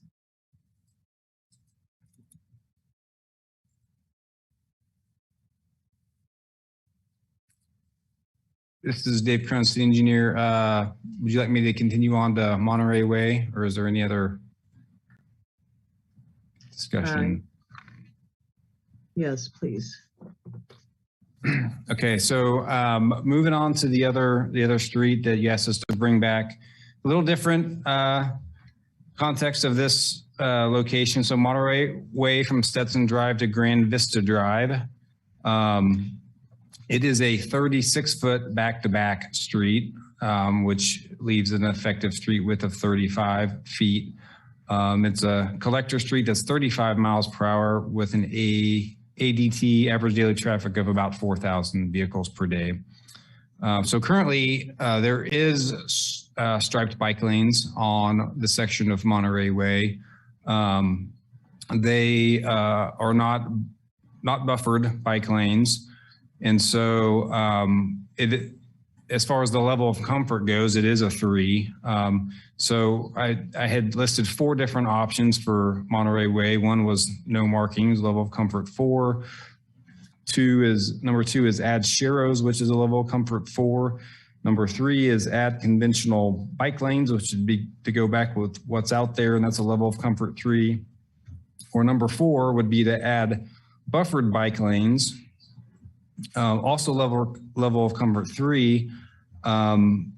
But we could do that to provide narrower traffic lanes, 2 foot northbound, southbound, and that would leave 7.5 foot for the bike facility. And so in that instance, I would recommend doing a 2 foot buffer and then leaving 5.5 foot for the bike lane. And I guess I would note with that recommendation, so the bike lane would be, there would be 4 feet of the bike lane would be in the pavement, and then you'd have 1.5 foot in the curb and gutter would be the 5.5. So the design guidance for striping a buffered bike lane in NACDO is at least 18 inches is the minimum width to stripe a buffered bike lane. And less than 3 feet, it would be 2 white stripes. So there would be two white stripes to designate the buffer in that design option. So on this street, I would support doing the buffered bike lane as an option here, and I would I guess, ask for any feedback or recommendation or discussion from the MMTC.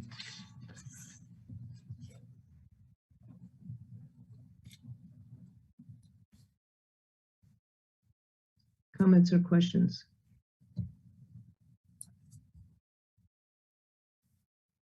This is Commissioner Evans. Dave, is that, so we'd just be doing it for this one area on Monterey, not the entire road, right?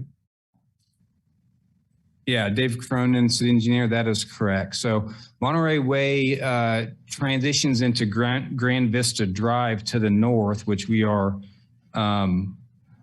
also doing maintenance on and striping. The recommendation on that was to stripe a bike lane, so it ties into that. And then to the south, I believe it's sharrows because the street is narrower, but you're correct. We were just asking on this stretch, it is a long stretch, so it's more than a block that we just talked about on Haskell. So if you need any other additional information, or I could pull up a map if that would help, just let me know. No, I'm okay with that. One of the problems I have with any kind of striped bike lane is the condition of the joint between the curb and the road section. And sometimes they can require quite a bit of maintenance themselves. Do you have any idea, Dave, what the condition is along this stretch? Is it, are we in pretty good shape with the curb and the elevation of the curb and the pavement? This is Dave Cronin, city engineer. The curb is in pretty good shape. So the maintenance treatment we're doing on this street is a micro surfacing where we lay a very thin layer of bituminous material onto the surface to preserve the life. So there will be, when we do the micro surface, it's to the toe of the gutter. And so we don't overlay the gutter or do any curb and gutter work with the micro surface. So there will be about a 1/4 inch overlay of the street to the gutter. And so there will be a little edge there as we transition, as we overlay the street to adjacent to that concrete gutter. And so that's why I would not recommend doing any more of a buffer and less of a bike lane than what I listed on there as a 5.5 foot bike lane, because that leaves you 4 foot to be completely on the pavement and not use the gutter, and then have a 2 foot buffer. Mm-hmm. And so, again, there's no one size fits all solution for retrofitting striped bike lanes on streets based off speed or volume or, the condition out there, but hopefully that information helps you make a recommendation on this section. Yes, Damon. Yeah, I just had one quick question for Dave. Do you have any traffic counts on the streets just to provide context for what we're looking at? Sure, Dave Cronin, city engineer. The traffic count that we had was approximately 4,000 vehicles per day. That it may vary in different sections, so I don't recall where it was taken at. Steve Lashley had provided that in the last memo, and I copied it over to this memo, but it's approximately about 4,000. So, it is, the collector streets, you see 3,000 plus ish vehicles per day. So it's pretty typical collector street volume. Yeah, makes sense. It seems like it's probably less truck heavy. It seems like a more residential location as well. So probably a little less extreme than, the conditions we were just looking at Haskell. Yeah, correct. Haskell is closer to 8,000. So yeah, about half. So it's more of a residential collector. This is Commissioner Collette. I had a question or a clarification for you, Dave. You mentioned the double white stripe. Does that also include the crosshatch between those two white stripes that you see sometimes with the buffers? This is, Dave Cronin, the engineer. That's a good question. And so, to clarify that, it does not include cross hatching. So the guidance on that from NACDO is a minimum of 3 feet. Essentially, when you're out there, when you stripe 6 foot wide, you have 6 foot wide lines already. It's really not really feasible to cross hatch or it's to delineate cross hatching because there's, you got about a foot or so. Mm-hmm. Maybe 1.5 feet, I guess, in this instance, in between. So the guidance on that would be if it's 3 feet, then there would be cross hatching. So in this option, we would not cross hatch.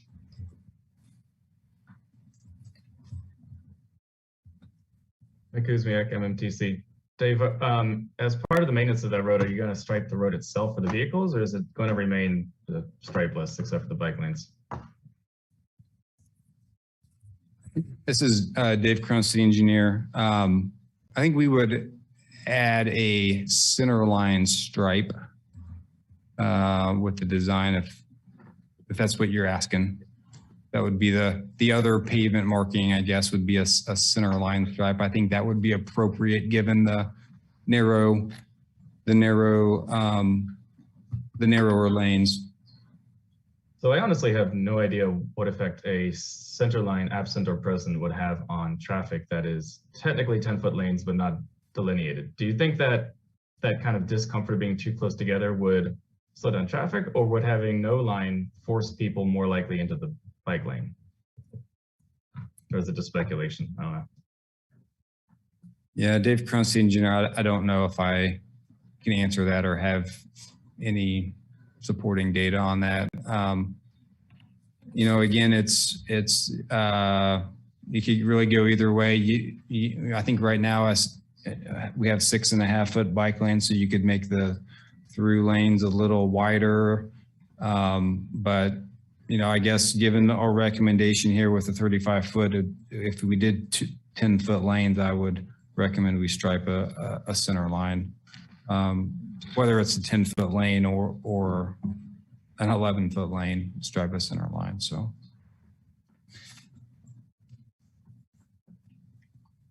Any other questions or comments?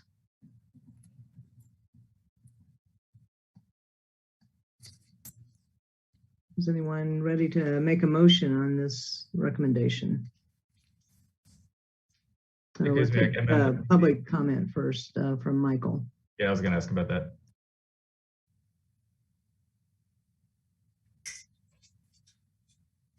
Go ahead, Michael. Once again, with my microphone on this time. Thank you very much. I'm Michael Allman, Sustainability Action Network. Not a whole lot to say about this one. I'm just glad that the city engineer is going beyond the white stripe bicycle lane, which are not particularly safe, although we can debate that, I'm sure. Buffered bicycle lanes are one step below protected bicycle lanes, but it allows for other things like plowing the snow, which a previous person commented was a problem with her bicycle lane, and I agree. But when we're talking in this community in various conversations about providing separate facilities for pedestrians, for bicyclists, and for motor vehicles, what that really has to do is the separation. What is the separation? What is it physically? How wide is it? Where is it? And the only thing I would recommend here is to increase the separation simply by making the buffered area 2.5 feet and the bicycle lane, the standard 5 feet. The bicyclists will probably be in that 5 foot area anyway, but if you make the buffer 1/2 foot wider to 2.5 feet, it increases the separation. And as Commissioner or Chair Collette pointed out, then we could zebra stripe them, make them even more visible and even more of a deterrent for motor vehicles swerving and gliding and randomly meandering into the bicycle lane. So I think there's advantage to increasing that separation. You know, that's really what separate facilities are all about. Other than that, I thought that was a very interesting comment by Commissioner Kuzmiak about the center stripe. The data that, actually it's not data, but the information that I've seen is from Dan Burden. He was the bicycle pedestrian coordinator for the state of Florida, currently runs his own consulting business, one of the early advocates for complete streets and street diets and whatever. One of his designs is that you create a 20-foot wide street with, and that these are the travel lanes actually, 20-foot wide motor vehicle lanes with no center stripe, but very, very visible and bold side stripes. So the motor vehicles have this 20-foot area to navigate. If they're passing a bicyclist, they can move to the left across what would be the center line as long as there's not oncoming traffic. If there's oncoming traffic, they'll probably slow down. So Dan Burden would actually recommend no center stripe in this case, for what it's worth. Thanks a lot. Thank you, Michael. Any other comments?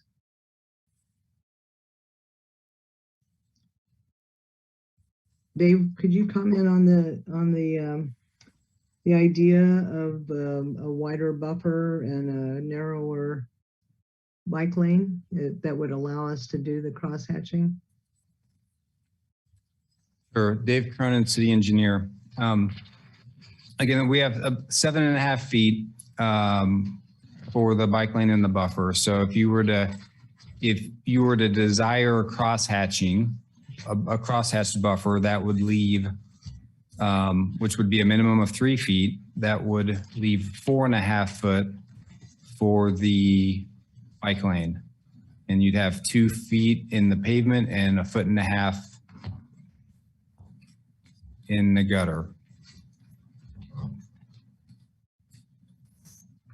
Is there no way that we can just stripe the 2.5 feet instead of a 3 foot buffer? I mean, I know it's an active guideline, but it's not like that's a law or anything.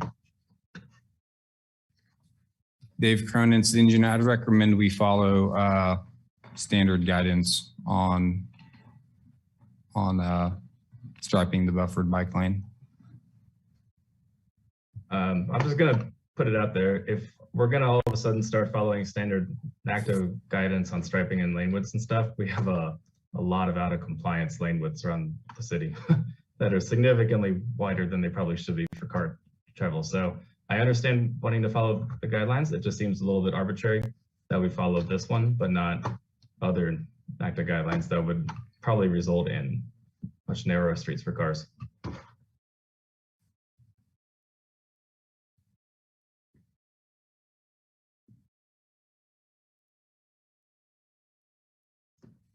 Other All right. comments? I'm going to go out on a limb and make a motion here. So, Michael, I'm really glad you brought up the idea of just shifting the dimensions around a little bit. Seems plausible to me. So I'm going to just toss it out. I motion that we recommend sorry, let me make sure I get the dimensions right. I motion that we have Monterey Way between Stetson and Grand Vista restriped to include buffered bike lanes on both sides with the width of 5 feet for each bike lane, a 2.5 foot buffer and 10 foot through lanes, cross-hatch those buffers, and then do not restripe a center line. It's a little out there, but I'm curious to see what sticks. Is there a second? Yeah. Damon Baltuska, MTC, I'll second that. Okay, thank you. So motion by Commissioner Kuzmiak and second by Commissioner Baltuska. Is there any further discussion?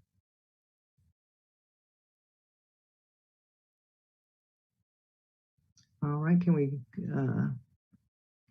have a roll call for the vote, please? Steve Evans, No, I'm going to go with staff. Damon Batuska,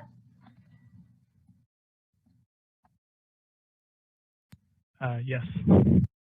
Carol Bowen, Yes. Nick Kuzman, Yeah. Aaron Payton, Yes. Fort Buffington is absent, Patricia Collette, Yes. Charlie Bryan, Yes. and Gregory Critchlow is absent. Motion carries 6-1. Thank you.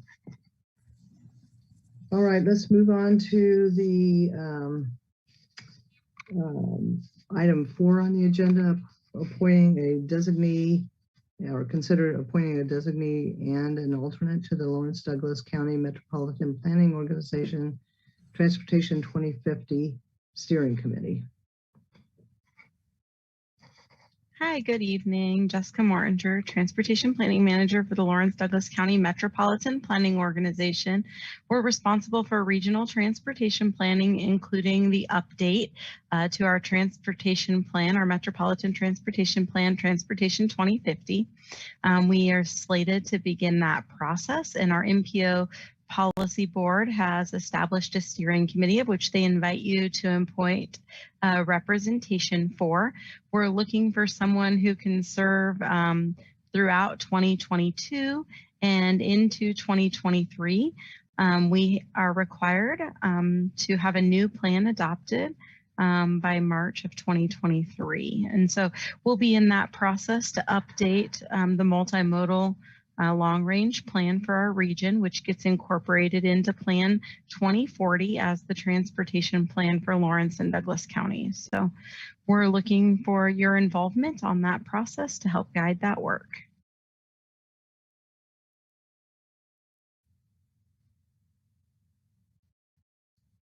Thank you, Jessica.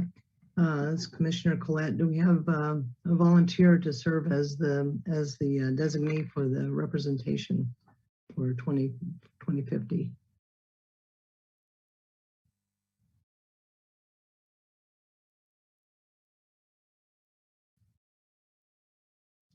And I guess alternate. So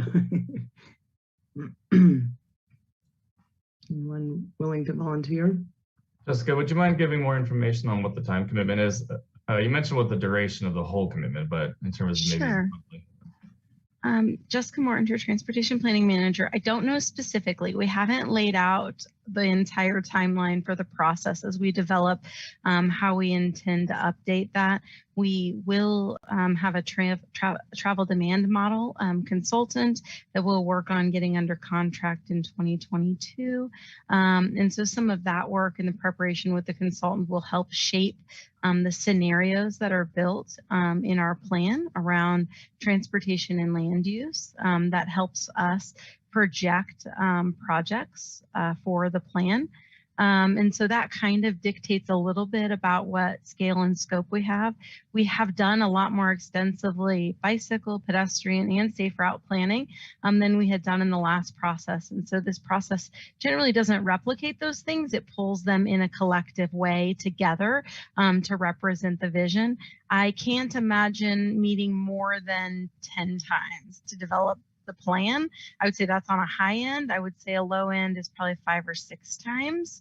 That's probably the best I can do at this point to know what it's going to take. There will be some need to just read and review documents, and we will have a public process incorporated. So there will also be, some extensive public engagement.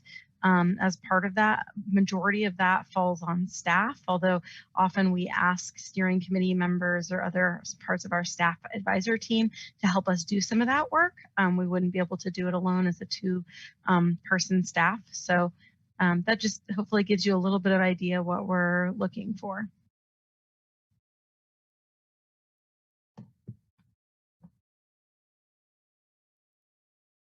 This is Commissioner Collette, any other questions of Jessica about the scope of the work or commitments? Excuse me, like MMTC. So since it's not looking like we have a lot of takers right now, I wonder if it would be possible to come back in maybe a month or two once we have 2 new members potentially, and also the 2 people who aren't on the call right now, just in case one of those 4 maybe chomping at the bit, right? I don't know if there's a time sensitivity to this though. Yeah, Jessica Mortinger, Transportation Planning Manager. I anticipate probably at the earliest a February meeting. So if you're not having a January meeting, I would really appreciate it if you could choose to appoint someone, even if that person doesn't end up doing it in the end, to make sure that you're not excluded from any part in the beginning of that process. It would make me feel more reassured about that. Of course, we could recognize if that person is unable to do it for the whole time that we could come back for a reappointment, and I'd feel comfortable doing that, but I would like to get a name on the list if someone would step up into that, even if in a temporary role, to see until there's some additional bodies for that consideration. It's also probably hard for a new member to step in maybe to some of that role right off the bat, recognizing, they have a lot more extensive work to do around reading a lot of the existing modal plans. Maybe that's good preparation. Maybe that's torture for that member. Right. Yeah, we are planning on having a meeting in January, so that could take place then. But so we could either way then. Yeah, but in the interim, I would put my name forward just as a placeholder in case, so we make sure that we don't have any gap in the process. you, Pat. MMTC. I really do want to be a part of this. It looks really interesting, and this is the kind of long-range stuff I love to be a part of. But the next item on the agenda is to establish a committee to develop a retreat agenda, and I also want to do that. And I'm thinking of throwing my name back in the hat for chair of next year, so like that's a little much. So I don't need to be everywhere. I can't be everywhere. So that's why I'm not doing this just yet. So I appreciate that you stepped up instead. Yeah, I'm glad to do that. And like you say, as we talk to the other two members who aren't here, if they're very interested, I would serve as an alternate or have and have one of those as a designee. So we can put that out to them. All right. Excuse me. Typically we look for an official appointment. I don't know what the bylaws call for that or not, but to speak on behalf of the group, traditionally we look for an appointment. Okay. So in terms of a vote by the commission. Oh, sorry, a formal motion, yes. Yeah, okay. Sorry. Would someone like to make a motion for appointment? Nick Kuzmiak, MMTC. I would motion that we appoint Pat Collette as the as now permanent member of the T2050 steering committee, with the understanding that there's a chance that somebody else may take that spot. This is Commissioner Bryan. I'll second that. Okay, thanks. Can we have a roll call vote on those motions? This is Dave Cronitz, the engineer. Before you do, are we also not appointing an alternate at this time? Do we have a volunteer to serve as alternate? And I would like to have two names. This is Commissioner Evans. I appreciate what Jessica said about the experience here, but I think it's a great opportunity for someone that's newly on the board to get involved and engaged, meet people, see the process. Damon, you're the last one standing here. So, if you thought, I think it'd be great exposure for you, and I think it'd be great exposure for your firm too. But I'm just throwing it out there. I think particularly with Pat's experience or someone else that may step up, I think it'd be fine if the alternate were someone relatively new to the commission. Yeah, this is Commissioner Baltuska. I'd be happy to sign up for the alternate spot. Great, thank you. So can we have a revision of the motion to include Commissioner Baltuska as alternate?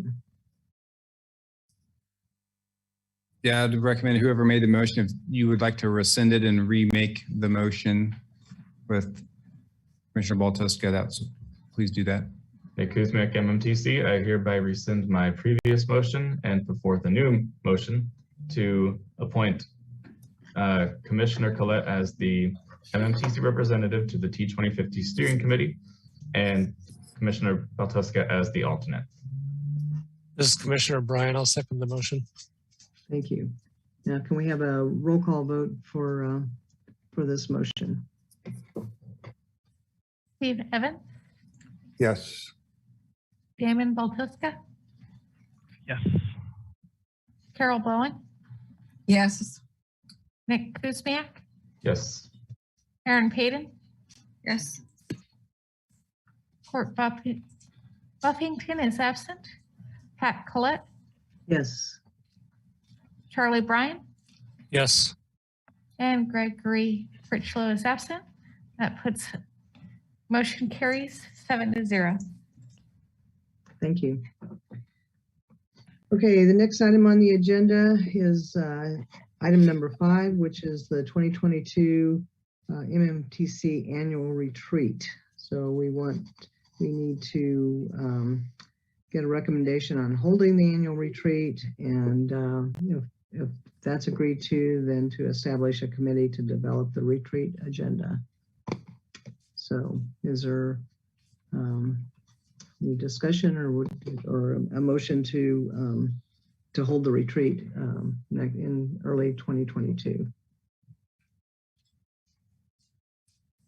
And this is David Cronus, the engineer. I would just add, maybe for some of the newer members, we have been doing an annual retreat the last few years, at least 3, maybe 4 now.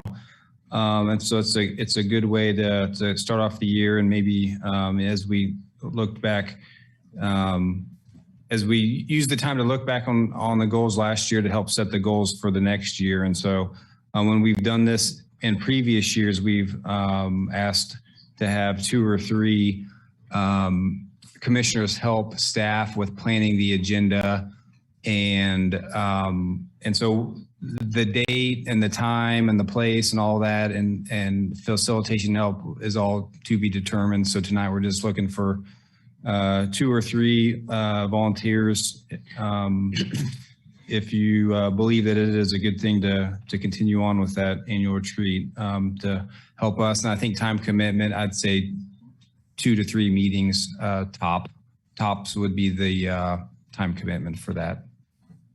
Thanks. Thanks, David. The volunteers to serve on that committee, I think I heard from Commissioner Kuzmiak that he was interested in serving on that. We have somebody else who would be willing to participate. Yeah, this is Commissioner Baltuska. I'd be happy to help with that effort. Okay, great, thank you. And I'd be glad to sit in on that as well. So, we need a motion to accept those 3 commissioners for the retreat agenda planning.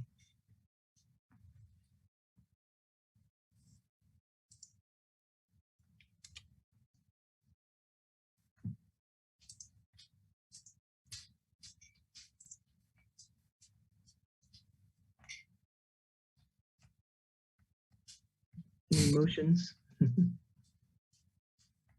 think somebody who wasn't one of us 3 would do it, but Yeah. I Nick think so. Kuzmiak. Oh, don't be so modest, Nick. Right. It just feels weird. Nick Kuzmiak, MMTC. I motion that we nominate Commissioners Kuzmiak, Collette, and Baltuska to the Retreat 2022 Planning Committee, as well as decide to have a retreat in 2022. Time and date and place to be determined. Thank you. Is there a second? This is Commissioner Bryan. Second. Oh, good job. All right. A roll call for the vote, please. And who is the second? Oh, it was Commissioner Baltuska. Okay, perfect. Steve Evans, Yes. Damon Baltuska, Yes. Carol Bowen, Yes. Nick Kuzmiak, Yes. Aaron Payton, Yes. Fort Buffington is absent, Patricia Collette, Yes. Charlie Bryan, Yes. and Gregory Critchlow is absent. That puts it, motion carries 7-0. Thank you. Okay, next item on the agenda, number 6, is the MMTC 2022 meeting calendar. Yes, this is Dave Cronin, city engineer. So as I would say we've done in the past here, recent past, we've recommended setting a calendar for next year using the same start time at 5 p.m. for the first Monday of each month, with the exception of July and September with the 4th of July and Labor Day holidays, having the meeting the first Wednesday of the month.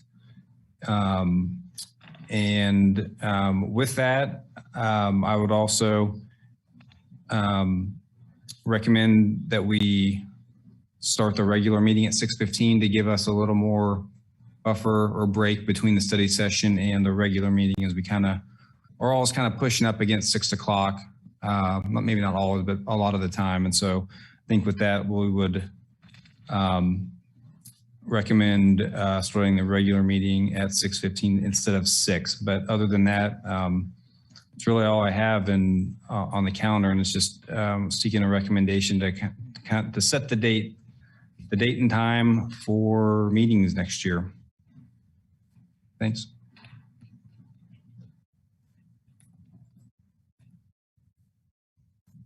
Dave, do we need a motion to set that time? Yes, please. Okay. A motion to set the time of the study sessions and regular meeting for next year. Nick Kuzmiak, MMTC, I'll second. I would also, in addition to the dates. Oh, right. And okay. And the dates. First Monday of the month with the exception of holiday months. Okay, so we had a motion. Did I hear a second? Yeah, it was me. Oh, that you seconded it. Who made the motion? You. Did you make the motion? Yeah, well, I was asking for the motion, but yes, I made the motion. It sounded pretty official. Yeah, right. Okay, let's call for the vote. Steve Evans, Yes. Damon Baltiska, Yes. Carol Bowen, Yes. Nick Kuzmiak, Yes. Aaron Payton, Yes. Fort Buffington is absent, Patricia Collette, Yes. Charlie Bryan, Yes.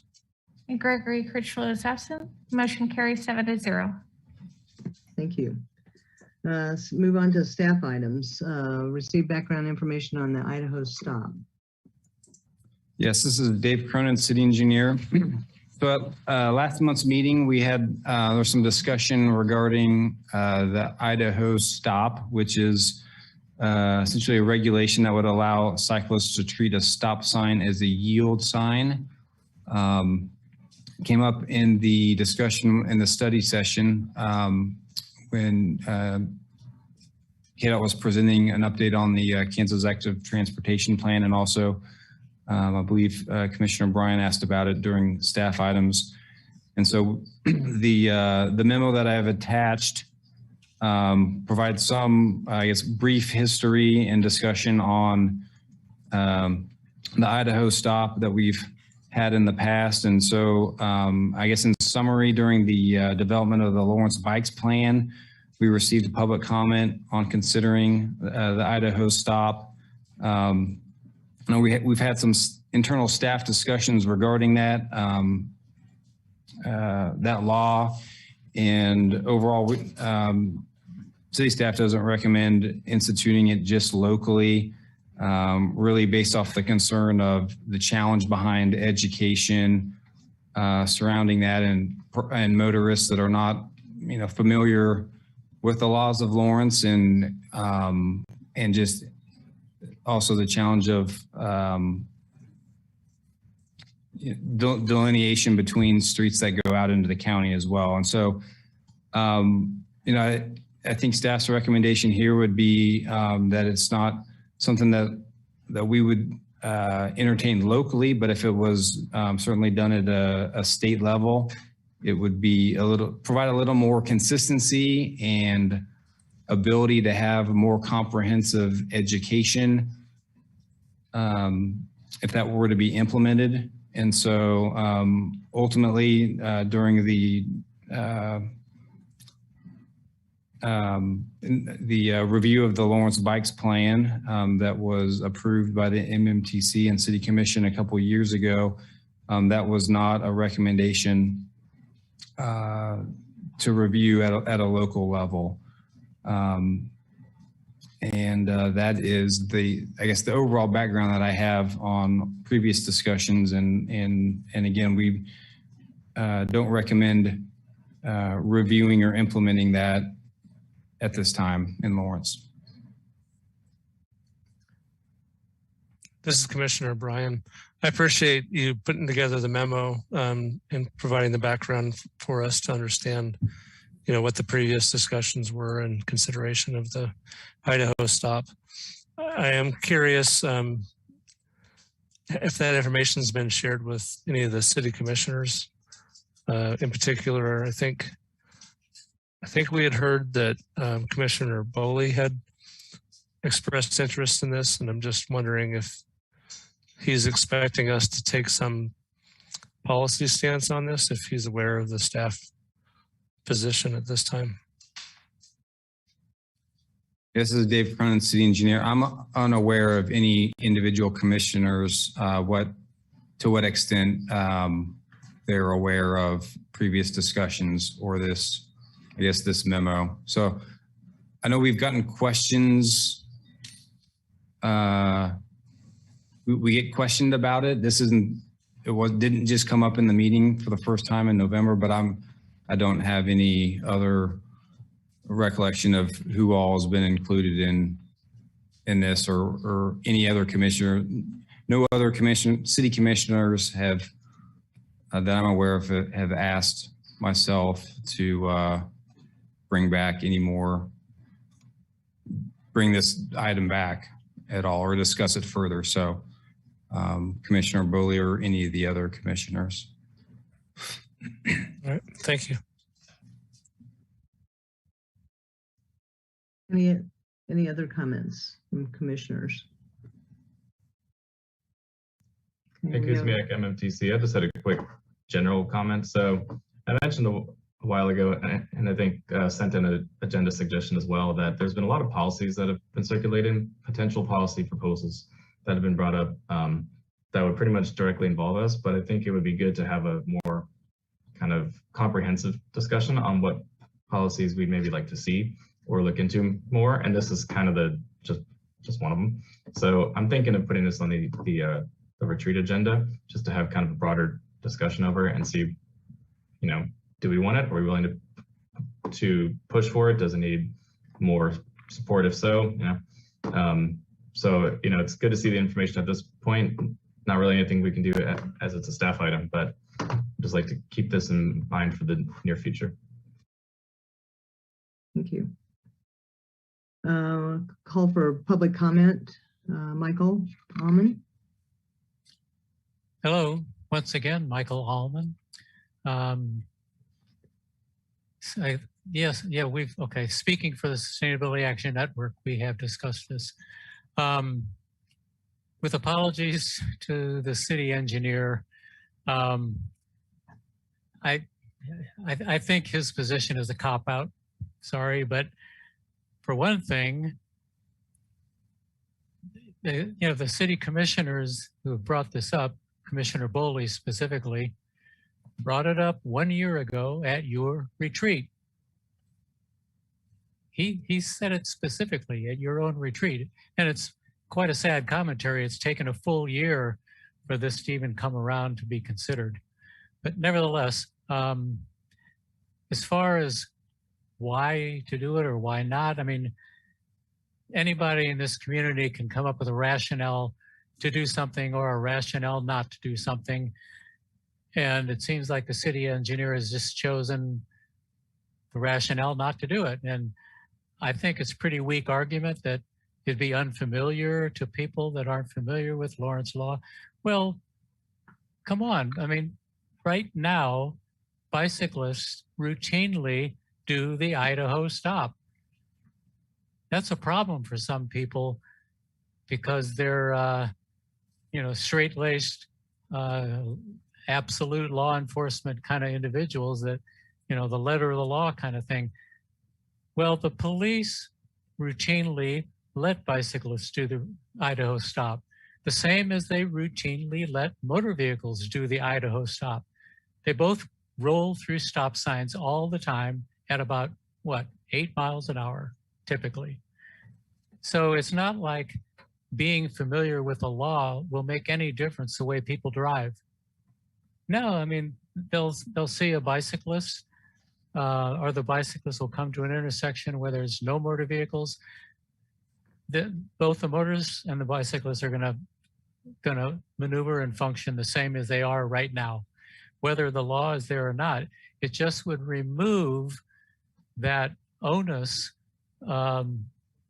in a situation where the police might want to throw, multiple charges at somebody. Well, they would not have that one charge they could throw at somebody. Let's say a bicyclist hits a pedestrian, which is not a good idea. Well, they ran the stop sign. I mean, that's the only difference it would make if it's a law or if it's not a law. So functionally, I'd say, push for it, go for it, make it official so that at least the police have a way to explain why they're doing what they're doing. Thank you. Other comments? Yeah, Commissioner Baltuska, I definitely agree. And to add to that point, I think we should definitely be pushing for adopting this in the city of Lawrence, just if anything, to make sure it's not, unfairly policed based on who is the person riding the bike. And I think I'd even throw into the hat discussing decriminalizing jaywalking, which has also been proven to be an unfairly policed law. I know Kansas City has recently done this, so we can look to them for guidance on that, and they probably even have resources to help us through this process of how do we actually advocate for this. That's all I had. Thank you. Commissioner Collette, as Commissioner Kuzmiak mentioned, the list of policy questions that we have before us. I mean, we need a list of those, and we need a process to go through those and develop constructs around those. This may be one of them. I don't know. I've done a little bit of research on the Idaho Stop around the country, and places that excuse me, that implemented it have discontinued it because of problems and lack of acceptance. But I think if we were to go forward on this, I think we would need more research to determine what the experiences in other places around the country have been, because basically cyclists do roll to a stop or roll through intersections, and it hasn't been an issue for a while. There have been times in the past where there was kind of some enforcement of that by just one particular person. So it would protect the cyclists in that way, but it hasn't been an enforcement issue as far as I know, as far as my contacts with the cycling community, that's come up. But I think if we want to, if we really want to look at it as a policy, we need to have some additional background, some additional research around the country on what the implications have been in those communities, and actually in the states, because the two that I know of were statewide, and they've had some difficulties with it. So I would like to accept this staff recommendation for now. Put it, if we want to put that on the list for the policy, then we need to establish a process to get some additional information. Okay, this is Dave Cronin. I have a couple of things I would like to say, I guess, just in response to Michael Allman's comment that I'm the sole decider on this. And so, overall, we discussed this with the planning process that the NPO did with the Lawrence Bikes plan. And so this is not solely my recommendation not to pursue it. It's a staff recommendation, and the recommendation that was reviewed with that planning committee that did that bikeway update. And this is a summary of that, of the discussion, I guess, that it was brought up during that plan and it wasn't put forward for further review. And so, and I guess the other thing that Michael Ullman is correct. I do now remember Commissioner Bully did bring up the Idaho stop. If it was the annual retreat last year, but it was just, I believe it was just him, and we didn't have, I haven't had any direction from a majority of the commissioners to pursue it. So I can tell you that, but I do, now that you mentioned that, Mr. Ullman mentioned, Stuart Bully brought it up, and so I would agree with that. I remember hearing it from him, and anyway, hopefully that helps a little, and I just wanted to clear that up. We have a staff multimodal team as well, and this has been discussed with police as well, and they would have a hard time supporting it as well. But given all that, and the hour is late, I would recommend that we move on. Okay, thank you. Commission items, PTAC update, I guess that would be Commissioner Kuzmiak. Hey, Kuzmiak, MMTC/PTAC. I'm not going to do too much about this, but I think the big thing to be aware of is that the transit hub for downtown is going to undergo a much more thorough community engagement process to find the right site for it. So if that was of interest to you, and I believe it was for all of us, then stay tuned. We'll kind of see how it goes. That's the big one. Also, the pedestrian plan update, still progressing. At this point, we are done with our regularly scheduled meetings. We have, we're at the point where we have I really should remember. I don't think we have the draft plan just yet, or if we do, there's going to be a lot of revisions to it. And the steering committee will be at least partly involved up until the final publishing of it. So a whole lot of survey responses got collected by staff and a couple of volunteers at various tabling events. Forgot how many surveys they got, but 500 maybe. It was decent. Can't really think of anything else that's going on with the pedestrian plan, but yeah, regularly scheduled meetings for that are now done. So Gregory and I are free of that particular obligation for now. Great, thank you. Transit route redesign committee update, Commissioner Bowen and/or Brian. Commissioner Bowen, the last meeting was canceled because they're still busy collecting feedback from the community. And the meetings are pretty much over. They might have one or two in January. If you want, I could just finish those, or if you want to get a replacement for me, you can do that.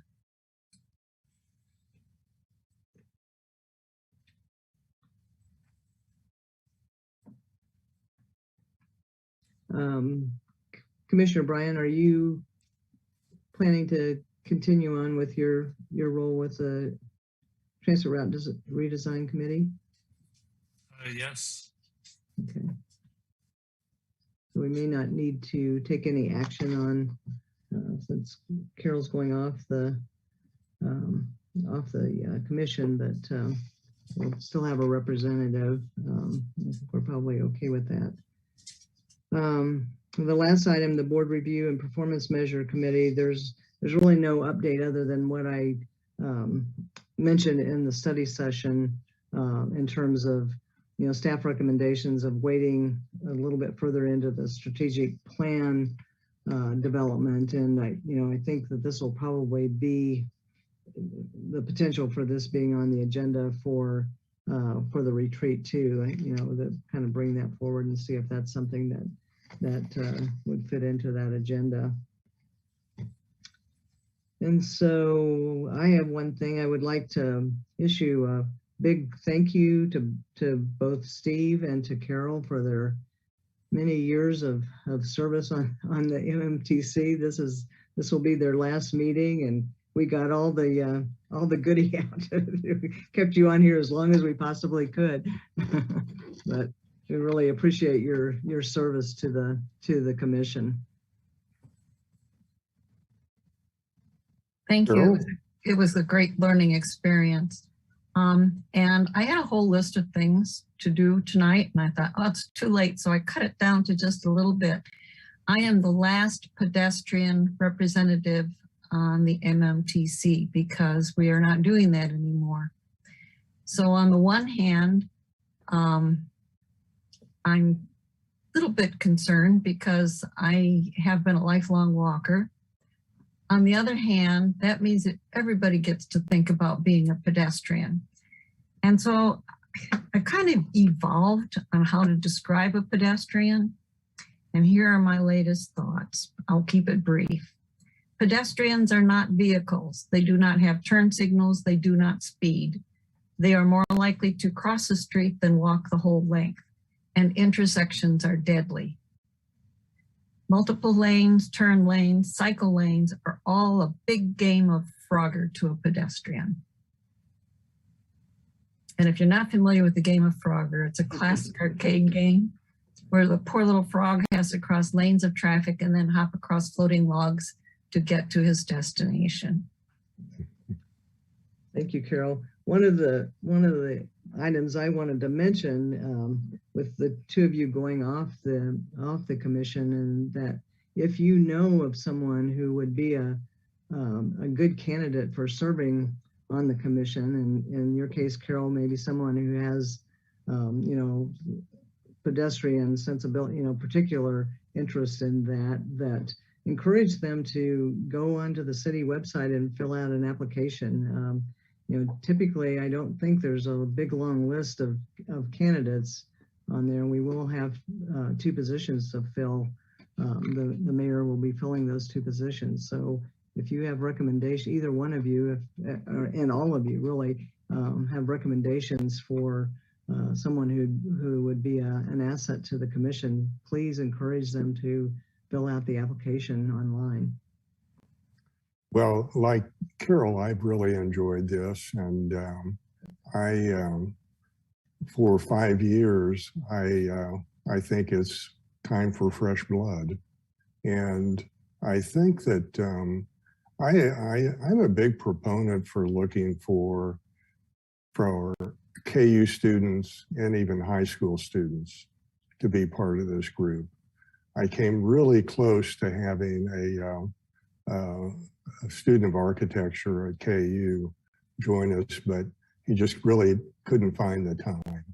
But I believe last year there was a high school student that became part of the sustainability board.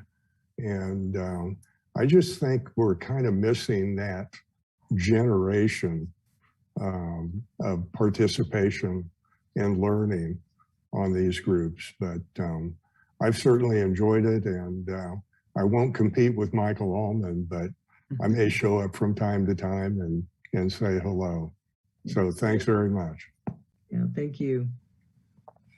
All right, any other commission items?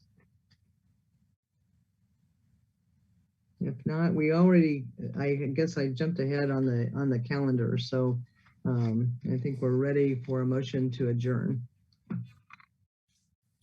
This is Dave Cronin, city engineer. Before you do, I also just wanted to echo my thanks to Commissioners Evans and Bowen for their years of service to the community on serving on this board, and it's been a pleasure working with them, and I appreciate the contributions you guys have given through the many items that we've talked about. So thank you.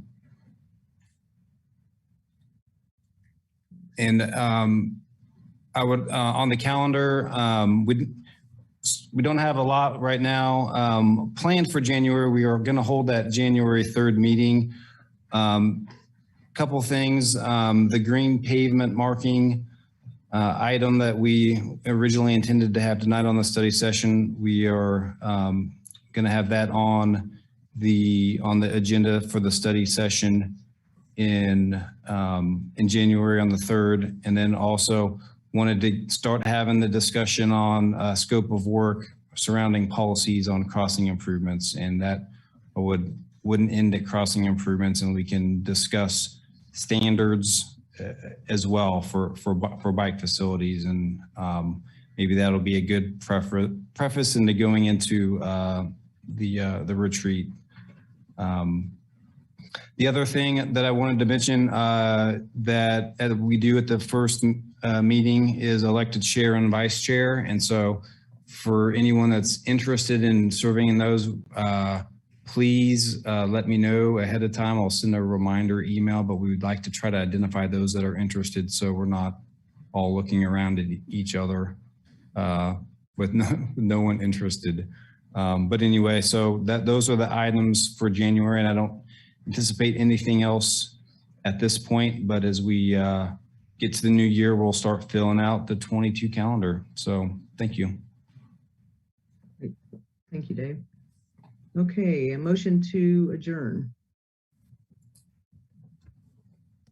This is Commissioner Bryan. I move to adjourn our meeting.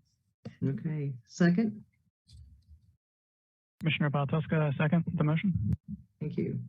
All in favor? I think with this, we can raise our hands.